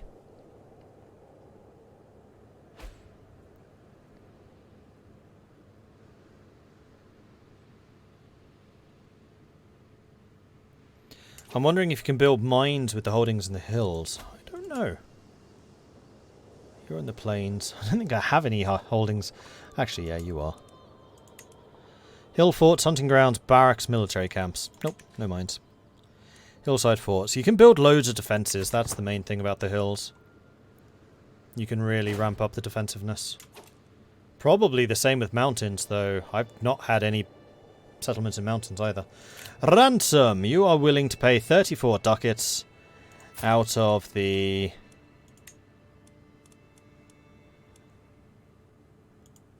Oh, it's this guy. 50. You know what? I'll accept that. It'll take you a while to get that kind of money together. It'll take you a really long time to get that money together. Oh! I think we can afford it. So, next place with a city, I think is probably going to be Scylla. Yeah.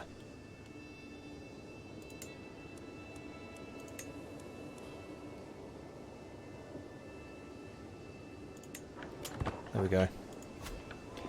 Okay, so Scylla is now good to give away. And that can go to Mike. Cool.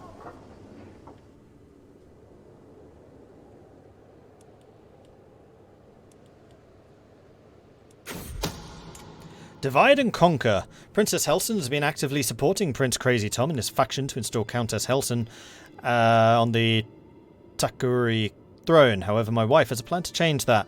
Trust me, the things I could tell Prince Helson would make her crazy would make her disavow Crazy Tom in an instant.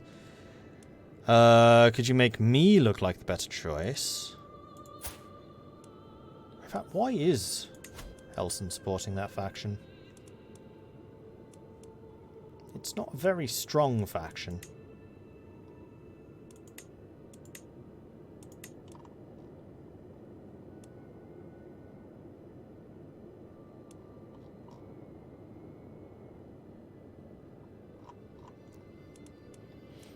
Yeah, we'll do this. We do, however, lose a bunch of relations with Crazy Tom, who is my spy master, and he is also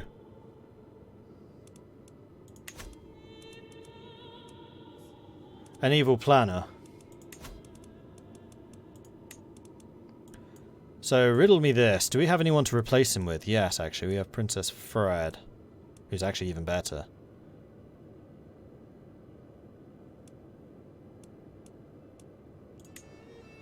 Do it. So, military. Do we have anyone who could be military? Not really. Crazy Tom not lose relations for that? He didn't.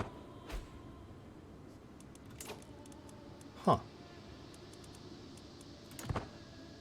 Well, okay, never mind. Nope, he's fine. Ooh, your relations, however, are going down a bit. Can we bribe you? It costs 50. Although, actually, Rixgodai, irrelevant. We have no temples. So, whether he supports me or not does not matter.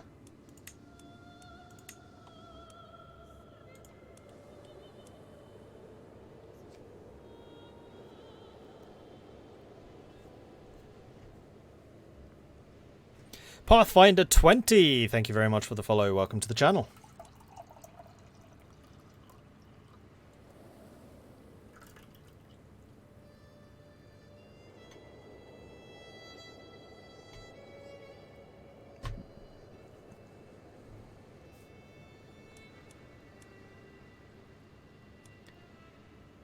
Our armies are looking pretty good. So how's the succession looking now? So Crazy Tom will get the majority.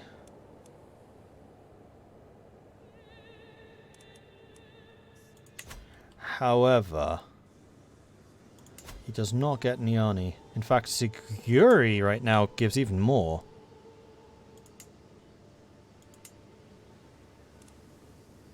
Oh, it's just way more built up. And has that extra development. But eventually Niani is just going to be so much wealthier. 5 building plots.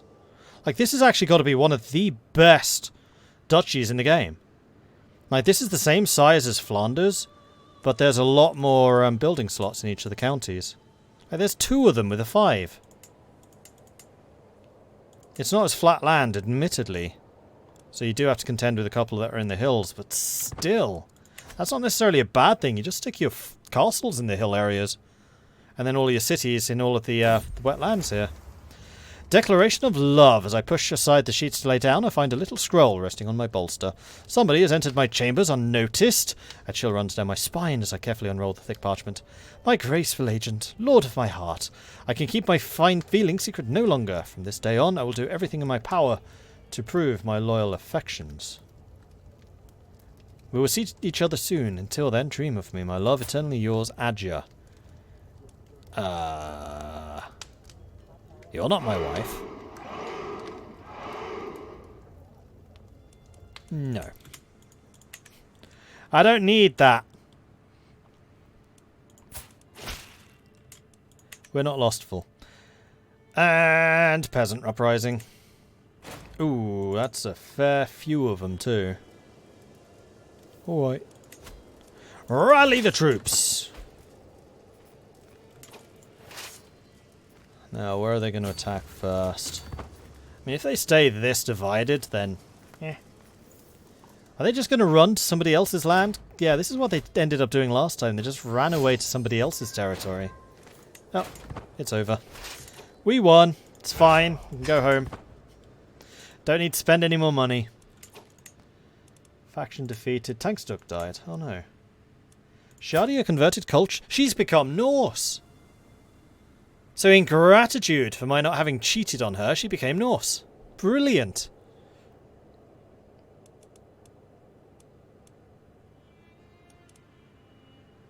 Okay.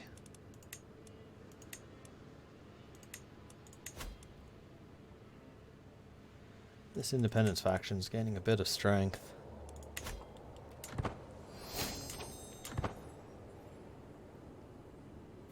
I have a feeling that the succession is going to be incredibly unstable. Because we're going to lose a bunch of strength. when we hand over power.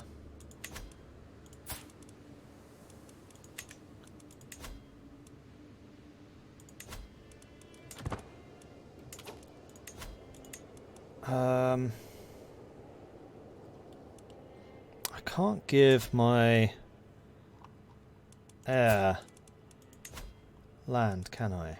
No.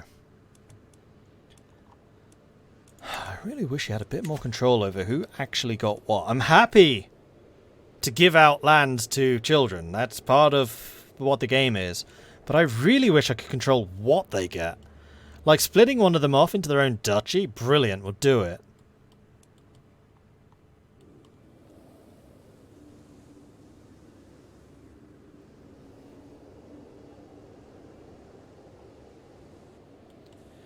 Unfortunately, because I can't reset my capital, I can't move over here. I mean, actually, one thing I could do is...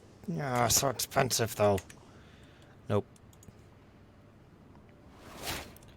Cadet branch. Mordling Ansnalkola.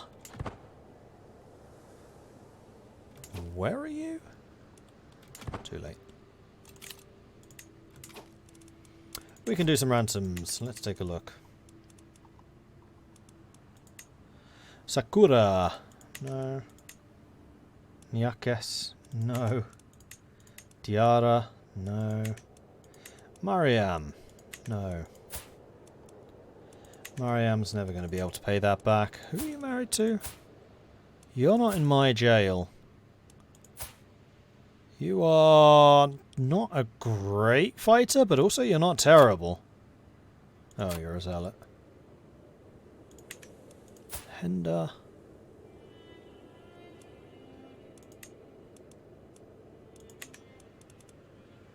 Ida. Would not accept.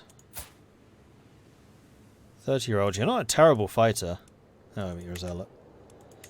Ah, how many zealots are there?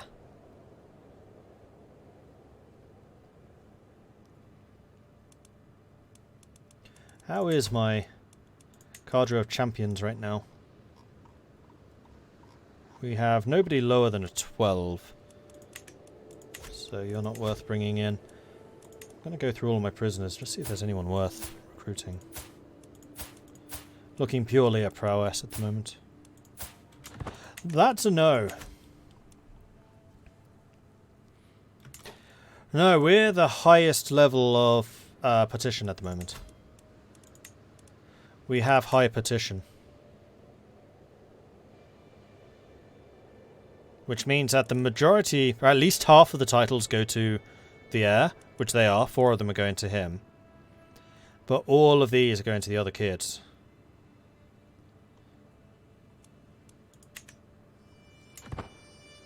Including, actually, the ones who already have territory. Old Asturians in Aquitaine. Shocking.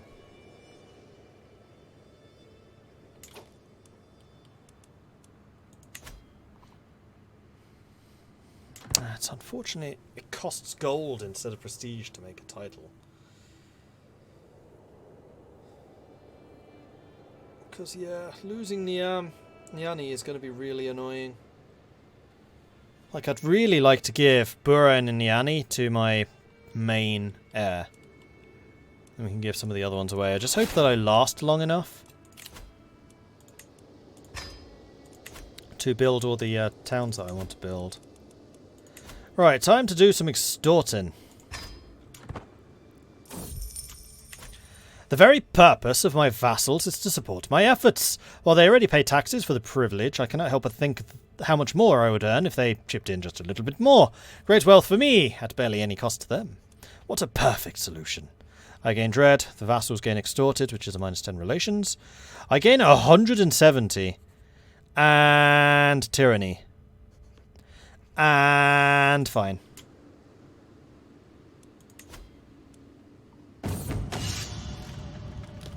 The Varangian Guard. By the time my nephew Einar comes to me with his plan, he seems to have already made up his mind. Serving with the Varangians in Miklagard will bring both wealth and glory. Yeah, off you go. Have fun.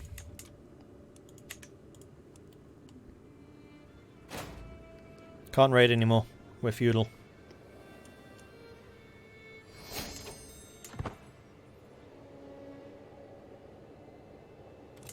Oh, ransom. 27 ducats. This is from the King of Mali,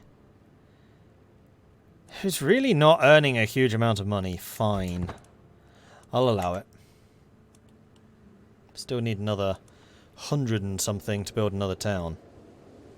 At which point we could get rid of Mbul. Actually, what territories are in your succession? Jolof, Kayor, Podor, Tabon. So yeah, if we get rid of Kayor, build a town there.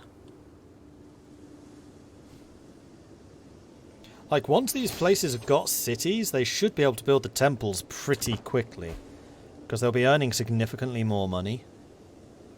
Likewise, just building up their holdings. Unfortunately, while I'm basically giving them all of this money, I'm not really making a huge amount of this back for myself. In fact, Podor produces a lot less money than Koyor does. Koyor already has crop fields. Right, because I built a bunch of crop fields out here, so I've actually kind of been stripping money away from myself, so we want to keep Koyor and give him Podor instead. Fine. And we are now 50. So how long until we get the next level? Golden Plume. Income from stress. I mean, stress would actually be really easy for us to build up.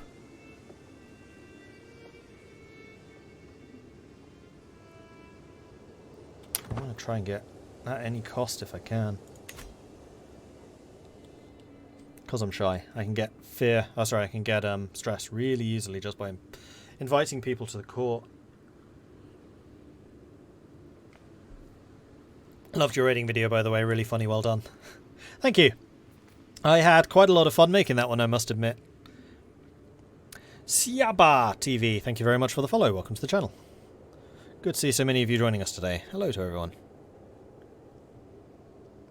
With how many vassals you have and how many problems it will generate in succession, it could be a nice playground for an intrigue character. Yeah, you're not wrong. And we're actually a learning character, but with 20 intrigue, we could certainly do a bit. The county of Jolof has finally been converted. Marvellous. Now how about you go ahead and convert this. Yeah. Oh, also control. Bure, keep building up the control. Bure! Come on! 446. We need 475. Just a tiny bit more. 460. 2 more months. How long does it take places to auto-convert to your culture and religion? Quite a long time. I mean, culture is generally not that bad, but religion is. Norse settlement in Niani. Excellent. I mean, just focusing culture change seems to be pretty quick. Let's get Burr going next, seeing as it's the next highest.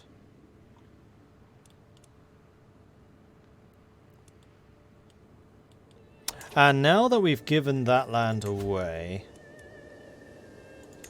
we could give another territory away. Though, because my health is fine right now, I don't think I will. Because these are territories I myself am using to make loads of cash.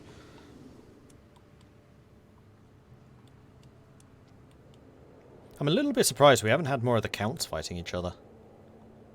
Oh, I know why. It's because we're on absolute rule. They're not allowed to.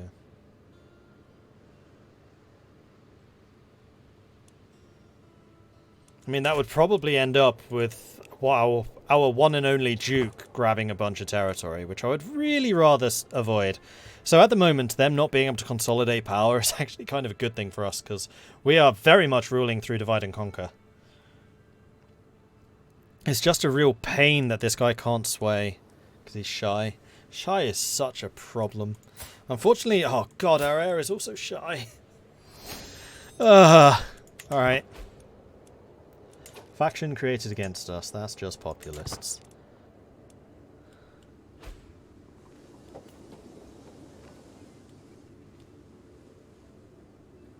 So then we just need to build one more there.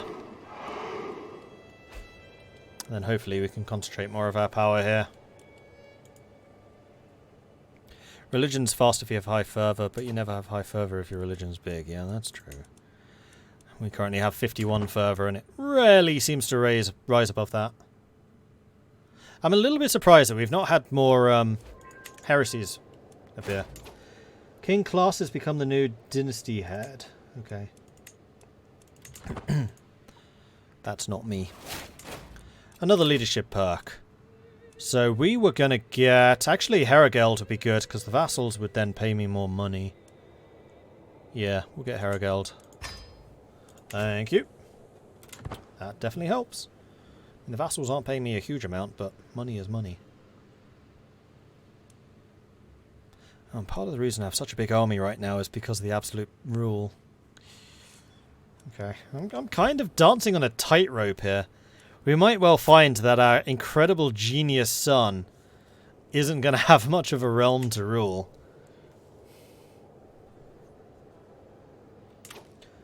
Count Koi converted culture from Malinike to Sonike. That's nice.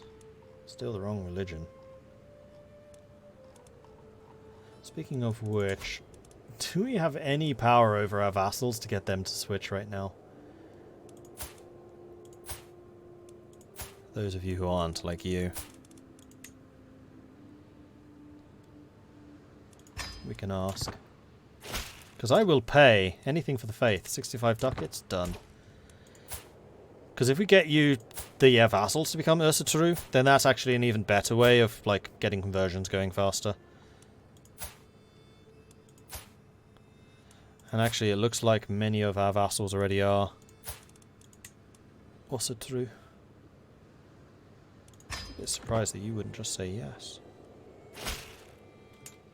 Damn.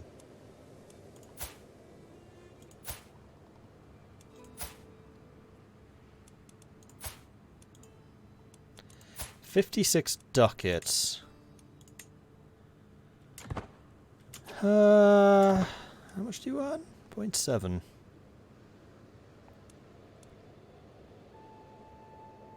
Do it anyway. Thank you.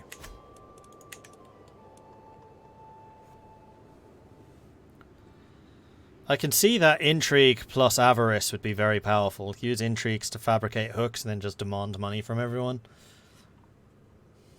That sounds like a very Mordred way to play. Oh, we can get a guardian.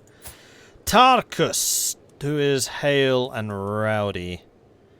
And really good at intrigue. What is it with this branch of the family with their intrigue?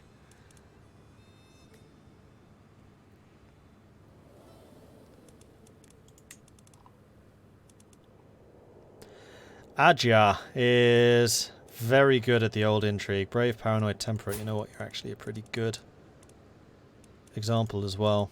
Alright, Adja. I want you to have an intrigue education. Thank you. Now, did we marry everyone off?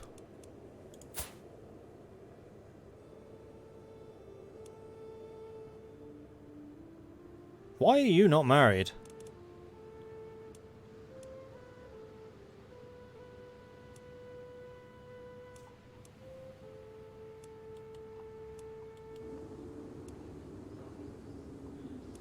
I don't know.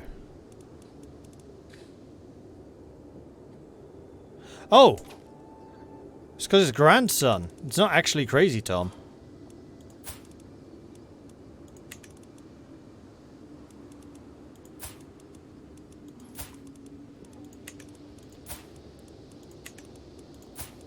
You need to get married, Quaggasol. Right. So you're intelligent, you're also an elusive shadow, which could definitely cause some problems. So I don't think I want to get you somebody else who is an elusive shadow. Alliances.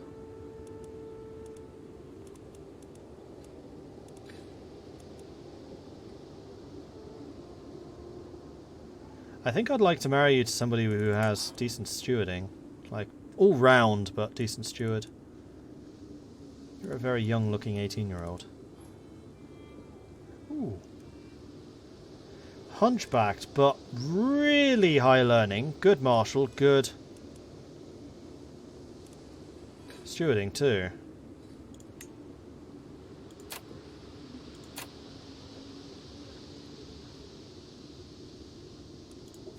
No, I want to do matrilineal so I can keep growing the family.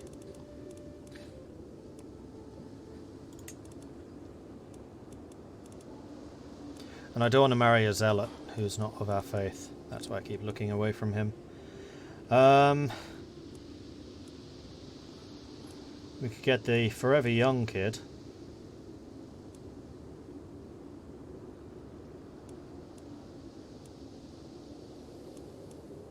Oh, actually, Elfwood Howard could be good.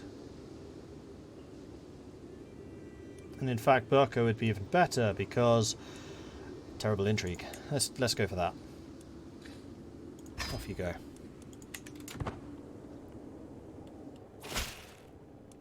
Excellent.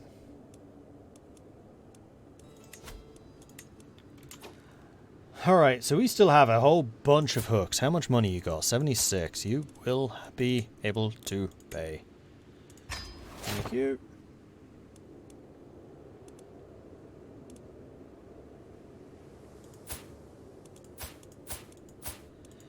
Any of you somehow got any money? Yes, actually, you do.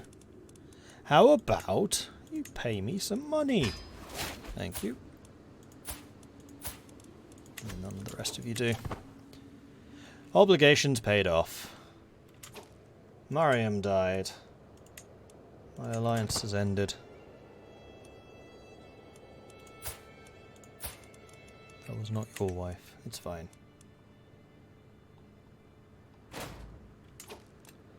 Another guardian for Princess Republic. And you are looking... Ooh, I would have said a steward. It's another intrigue. Alright, Adja. This does not bode well. The amount of infighting that this family is going to have is going to be redonkulous. But hey, we wanted to do an intrigue playthrough, so we're kind of setting ourselves up for that. We have discovered men-at-arms. Before we got household soldiers. Well, that does allow us to get another men-at-arms regiment. It also allows us to make these units bigger. And I'd quite like to make the onagers bigger. This is a cost.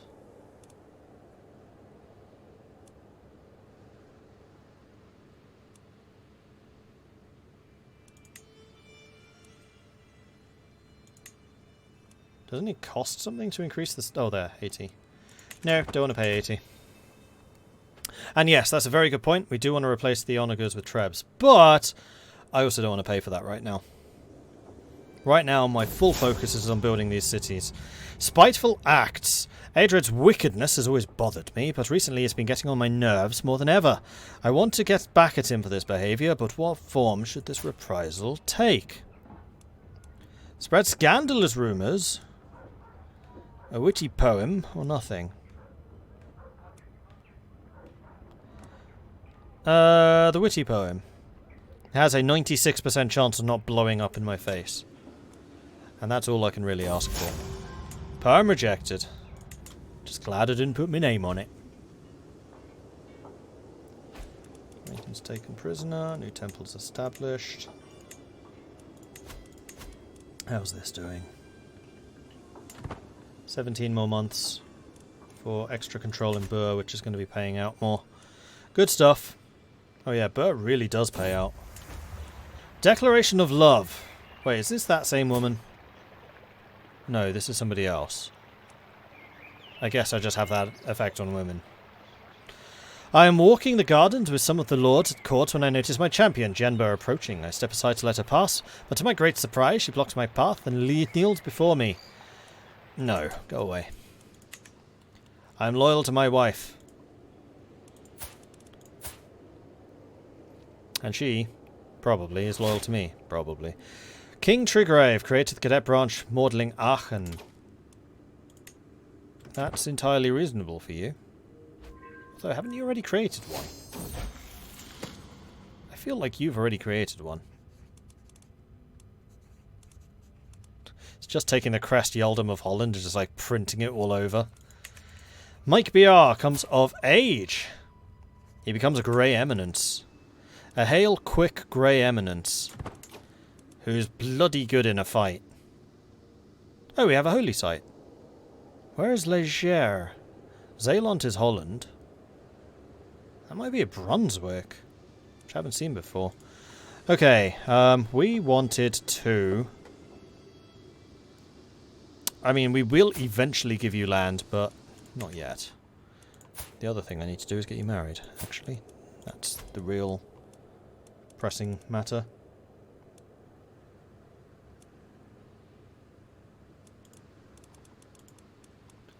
And for that, I think I just want to get you some skills with a Z. You're a Grey Eminence, so you're going to be very good at diplomacy. You suck at fighting, you suck at intrigue, and you suck at learning.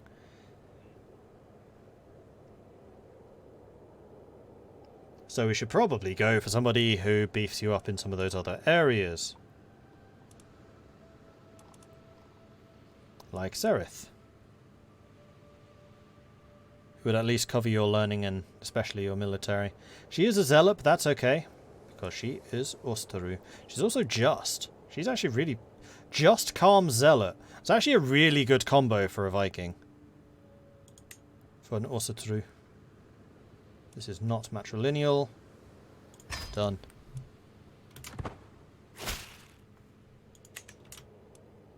How's King Anon faring? Well, I mean, look how much the country's growing.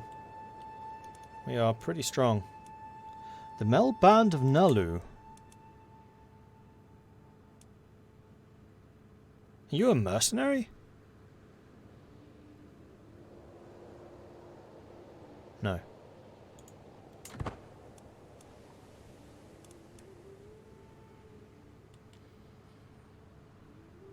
So personal domain income is going up and up and up, probably as we're securing more and more of our own territory.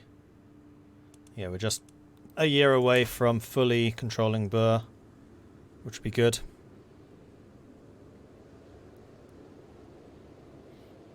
King Anon's definitely managed to make some inroads in terms of expanding. That's for sure. A secret exposed! Count Obomakin, the husband of my daughter, Princess Helson, has accused my daughter, Princess Helson, of having an extramarital affair with Toste, a commoner from Namindru. Helson! Tisk, tisk, tisk! I will...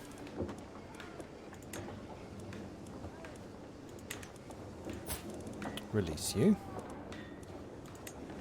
In exchange for a weak hook.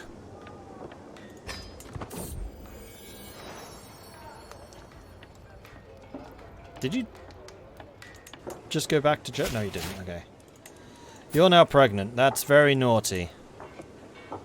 You can't do the payment. Could modify your levies.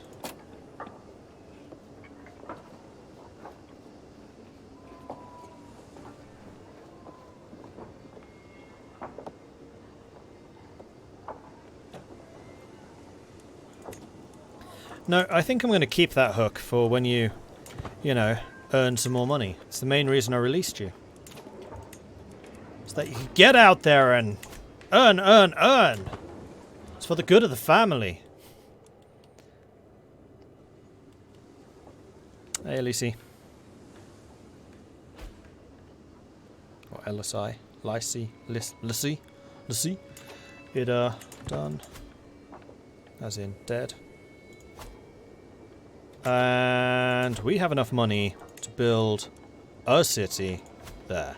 Sweet. Okay, so we've put a city on every single floodplain here that we could.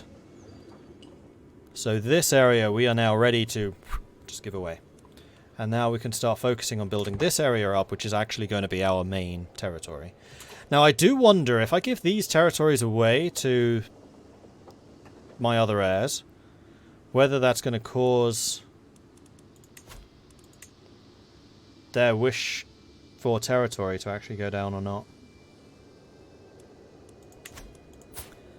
Because what I'd like them to do is basically start earning money so that I can get them to pay for their hooks, which will then allow me to invest more money into this region. Now, what territories am I due to keep? Tabon, Podor, Kaor, and Jolof. So these three... it's probably all because they're in my primary region.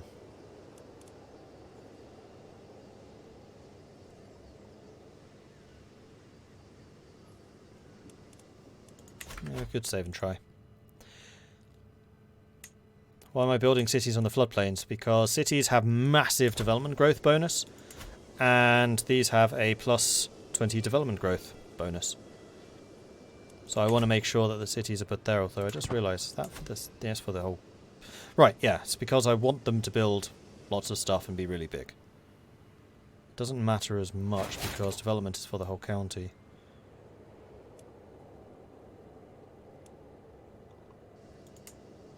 No, right, that's the local buff. So it's a 20% locally to development growth, which I want them to do. We have a new perk, so we can get detailed ledgers, which will mean that cities will pay out more. And seeing as we're working on the cities right now, that's probably a good move.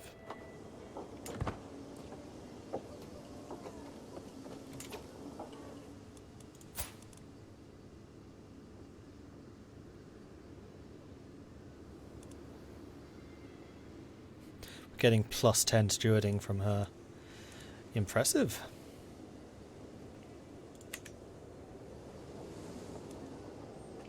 Anon is 54 now. Still in fine health. These two still haven't built anything. Annoying. They haven't earned enough money yet. Once they get going, they really get going. But until that point, it's a bit of a slow build. Kind of the same as what we've been having, frankly. Anyway, I think that we need to start looking out again at potential targets for future expansion. So I don't necessarily want to go here yet.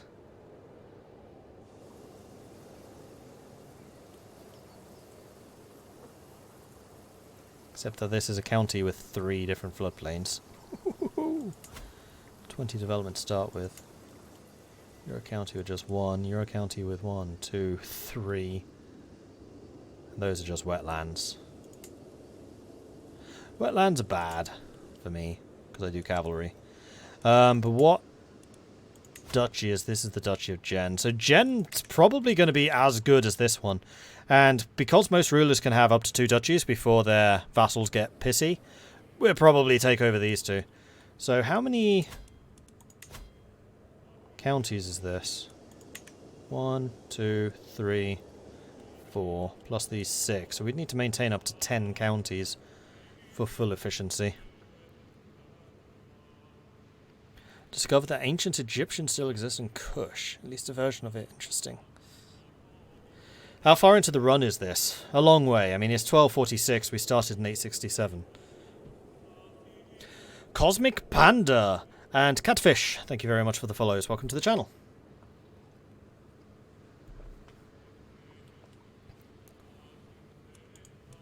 Anyway, I think that this is going to be a good spot to end the stream. I've actually been going a bit longer than I'd intended, but that's okay. Borjigin over here now. Ooh, Temujin's gone. He did. He still has 13,000 soldiers, so they're still pushing further and further out.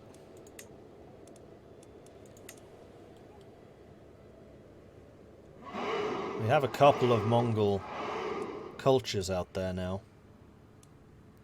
But yeah, I think that Temujin's... Yeah, he died. He was only 58. That's really early. Still died of old age, though. Oof, unlucky.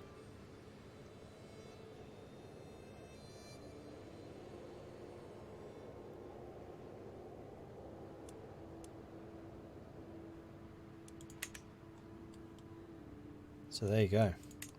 Anyway, thank you very much for watching. I do hope you've enjoyed this. If you have, then you should definitely be like Bullrock and Sage Freke, and hit that follow button so you get notifications when I'm live again in the future. If you've really enjoyed this, then do consider subscribing. Helps the channel out, lets me do more of this kind of content. Or you can, of course, check out the Patreon, which you can find at patreon.com/MordredViking. If you would like to learn how Vikings well and truly raid, you can find the Vikings Guide to Raiding over on my YouTube channel, which you can find at youtube.com/MordredViking. Or you can go to the link if somebody types in !guide. I also, on that YouTube channel, have a top 10 tips for those getting started. So top 10 things I wish I had known when I started CK3. And it covers a whole range of different things which may not be immediately obvious. So go and check that one out on YouTube as well. And finally, the beginning of this series is already up there. So if you wonder how on earth we made it from the tiny little island of Gotland here off the coast of Sweden all the way down here to West Africa, then you should definitely go and check that out. If you want to hang out with the community, they're a very cool bunch, and it's always a real pleasure to see some new faces there. So come join us over at the Discord. Links you can find in chat right now. Thank you, Fred. Thank you, Arkmill. And I feel like I'm forgetting something. Nope, not forgetting anything. I'm going to go and see who else is streaming right now, and we shall go and throw them a raid before they come raiding us, because that's always funny. Just signing out and then bam, raid. Oh hey, new Virtue's on. Let's go raid new Virtue. Smash, raid, no Virtue. So no Virtue is a lovely streamer. She usually does Stellaris, and she is probably one of the best Stellaris players I've ever come across. But she is currently doing Crusader Kings III. She is playing as a tribal count in Africa. So what we should do is go and give that humble suggestion to become the African Viking. So, if you would be so kind as to hit No Virtue's stream with a Viking raid, just like this, just copy and paste. Or, if you are a subscriber and have access to the emotes, you can use that one.